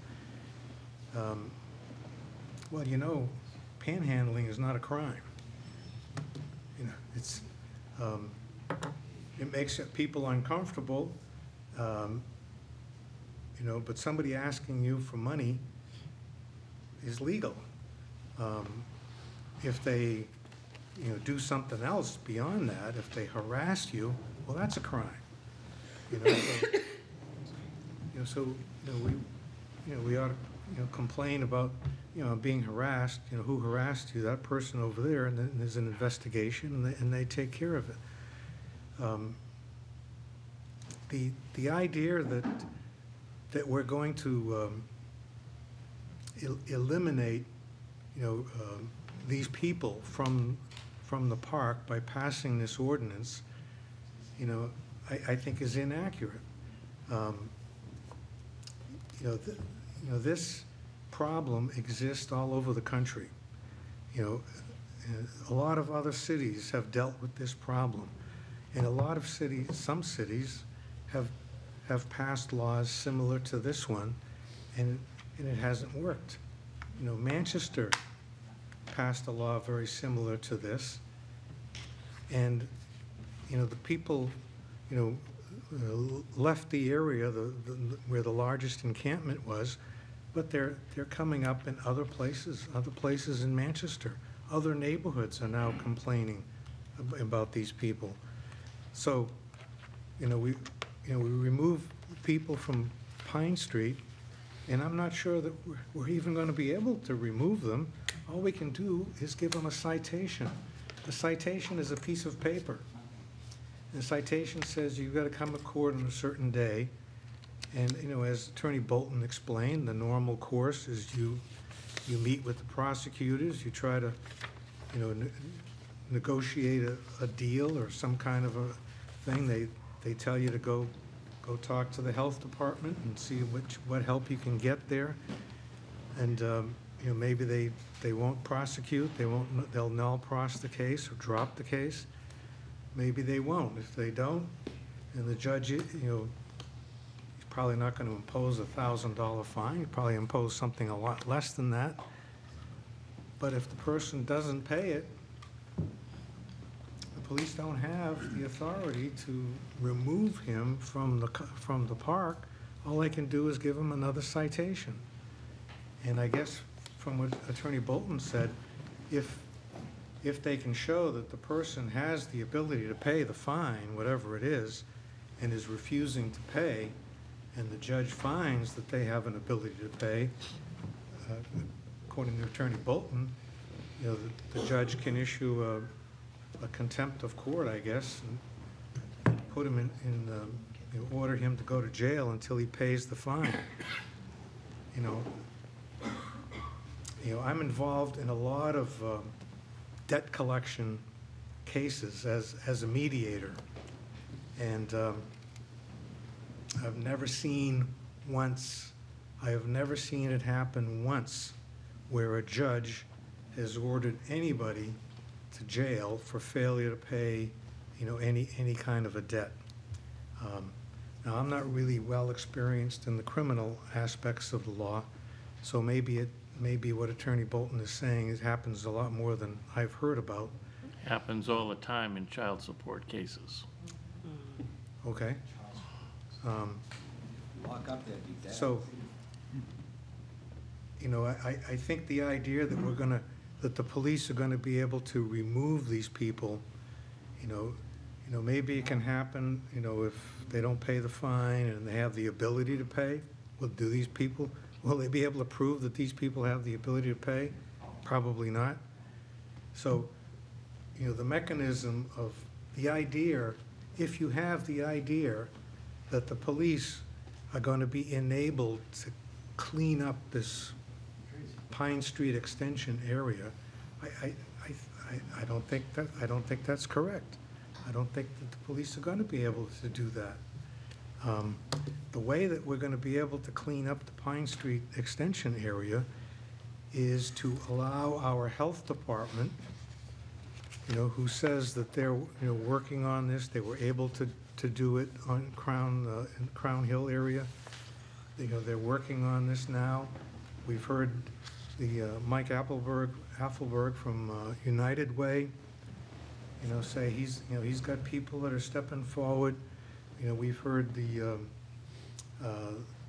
know, a representative from the Interfaith Council saying they're stepping up.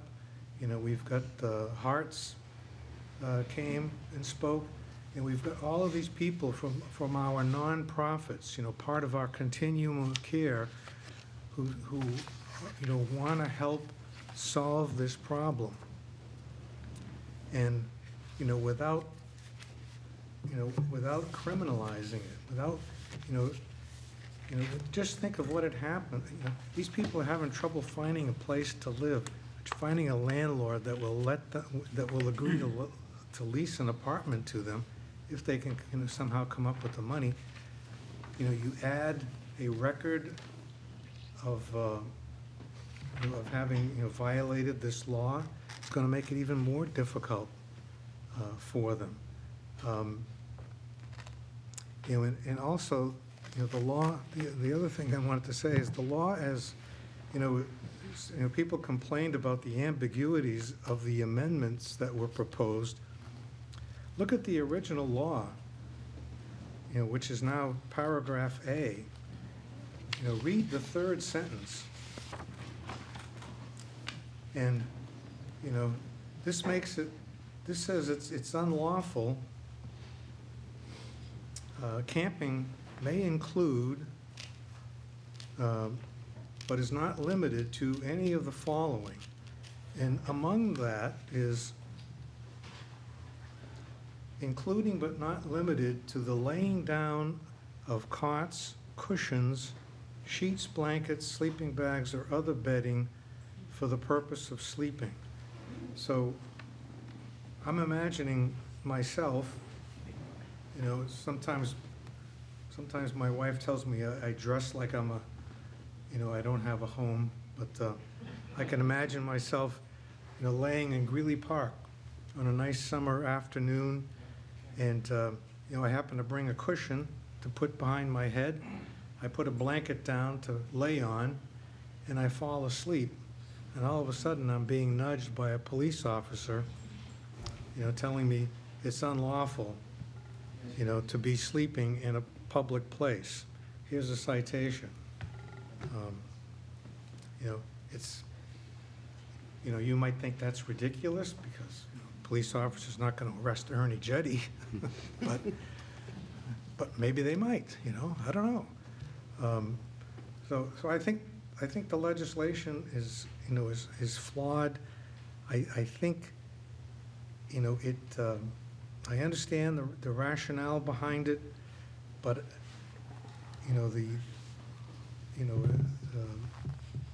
Alderman, Kelly, read from a study. I just, in preparation for this, I read, a study by the U.S. Interagency Council on Homelessness, and they say exactly what our health department is telling us. Criminalizing this is not the answer. Working with people like our health department and our nonprofits, in our churches, that's the way we're going to resolve this problem, and not passing this ordinance. So I'm not going to vote for it. Thank you. Thank you for keeping it real. Alderman Moran? Thank you, Madam President. I will verify that if there's an alderman that's not afraid to walk through Mines Falls, it's Alderman Jetty, because I believe my wife and I ran into you not too long ago on a stroll in Mines Falls, and it was you were walking alone, no regard for your safety, as I recall. I was in a pair. I had to bring someone with me, but I am more and more comfortable voting for the legislation as amended for a few reasons, and I'll point it out. One, morally, personally, 100% against it. Is not who I stand for as a person or as a professional social worker. I am more apt to support this because of the time my colleagues have given to this, to let us have further readings, to let us have discussions on amendments, to let us discuss the issue in more depth. And I am going to support it out of respect for that, because I understand that I can't always get what I want. I explain that to my children. There has to be compromise. And if you look at the Senate, for example, that's a prime. We can't turn into stuff like that. This is, in general, just the arching horribleness of what we're taking the first step on. But I believe many of the members around here who support this legislation before it was amended at all, that they want to do something more. And I want to vote to support this at the end of the day, to allow that to unfold, and put proof to the words that they've said around the horseshoe. So I'm doing it out of that piece of the pie that my colleagues around this horseshoe have allowed us, the advocates or so, because I'm not going to, President Wilshire is an advocate. I'm not going to say because she's supported it right off the gate that she's not. So I don't want to use that harsh language, I guess. But I think it bodes well that we made changes. And I think it could be a sign of strength to continue the conversation going, what will we have already. Further along the lines, Alderman Jetty is 100% correct. I brought the legislation with me to the drug court treatment conference. Everything that you're saying is correct. It doesn't say they're not going to be moved along. They can't. It's not in the ordinance. They can't be moved. The fine, there's not a judge that any of the defense and prosecutors that I spoke to could think of that would send someone to jail for camping and not paying their fees. And then they went into this explanation of what indigent is and not being able to afford things. And I trust those folks because I work with them regularly, almost every day. Like, if they're telling me that even the unamended legislation has no teeth and it's mostly performative and posturing, then I believe that no one's going to end up in jail at the end of the day. Or maybe someone associated with it, maybe you have a default warrant and someone's being violent, and that's a great example that police can use a tool like that to remove someone immediately from a violent situation, so that could be a good thing. But overall, I'm going to support it because I don't believe it has teeth to begin with, even without the amendments. The amendments that were put in address some of my concerns about interactions, notice, belongings, and where people are going to go when the warming station hopefully opens. And I'm giving my colleagues the benefit of the doubt, and hopefully the next board the benefit of the doubt. And I want to leave here in somewhat of a positive manner, not to say Alderman Moran got all these great amendments that he loved so much, but he still voted down the initial ordinance. I think that would be wrong right now, especially given our climate as a nation and city. Thank you. Welcome. Anyone else? Alderman Lopez. I want to apologize for my earlier outburst. I was seeing red because I interpreted things as Director Bagley wasn't doing enough or Public Health wasn't, which I disagree with. But I just want to manage myself a little bit more appropriately. I am struggling with even the amended versions of it, and I really appreciate the work that this committee has been doing. I said earlier tonight we really need to put the time in to make this work, and I think some very positive changes were made. But I am the Ward 4 Alderman, and right now all of these people live in Ward 4. That means they're my constituents, and I owe them the same kind of support that I would give to other people, whether they live in houses or whether they don't, whether they own businesses and live somewhere else or don't. These are not just residents, they're citizens too. They have a vote. On November 4th, I'm expecting them all to be there at Ledge Street voting, you know, not just for me, but also for at-larges, Board of Education, and you've all found this chamber tonight, so I would love for them to be more participatory and engaged, because that's what we want to see in our citizens, and that's what our citizens have a right to do. It's not going to happen if we don't listen to them. People who, I mean, we've talked about the experts, and I trust the experts in all of the fields. I appreciate what the police are doing. I appreciate what the fire department are doing. But they're the experts in their own lives, and they're the ones who have to go home tonight to a tent or maybe a recreational vehicle. But they're going to have to walk through the dark to do it. It's freezing. It's not the same thing. So that's why I appreciate the work that we're doing here and the progress that we're making, but I'm still struggling very much with being able to endorse additional penalties on people who don't really have choices in front of them. Anyone else? Motion before us is for final passage as amended. Okay, would the clerk please call the roll? Alderman O'Brien. Yes. Alderman Moran. Reluctantly, yes. Alderman Thibodeau. Yes. Alderman Govea. Yes. Alderman Lopez. No. Alderman Sullivan. Yes.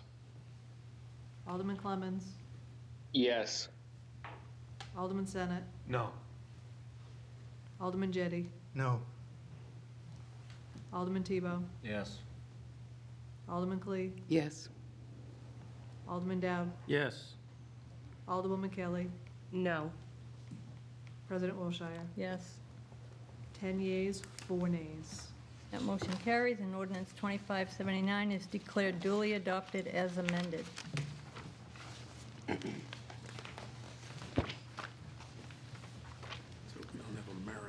Second reading of ordinance O-25-080 regarding campers and recreational vehicles on public property.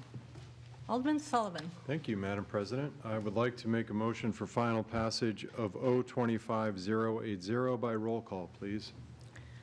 Motion is for final passage by roll call. Discussion on that motion. Alderman Lopez. I refer you now to everything I just said over the last several hours. Plus, this is going to be very expensive because we have to dispose of the trailers if they don't get collected. Further discussion? Madam President. Alderman Clemmons. So this, I have a question. So this ordinance here is not the same as the other one in that it bans camping in a camping trailer, or is it just that it bans them from being parked overnight on the street? Or in places they're otherwise not, a vehicle would otherwise not be allowed? Can I get clarification on that? This provides that, these vehicle type things or trailer type things, RVs, cannot be parked, cannot remain on public property except on streets where parking is otherwise permitted. Okay, thank you. So it is decidedly not the same as the measure that was moments ago adopted. Okay, thank you. Anyone else? Alderman Jettie. So, as I understand it, this ordinance doesn't have any provision for permission granted by the Board of Aldermen or designee as the previous ordinance did. The closest thing that this has to that is there's an exception for city employees or contractors or permitted vendors. So if we licensed someone to sell hot dogs in the parking lot at Stello Stadium or something, I don't think we would, but if that were to happen, they would be permitted to do that. Okay, Alderman Jettie. I have another question. So it says it's unlawful for any camper or recreational vehicle to park. So it seems to be directed to the recreational vehicle, not to any person. Correct. I mean, how do we enforce it against a recreational vehicle? No, it's whoever causes it to be parked or to remain there.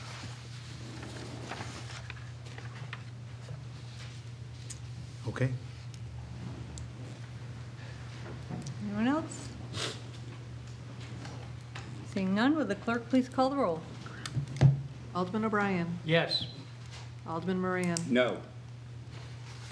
Alderman Thibodeau. Yes. Alderman Govea. Yes. Alderman Lopez. No. Alderman Sullivan. Yes. Alderman Clemmons. Yes. Alderman Senate. No. Alderman Jettie. No. Alderman Tebow. Yes. Alderman Clee. Yes. Alderman Dow. Yes. Alderwoman Kelly. No. President Wilshire. Yes. 9 yeas, 5 nays. That motion carries. And ordinance 25-80 is declared duly adopted. Business unfinished at previous meeting. There's none.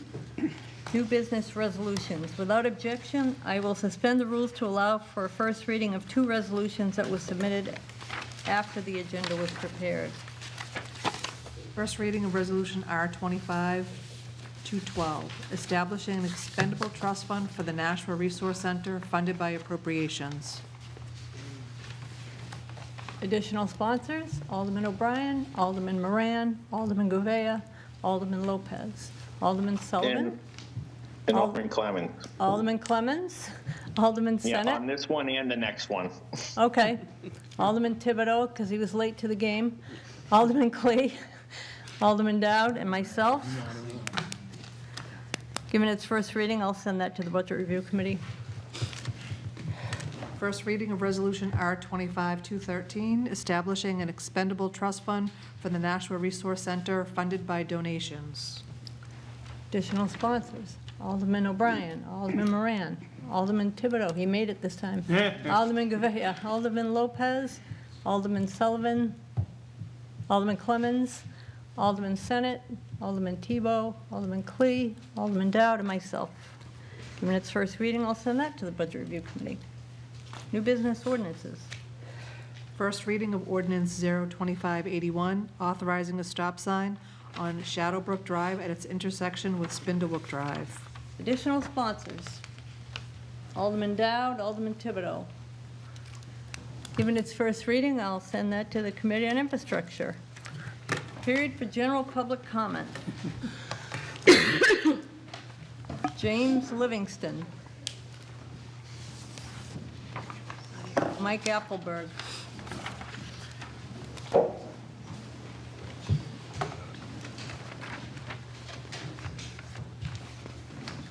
Is that going to start again? Yes. Perfect. I'm ready. Mike Appleberg, President, United Way of Greater Nashua. First of all, I want to reiterate that we are absolutely ready to support the work of public health when they stand up their warming station and also when they stand up their daytime resource center. We already have dozens of volunteers who have stepped forward, and we also have the Interfaith Council that has indicated the same. I wanted to just mention, Alderman Dowd mentioned a couple of times tonight, as well as in the Infrastructure Committee meeting, the good work by our friends at Family Promise. I think that's who you were referring to.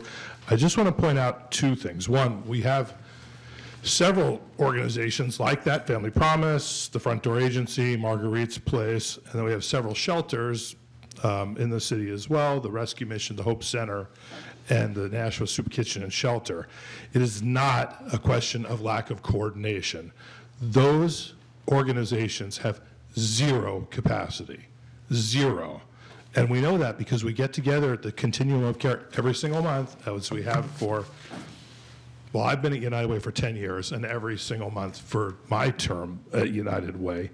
And it's really not a question of, when there's capacity, we all hop on that and we all put people there.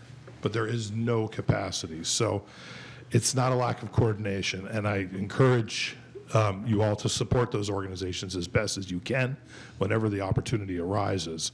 But please don't think that there's some magic we can get together and put people there, because it does not exist. So just to play my role as the angel of death, I want to just let everybody know that SNAP assistance runs out on Saturday. We had a coordinating meeting this afternoon with about 35 agencies that I pulled together, and it was amazing to see so many people at the table. Our community has roughly 7,500 residents on supplemental nutrition assistance.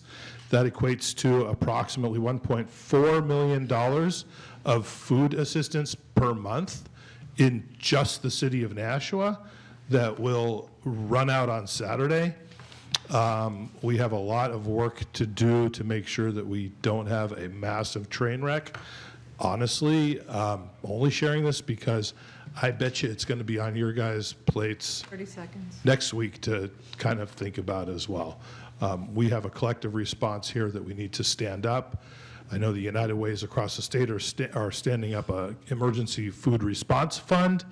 I'll be back asking for some money for that, but we're also looking at just a tremendous food need in our community that's about ready to start in about 4 days. So keep that in mind, and thank you for your work tonight. We appreciate you. Bob Keating.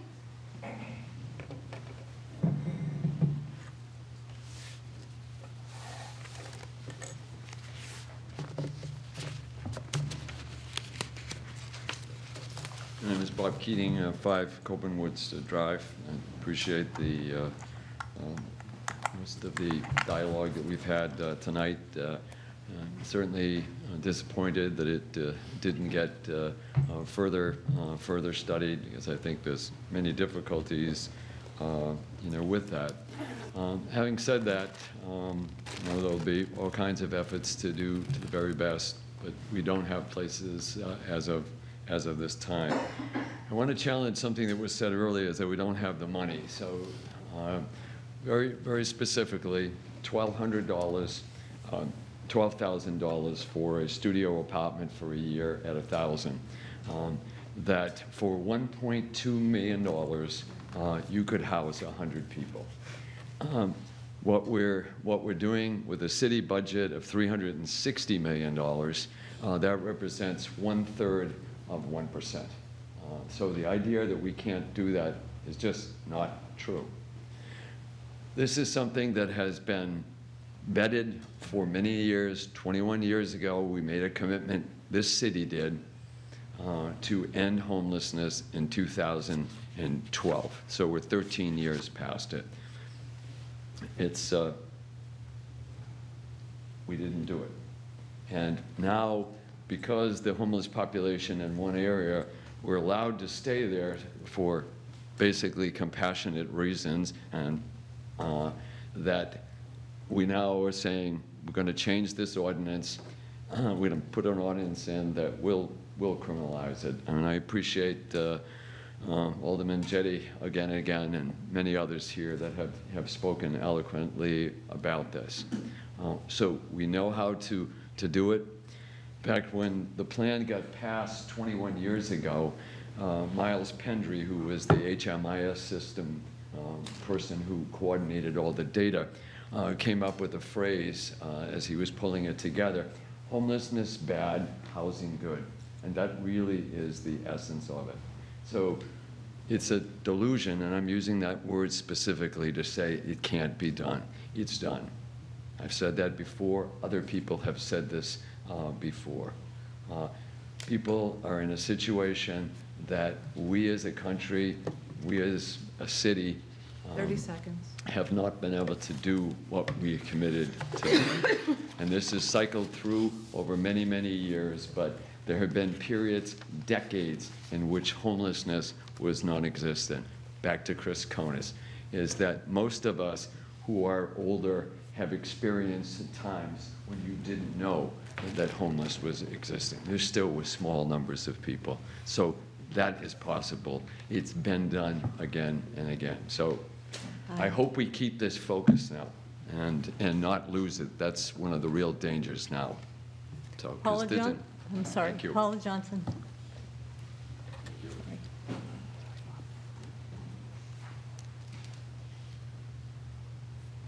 Good evening, Paula Johnson, 15 Westbourne Drive.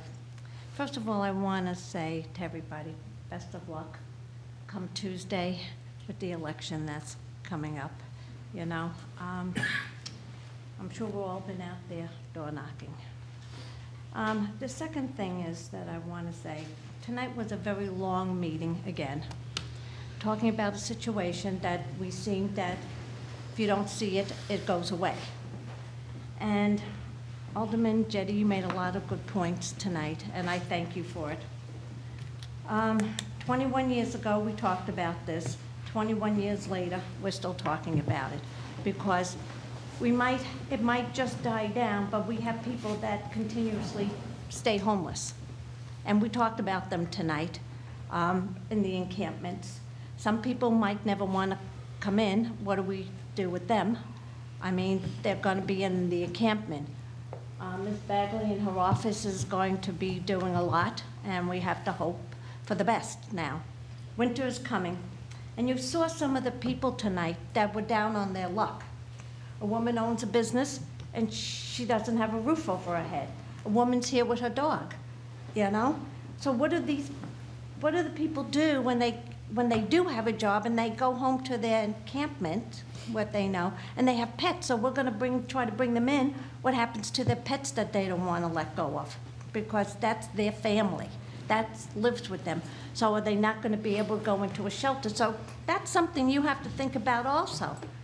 I mean, so we can stand here and talk about what we're going to do, but we have to take a look at their everyday life cycle. So if they have a dog and they can't get into a shelter, they're not going to go into that shelter because they're not going to leave that pet. Where's that pet going to go? Is that pet going to stay out there and starve in the wintertime? So reality really strikes home with this. It's a sad situation. You know, we all hope that we never wind up like that when you get down in your luck, because there is no housing. People can't afford the rents. We keep talking about building affordable housing. I talked about that when I was on the board in 2005. We built affordable housing. The difference of the rent was $200 to $300 a month. That's not affordable housing. Let's be honest here. 30 seconds. Nobody knows what affordable housing is, because if you can't come up with the first, second, or third month rent in that bank account that landlord or management company wants to see, and if you don't make that money, like $78,000 for a $1,900 rent, forget it. You're done. So with that, I wish everybody the best of luck on Tuesday. Have a good night. Justin Gerstenfield?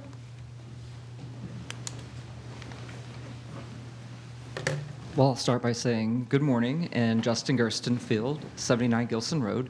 And I want to say that I think over the course of these last couple of weeks, we've had really good conversations, but I think we're only focusing on half of the problem. And what I haven't heard discussed is the other half in what everyone has come here to talk about, which is where are people going to go? Where are we going to send people when we put into these policies in place? Everyone has come up here and said places are full. I worked with a student today who has 2 full-time jobs, is living in their car, receives full financial aid, and their home was towed away with all of their books in it. And now they cannot continue making their grades at school because they have nothing with it, and we're trying to find a place for them to live, no place at the end. How are they going to continue passing their classes? And now we're looking at doing the same thing to people that live here in our city. And we have not talked about the other half of what we're going to do when we put these things into place. It's not that we shouldn't do this, it's that we have to do them simultaneously at the same time, so that when we are working to help everyone, we are truly helping everyone. We've listened to the experts that we have from our police and our fire, but we're not listening to the other side of the experts that have spent just as much time in training and researching and spending all of this time and money going through their education and working with people to actually be experts in their field and giving their feedback to all of us, as well as our residents who have come in here and stood up here for quite some time saying, please don't do this until you have found somewhere for people to go who want to have some place to go or working with something. When I was here last week, I shared, we're not getting any more federal funding. I work at a university. This administration's not giving us any more money. It's gone. I'm watching it get taken away every single day for all of the work that we're trying to do to help any unhoused people that we encounter with our students. It's not coming, so we're not going to get any more federal funding. We've got to do something with it at the city level because it's not coming back down here for us. So we've got to be doing it simultaneously, and we've got to be listening to the other half of the experts that have been here testifying with us and giving us the advice that they've worked so hard to put together and present to us. Thank you. Kane Bloomfield?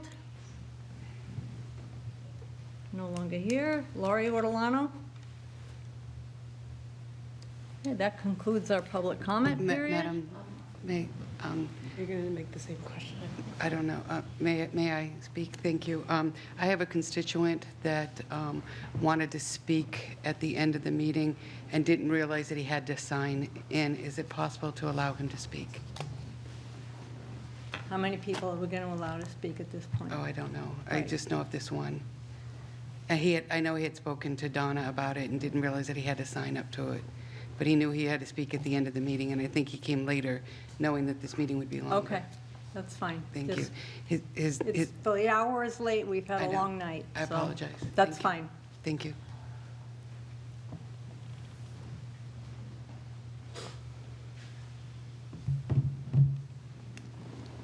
Madam President, thank you, and Alderman Clee, thank you. Board, I'm Roni Camille for the record, 79 Chandler Street, Ward 3, Cable Television Advisory Board member. Thank you for allowing me to speak after midnight. I want to begin by acknowledging the important and difficult conversation you all had this evening. Issues like housing and homelessness test the strength of our community and our compassion. And as somebody that has served on CTAB for the last 3 years, I've seen firsthand how local information help residents stay engaged on issues just like this, and that's what PEG is for. Just tonight, I was heading here. I directed 3 homeless people to the National Community Media app so they could follow the conversation. My time on CTAB is expiring. I've decided to let it conclude at the end of this week.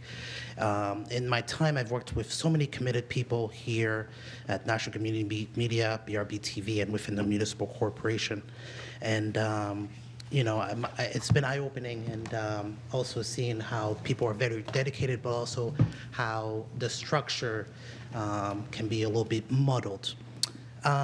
This body should have received or will receive electronic correspondence from me with recommendations and offered from me as an individual, drawing on my professional experience and not on behalf of CTAB, focused on how this city can strengthen its community media through clear governance, stable funding, and stronger collaboration in the future. Community media is not just about meetings. It is about transparency, education, and ensuring that residents can see their government in action, especially on nights like this, when decisions truly impact people's lives. Thank you to this body and the people of Nashua for the opportunity to serve and to contribute to that work. And thank you to my family and my colleagues for their unvarying support and allowing me to serve. Madam President, I yield my time. Thank you. Thank you for your service to CTAB. Okay, remarks by members of the board. I'm going to start over here. Alderman Moran. Thank you, Madam President. Thank you, everyone who came out and spent your time here. Some got what you wanted, some got something what you wanted, some didn't get anything at all, which I think is democratic republic, sounds like, which is kind of good that we can still do it here in Nashua, at least. But again, I disagreed with all those. I supported one of the 3. You guys already know why. And I look forward to the conversation to continue to happen and be involved. Hopefully I'm continuing to be involved in my private and professional life, because there's no way you guys solving this by the end of the year. A couple of things I just want to point out that the question's been asked: what are the nonprofits going to do? What's this plan? This kind of thing. Like, just FYI, the plan is to help. There's nothing other than that, right? We have plans that we can institute. We have research to fall back on. We have actions that have already been taken place. But if there's nowhere to go, sometimes words are all that they are, and it will involve capital investment. There's no nonprofit that can. I'm on the board of the soup kitchen. Alderman Kelly is. I'm an alderman. She's an alderman. We can't ourselves get someone into the shelter at the Spring Street because there are no beds, and we have to build more.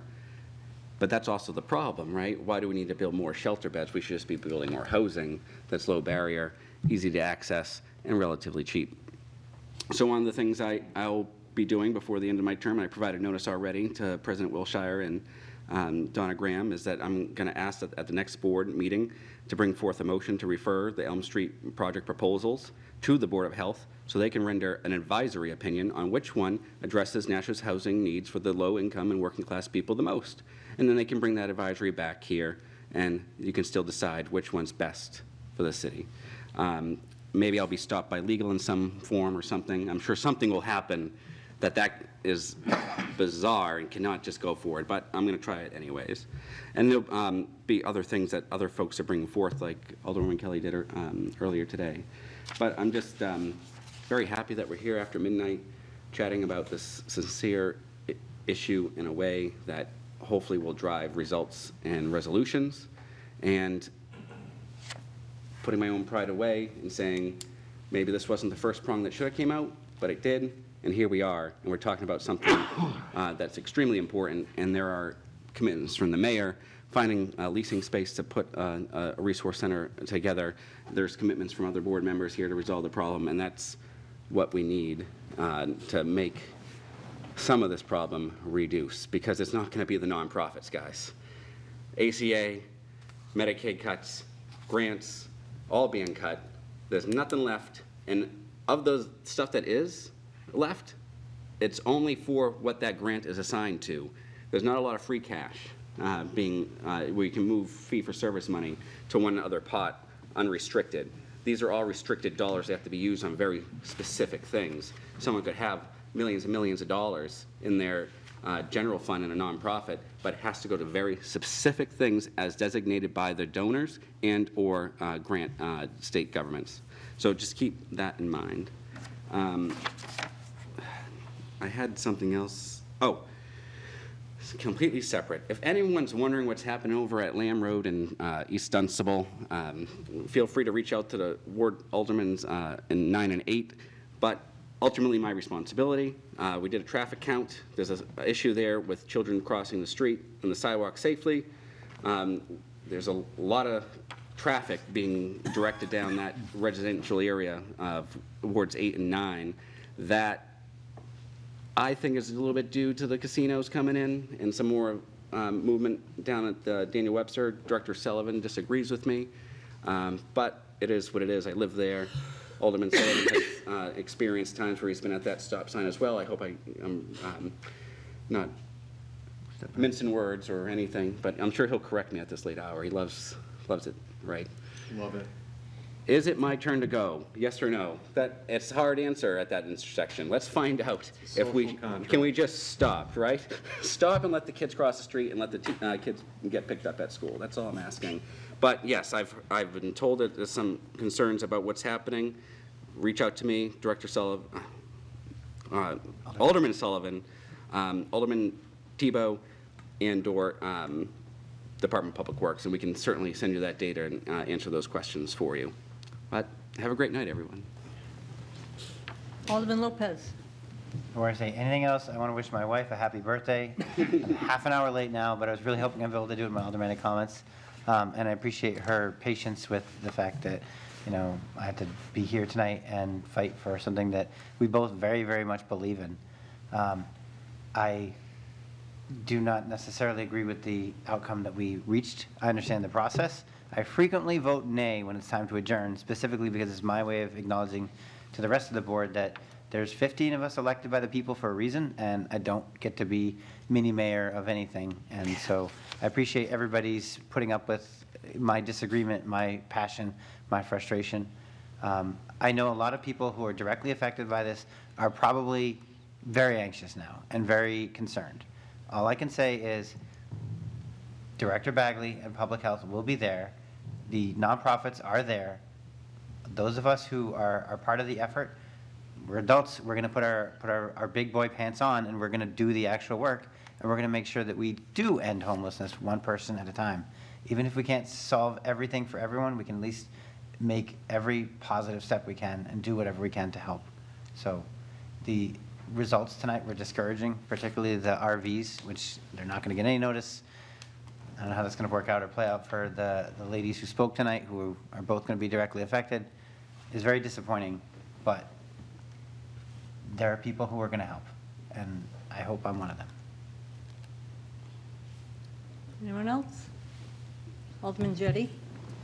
Yeah, I just want to announce that the Nashua Rotary Club, of which the mayor and Alderman Sullivan and myself are members, is sponsoring a pancake breakfast on Veterans Day from 8 until 10:30 a.m. at the Church of the Good Shepherd. It's free to all, so before the parade, if you want to have a nice pancake breakfast, come to the Church of Good Shepherd. Donations would be greatly appreciated, but they're not necessary, and the proceeds will be donated to a veterans organization. So that's Veterans Day, November 11th, from 8 until 10:30 a.m. So you're all invited, and the whole public is invited. You don't have to be a veteran to come, so hope you all take advantage of it. Thank you. Madam President? Alderman Clemens. Thank you. So I wanted to just take a moment to acknowledge I had a very terrible personal incident that happened. My wife is currently in the hospital down in Boston right now. she had an episode related to her cancer, but I wanted to acknowledge the Nashua Fire Department because when I called 911, first of all, they arrived within like 2 or 3 minutes. It was amazing how fast they got to the house. Their professionalism was unbelievable. They came in, they took control of the situation, they got my wife stabilized, and were able to get her up and conscious and into the ambulance and to the hospital, and the good thing is she is on her way to recovery right now. So, but I honestly, we have probably one of the best fire departments in the state, if not the country. And I just wanted to thank those men and women who helped us in my time. And I also want to acknowledge the fact that many of my colleagues here have reached out to me with assistance and words of encouragement, as well as other community members. We truly live in a fantastic community, and I just wanted to express my thanks to everyone. So thank you very much. Alderman Clee? Thank you, Madam President. I voted for the ordinance because I felt that technically there's already one on the books, except for and I'm not going to call it a mistake, but we made the effort to try to make things better by putting in porta potties and the dumpsters. So the state statute 236:58 already says that camping is not allowed there, but we have allowed it. So it kind of, in my opinion, it kind of basically said that we were accepting of it. And this ordinance just kind of tightened that up by putting the in writing. So that's why I supported it, and I'm glad that we did the amendments that we did. I don't know, maybe January 1st we're going to have to change that 15 days, but it stands at the moment. I also want to comment about the comments that were made about affordable housing by a speaker here, and that we haven't been looking at it. And the truth is, I know a number of aldermen, and I'm only going to call out like 4 of them, but Alderman Lopez, Alderman Moran, Alderman Kelly, and Alderman Wilshire have been fighting very hard for affordable housing. I know we all have worked towards it, but I know the 4 of them have done a lot of work and so on. And I think that was unfair to say that we haven't been focusing on affordable housing. And I kind of found it ironic because the person who spoke about the affordable housing, I was at a meeting with, and her comment was that we had to stop talking about housing and affordable housing because we needed to focus on businesses. So I think that perhaps maybe she's changed her mind since then, but she was very upset that we were even talking about affordable housing, that was not the city's priority. But anyways, what I want to say is that homelessness can happen to anybody. My husband died exactly 7 months ago today. Exactly 7 months ago today. And when that happened, I lost 3/4 of my income. I'm scared every day that that's going to happen to me. And I'm an alderman. So, sorry. Alderman Dow. Oh, I'm sorry. I thought you were done. I'm sorry. I'm sorry. I want to echo also what Alderman Clemens said about the NFR. They were there for Dick a number of times, and they were incredible. But just give me 1 minute, because I want to end on a good note and not in tears. And I apologize for these, but complete change of subject. The mayor mentioned about Halloween for the kids on Friday, and I think people should take advantage of it because the employees here are incredible at what they do.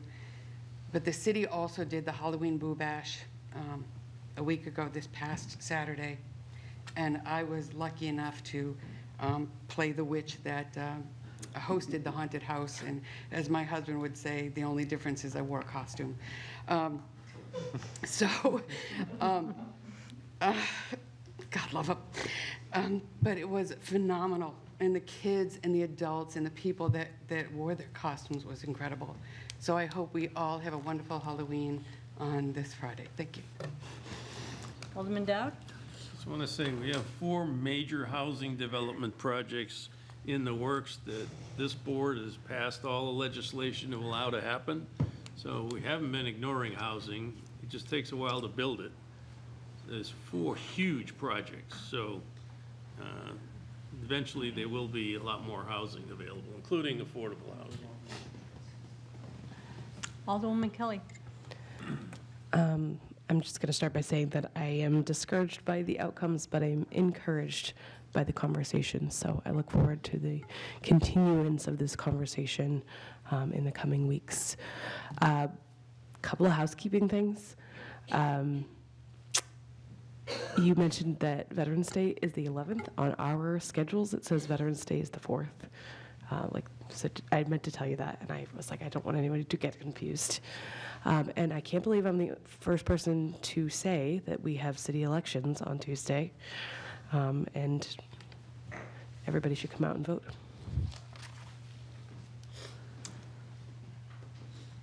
Committee announcements. No committees? Okay. Alderman O'Brien, do we have a motion? Yes, I do. I would like to motion that the October 28th and 29th, 2025 meeting of the Board of Aldermen so be adjourned. By roll call. By roll By call. roll call. Would the clerk please call the roll? Alderman O'Brien. Yes. Alderman Moran. Yes. Alderman Thibodeau. Yes. Alderman Govea. Yes. Alderman Lopez. Nay. Alderman Sullivan. Yes, please. Alderman Clemmons. Yes. Alderman Second. Yes. Alderman Jettie. Yes. Alderman Tebow. Yes. Alderman Clee. Yes. Alderman Dowd. Yes. Alderwoman Kelly. Yes, please. President Wilshire. Yes. 13 yeas, 1 nay. We are adjourned at 12:42 a.m.